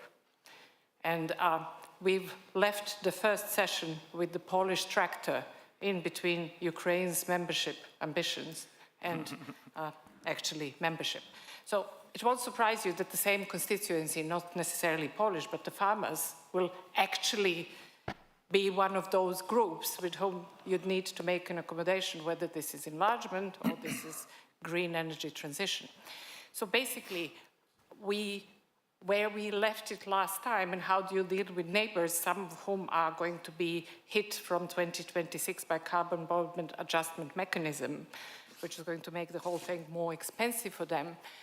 It's probably to create a coalition by transforming what this enlargement means. This is a transformative crisis. Neither Europe is going to be what it was, nor enlargement is going to be what it was, but it might be a way of sectorally including countries in a way which resolves the problem and aligning them fully with incentives and enforcement around the green agenda, and by this also making sure that they are more aligned in geopolitical and other terms. So I think it's probably what I'm returning to in every intervention. It is very difficult to have one-dimensional debate because they are really deeply interrelated. And if you don't want to have lithium from China, you might end up having it from another not so democratic places, which might still be geopolitically of the right orientation. Anthony Burnett, then we will have... Thank you. I have a question really as both as a consumer of energy and as on a very small scale with 22 solar panels as a producer of energy. The solar panels, okay, were made in China. They've been there for 10 years, and that...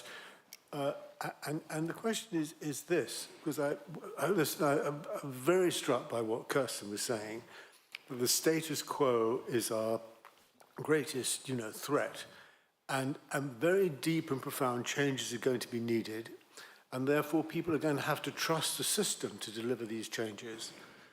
And what I feel is, over this energy crisis, that it's all very well to say, and it's good to say, that the market pushed the price of energy up. That's good. We cut our energy consumption down. We were cold at times. That's good. And then you read that the banks have made 5 billion, billions and billions of profit because of the way the energy market is fixed. And not just the banks, the oil companies, the energy producers are making staggering profits. And at that point, you start to think, hold on a second, what is going on here? I don't mind paying more for my energy because I think energy should be expensive and I should consume less. But if the consequences of that are oligarchs going to buy even bigger yachts, then I think, hold on a second, I'm not going to trust the transitional system or the demands that are going to be made on me. So I feel that this question of the super profits that are being made out of this crisis and how to deal with that, and it's not just a matter of adding taxes, but of actually seeing that there is a systemic need to build trust, and the way the market, which may be very well in terms of cutting consumption, but the way it is generating a completely unjustifiable profits is undermining the actual future, the capacity to make the changes that Kirsten said we need to do.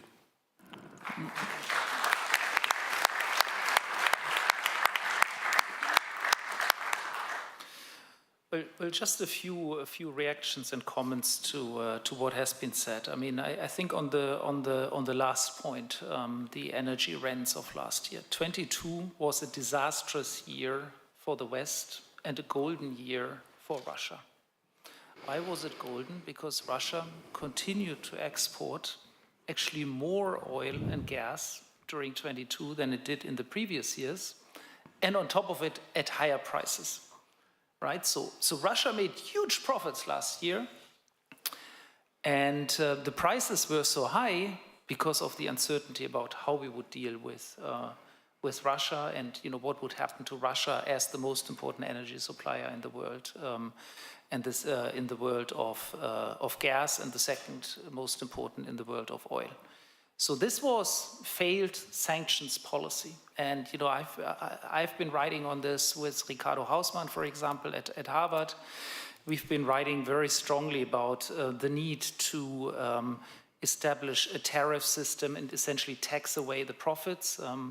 Now that wasn't chosen. In the end, the choice that was taken was a choice about a price cap. But as you know, the price cap was only implemented as of January/February this year. The price cap does have effects now, and you see that Russia's revenues in the first quarter of this year have actually fallen very substantially. The state revenues have fallen, the revenues of the oil companies have fallen, but of course it's still not perfect. And Russia is still making money, significant money on its oil. It sells the oil to India and China, which is in part what the price cap wanted. I mean, the price cap didn't say Russia shouldn't supply the world market, but should do it below a certain price. And I've just published actually a piece in which we argue with a few colleagues from the Kiev School of Economics that we need to start using financial sanctions to tighten the effectiveness of the price cap and make sure that the profits of Russia really get minimized. So this is, I would say, the story of last year. It's a story of failed sanction policy in the energy field against Russia.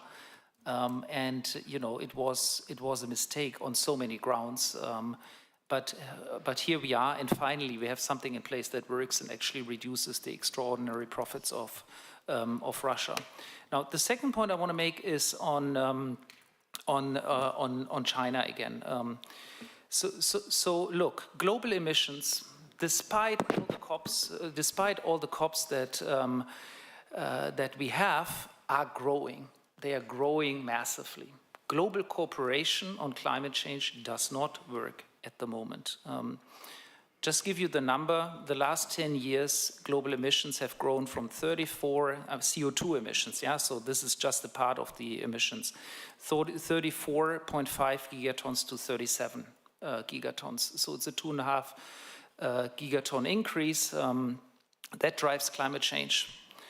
Now, who's the main factor driving this increase? I mean, it's not the European Union. The European Union has gone down by 0.5 gigatons in those 10 years, is now below 3 gigatons. It's China. I mean, China has grown its emissions, annual emissions, from 9.5 to 11.5 gigatons. So this is one of the main drivers of global climate change by now. We have to confront this reality and find a way of getting China to accelerate its own climate ambitions. It's not going to be enough if China starts doing this after 2030 or 2040. It's not going to be enough. It pushes us much, much more quickly to the tipping points that Kirsten has, I think, really mentioned very clearly, and that are a big headache. So we need to accelerate climate action in China. And we need to think about levers to convince China to do this more quickly, both within China but also in Belt and Road Initiative countries. And there's some movement, and I agree with that, but it's just not enough. Third point on the technology, and Janka, I mean, I'm actually somewhat less worried about this technology competition. I mean, in a sense, yes, there is this technology competition. But competition drives the speed, all right? And we want this technology to develop and to be quicker. And the response to the Chinese competition was the IRA, the US IRA, and that tremendously accelerates the development of new technologies that will actually help us tackle this global problem. So in that sense, I'm not worried. I'm worried that we might lose out and not invest enough. And that's why I think it's part of the systemic rivalry. But as such, I welcome that China and the US, of course, invest in this. Very last point, very quick, just on the solar panels from China. I mean, there's a lot of talk about how worrying it is that we import all these solar panels from China. Well, how worrying is it really? I mean, it's not like gas, right? I mean, gas, you switch off the tap. Solar panels, okay, if the Chinese stop selling us solar panels, the solar panels still operate, the energy is still there. So yes, there are some risks, but the nature of those risks is a very different one to the nature of the risk of the direct dependency that we've had on Russia with the gas. Thank you. Thank you so much. Mary and then Kim. Just a second, Mary needs to talk. Sorry. Yes, I just wanted to comment on a little bit on the issue of the politics of the green transition, which Ivan had highlighted. And I think that there's no question we need to be thinking harder about how we build stakeholders in a very inclusive way for the transition. Of course, it requires leadership, no question there, and I think that's a really important starting point. But there's a reason why there's so much discussion about just transitions and people-centered transitions, because We have to, our leaders need to be able to demonstrate what the benefits are going to be, right? There are going to be winners and losers as this transition moves forward. But our analysis, and we just issued at the IEA the first global energy employment outlook last year, and we'll be updating it again this year, shows that significant numbers of jobs are going to be created in the new energy economy, though of course it's going to require investment and job retraining and all of that. The new plants are not, industries are not going to be where the current ones are, so it's a very complicated set of issues, no doubt.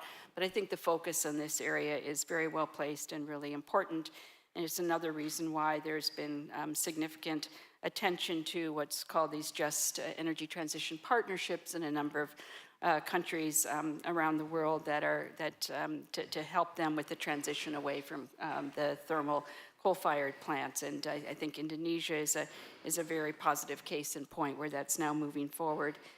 Second point I'd like to make, again, in this subject of inclusivity or everyone playing their part, really important that all of the sectors of our economies and the energy system look at doing so, playing their part. And a number of comments have been made about the significant resources that the oil and gas industry has had, windfall profits over the last year or so. We just issued a few days ago a piece exactly on this topic of what the oil and gas industry can and should do in terms of really working to reduce its emissions, and have assessed that it has the technology, it's got the money, it's got the know-how to reduce emissions by 60% by 2030. So that's a challenge there for that particular industry. And then third, coming back to some of the points we talked about a little bit earlier today, again on this subject of inclusivity, I think it's really important that we think hard about how all of our institutions, including global organizations such as ours, begin to open the doors, which we've been doing since 2015, to non-members in different ways. So we now have 11 association countries that are part of the IEA. They're not full members, but they're important in terms of the global energy economy. That includes China, Indonesia, India, Brazil, a number of other countries, and the most recent one that became part of this broader family is Ukraine. So just wanted to make that point of our strong attention to the energy challenges that Ukraine is facing today and will be facing going forward. Thank you. Thank you so much. Kim, Ivan shortly, and then as Guntram and Mary needs to leave at 7:15 sharp because they're catching a plane, we'll open the floor to you, please. Great, just a couple of quick points. One is that I appreciate why we're talking about this as an emergency. We're often also talking about emergency government. And one of the things I would like to know is exactly what that means. Are we talking about executives overriding reluctant parliaments by decree? Are we talking about EU having broader scope to act without over national objections? Are we talking, I get nervous about emergency government because then you may not have the political conditions you need to move forward. So as we think about climate emergencies, I understand that terminology. I wish we could get more specific about what is ruled out. Does it mean overriding rights, for example? Two, we're talking about this, of course, without history, and of course, one of the reasons why it's been difficult to get China to the table or India to the table, right, is their objection is, you guys benefited from the Industrial Revolution and dumping all this carbon in the air, and just when it got to this tipping point, you're telling us we can't do it, right? So I'm just wondering what people on the panel think about what we deal with that historical argument, which strikes me as being really something that is not a trivial argument. And then the third, Africa in that debate. It would Africa need debate. another time to decide summit, hopefully. Exactly, which just brings me to a very quick third point, which is, you know, who are the people who suffer the most from the climate change events we already see? And this goes to the social solidarity point, right? It's poor people. Poor people in the world, poor people in all of our countries. Where are the areas that flood? Where are the areas that are vulnerable to forest fires? Where, you know, all of these kinds of things. And there's a social solidarity problem within countries, you know, as we try to address some of these issues. And I'm afraid that one of the reasons why the issues are not being addressed as quickly as they should is that the people who benefit immediately in the short term are exactly the people who are not supporting the governments who would be doing this because they've dropped out of politics altogether. Thank you so much. Even shortly, and then the questions, I just please. say how unlucky East Europeans are with the words. Can you imagine transition? Again, for the people, this is like naming your son Mao just the day before Albania is going to break with China. It's very difficult to make people to trust something that is called transition, and I do believe that unfortunately here we are not on the lucky side. Thank you so much. Questions, please. Lights on and hands up. I don't see in the dark. Can you just, yeah, thank you. Second row, gentleman with a scarf. First one. Hi, this is Thomas Eppinger from a magazine in Austria, Pragmaticus. Just one simple question. So there are billions of people poorer than Europeans. And I think what they strive for is getting wealth, getting iPhones, getting houses, getting cars, traveling. And they will judge the European way of fighting climate change from a simple point of view.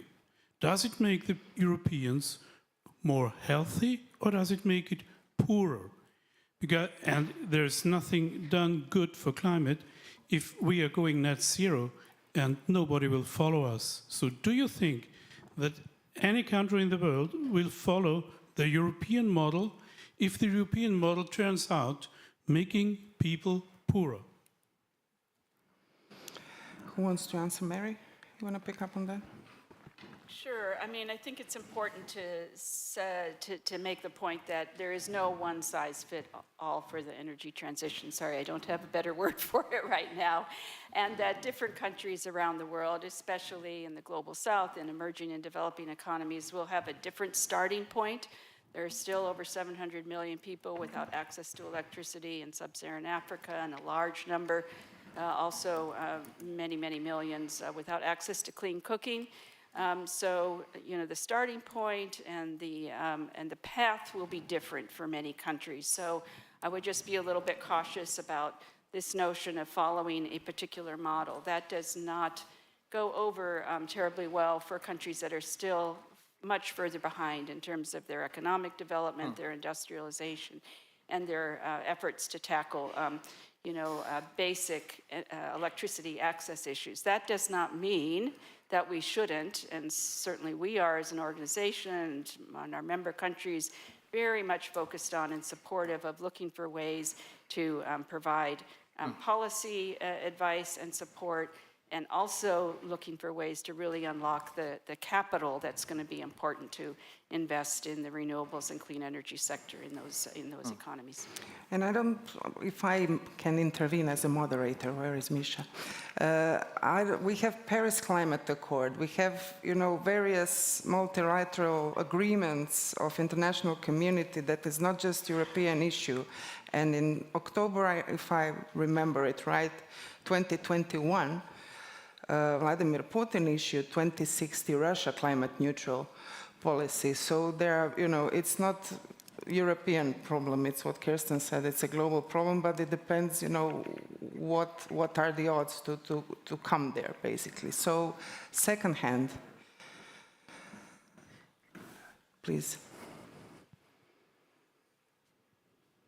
Thank you. My name is Teresa Filippi. I'm a lawyer here in Vienna, and I just wanted to comment or to add one remark on the question where democracy erodes.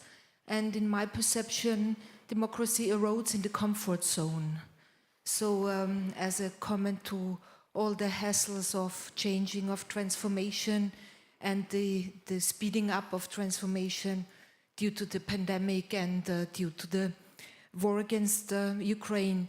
And I apologize for just raising this question now, because it sort of comes back to geopolitical issues, and this is the topic of the forgotten country of Afghanistan. I was an activist 20 years ago trying to support women's rights there after the fall of the Taliban, and I was really, I was just terrified about the withdrawal of the US troops from there. And my question is whether this was an encouragement for Putin to start his attack, because it was just half a year later. and maybe part of his miscalculation of the reactions he would get or he would create. And the last question about the focus on China as a systemic rival. What should happen in order to focus on other countries like India as systemic partners, rather than just putting China into the main focus?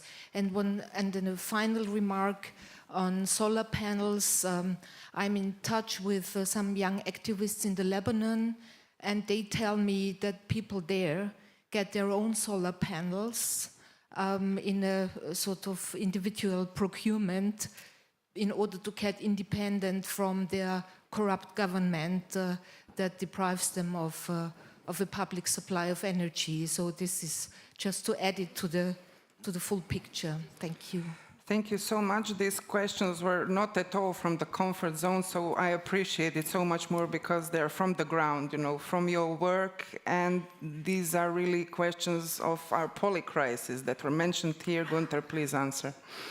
No, I wanted to focus on the India point, but also refer and put it in the context of the historical emissions. I really do think, as I also mentioned in my speech, that those countries that have emitted historically a lot, which is, of course, the industrial countries. China's catching up very fast, though, but of course, we are still ahead in terms of historical emissions.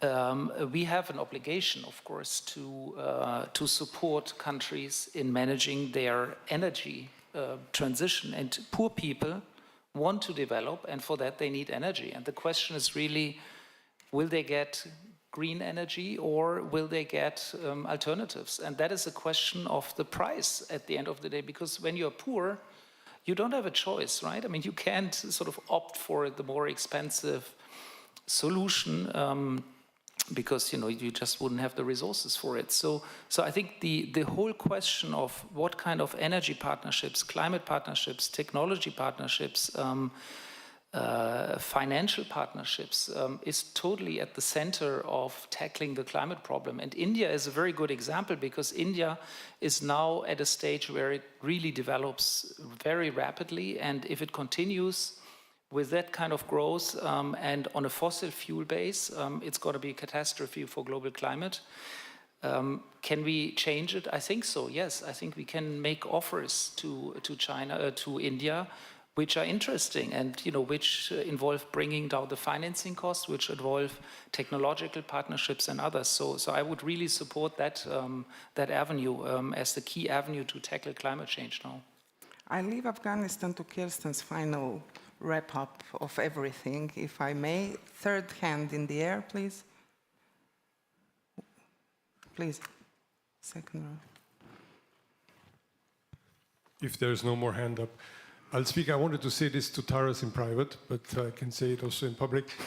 I'm extremely grateful for you mentioning and bringing the topic of civil society as a fabric of society that enables society to be resilient, to hold against crisis. And I think in all three panels, this should have been mentioned. It's sad that it only comes in the last one, but I think this is really a very important aspect, and an aspect where we as the ERSTE Foundation, I am working for the ERSTE Foundation, can really also do something. And this is the time to decide, and I think it's the time to decide for us to really put resources and effort in there, because in the democracy field, also in the long-term resilience of systems against each other, I think civil society plays a crucial part. So thank you for mentioning it.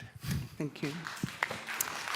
We have time for one more question, if there is. I think the subject and the interventions of, okay, first time? Okay, please. You have an award for the best question in every panel. Only if nobody else raises a question, thank you. No, I wanted to bring the issue of how we actually orchestrate the process of energy transitions. How we can ensure that they are inclusive, how we can ensure that they are participatory. You know, we are talking a lot now about creating new jobs, creating welfare and income through these new jobs. We talk about reskilling people, etc. And all of that is exceedingly important. But I think we also need to remind ourselves that currently, for example, women are severely underrepresented in the energy sector.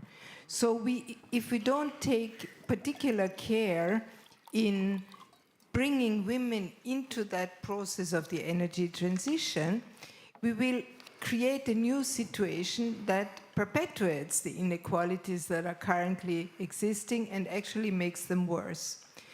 And on the international level, it was pointed out the map of the ETH that shows how the global influence changes depending on whether we have fossil fuels or renewable energy as a major source of our energy.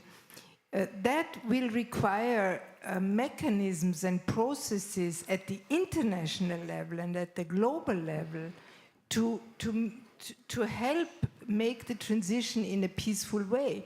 Because the countries that lose influence, the countries that lose clout, are not going to give that up easily. So there's nothing, we have nothing at the international level at this point. So I think this warrants a lot of reflection also. Thank you. So thank you so much for all of your interventions. We don't have time, unfortunately. I would just point out, so inequality, geopolitics, democracy, everything led us to what Kirsten was advocating or calling for, the systemic change that needs to be done for us. So please wrap up this session and what you pick up from this, what we heard. I will attempt to do that. Not a small ask. I think there are a couple of threads I'd like to bring out. One has to do with the ultimate need we have, which is to change demand. Because I think one of the things that we keep having conversations around is supply. And we are not at the moment in a demand-side crisis, we're in a supply-side crisis. We need to shift demand. Really what that amounts to is every society in a developed context finding ways to live with less energy, to meet human needs well, with less energy, less resources, and less materials. Then I want to come to this question of making Europeans poorer. One of the most interesting and helpful things I have read in the last 6 months is a woman who put out a blog saying, actually, if we really think about it, we are currently living in a scarcity world, in a scarcity mindset. And almost everything that we know about the alternative ways that in which we need to live, the technologies, the business models, the industrial models, are in fact significantly more abundant than we have understood. Precisely to the point that if you have a solar panel and or 26 solar panels and you're generating energy, you become a generator of wealth for yourself, for your community, for your neighborhood, for this local sports field if you generate excess. So there are real shifts in opportunities. There is an immense, and I really want to echo this question around green skills and green jobs. Europe has some of the best jobs in the world in terms of their balance and their protection. Europe actually is producing 30% of the new green technologies globally. That's a huge number. Now, there's a huge issue in terms of how that is operationalized into jobs. But just another number, there are 35 million roofs in Paris that need retrofitting, and there are 60,000 roofers. And that replicates over and over and over again. There is an enormous wealth of new jobs, new prosperity to be made, but it's a systems shift leading to paradigm shift on how to live, how to imagine industrial models, industrial systems, business models, relationships with resources and the environment above all. And I think that leads me then to just picking up on several points that has been named here that ultimately comes down for Europe to policy coherence. We are talking about the excess profits that Russia made. Well, Exxon posted 56 billion last year. That's 450 times more than the amount of money that the world has managed to collect together to fund loss and damage. 1 year of profits. So one of the things we need to ask ourselves is not just what Russia is profiting from, but we are subsidizing oil and gas. Where there are subsidies, there is an incoherence. Where there are market incentives to continue to allow the price of fossil to be low, there is an incoherence in policy. And I think there is something here about really looking very carefully at the whole system of consequences and of cause and effect to ask ourselves, to come back to our question of principled-based peacemaking, principle-based transition, principle-based call for action, and principle-based governance and peacemaking. So then I think that for me, just if we bring it back to this notion of civil society, and particularly the idea of, and I want to link your challenge, Kim, around why the language of emergency. My experience in a European context is that European infrastructure and governance processes was set up for stabilizing in chaotic environments. It's not particularly well effective and designed for agile, rapid mobilization of funds to people on the ground in civil society contexts. And actually, that's what emergency measures in many ways have enabled. Or companies to collaborate together where otherwise competition law makes it very difficult. There are elements here about using perhaps emergency contexts to begin to help us experiment with alternative forms of deployment, of governance, and of standards and principles for acting that need to become a new normal, that do enable agility and that do enable empowerment, another word that we've used in the course of today. And I lastly would want to finish with, we know that the 6th most effective intervention on climate is the education of women and girls. We have a project currently in Den Haag being run on global governance for climate emergency, which is effectively trying to understand what is the backup solution to a global governance system if nation states cannot get it together and if their global process of the UNFCCC is not achieving change in time. And so, again, how do we begin to think about these not centralized, unified, sequential, organized mechanisms, but perhaps polycentric, multiple, distributed, decentralized, that need to be connected into a network of networks, and that's a new organizational governance, political, economic form, and something that we can begin to learn and experiment with as we deal with transformation and crisis. Thank you so much. Mary Warlick and Guntram Wolf needs to run, so run. Thank you so much for your inputs. Anthony Burnett, thank you. Milica Delevic, thank you. Kirsten Dunlop, thank you. Taras Fedirko, thank you so much. Gerald Knaus, thank you. Ivan Krastev, thank you. Jan Werner Miller, thank you. Janka Ertel, thank you. Soli Özal, thank you. Katrina Pelczynska-Nalic, thank you. Kim Lane-Sheple, thank you. Marian Guntram already said. I want to thank Ivan Vejvoda and Boris Marte, ERSTE Foundation and Institute of Social Sciences Vienna for hosting us and for bringing us this very important thing which is called Europe Futures Fellows Program. Thank you so much for that. And I want to thank my dear colleague Misha Glenny and you all for listening to us all the afternoon. Thank you to all the people who worked on this. Boris and Ivan, please join us on the stage.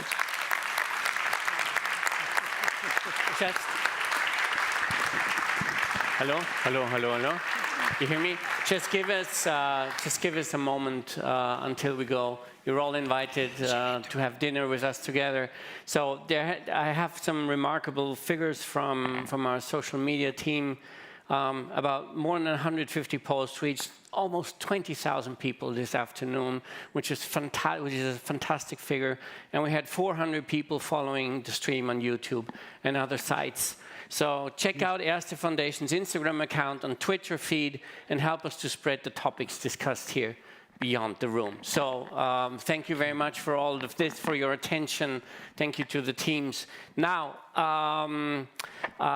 yes, we have some special surprise. Where are they? Yes. Because there's one woman we would love to thank because she was basically the curator leadership here. So that you all are here is thanks to Desi. And Desi, we want to thank you really, really, really for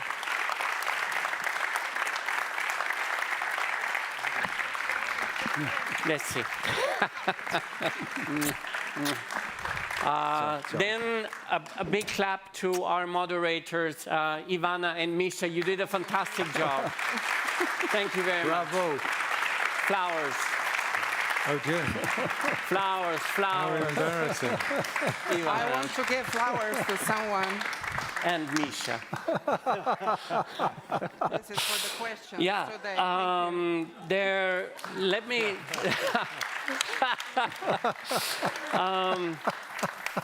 Let me quickly say something, because it is. I don't know how you feel now, but I'm full of thoughts and lists of things we have to do. And which have to be done. I remember transforming crisis, and it always reminds me, transforming crisis, right? It always, or polycrisis, transform even in polycrisis, new design for human life. It always reminds me of a picture of a Viennese philosopher from the Wiener Kreis, Otto Neurath, who once said, like, changing the science system is like Schiffsumbau auf hoher See. So rebuilding your ship on high sea. And this needs a lot of different knowledge and skills than building a ship on land. But rebuilding a ship on high sea is a completely different philosophy of how to transform. Now, this will be the topic of tomorrow here, because tomorrow we as ERSTE Foundation will have our first community encounter meeting with all the partnerships we have in place. And basically what we're talking about tomorrow is exactly that. How can we get transformation done? And we're talking about transformation psychology, about behavior, about food, right? What is the future of food, and about rare earths? So if anybody has time tomorrow, be here. It's going to be fantastic. It will be a completely different setup. You cannot imagine how this room will transform this night. Huh? So just having said this, Ivan. Yeah. I want to thank again the speakers for diligently sitting throughout this afternoon and evening. So once again, thank you. You have all been named, but again, thanks to Ivan and Misha, who's really done a terrific job in keeping this conversation alive and kicking until the very end. And I will simply end by saying something that we all know but needs to be repeated. The struggle for freedom and democracy is something we do every day when we get up, if we understand that it is never given on a silver platter. So it goes for the understanding that climate is a huge challenge, that there are geopolitical challenges, that we are being buffeted, that democracy and freedom are being strangled in a great part of the world, and that we are this continent where everybody does want to come with all the inefficiencies and dysfunctionalities. And I think that's why having a discussion like this, Boris and I still have our sleeves rolled up, so we will continue to do that. Yes. And I hope that we all come back in some shape or form next year for Time to Decide #3. And thank you all for being here with us throughout the day and for your questions. And now we will enjoy the buffet that is outside or somewhere in this huge and lovely green building. But Boris, maybe you can say more. Yes, join us, meet us, and talk, start building relationships. We need new alliances here. Now, just finalizing, this wouldn't have been possible without a fantastic team. So let me mention Claudia and Emily. They were responsible for the setup. Claudia, fantastic. My team, the team of the foundation, Marianne, Barbara, Elena, Sarah, Maribel, Benjamin, Gerhard Radinger, Sabine, Laura, Mira, Hedwig, Lubica, Dino, Thomas Geuser, Thomas Kläuber, the great social media team we have, Rolf and Olena, the IWM team, Appa, who is doing the live stream, Esel, the film crew, Ibar, all of them! Thank you. So come be our guest. Next year, we'll have the 3rd edition of Time to Decide, and honestly, I can't wait for it. Thank you. Thank you. So,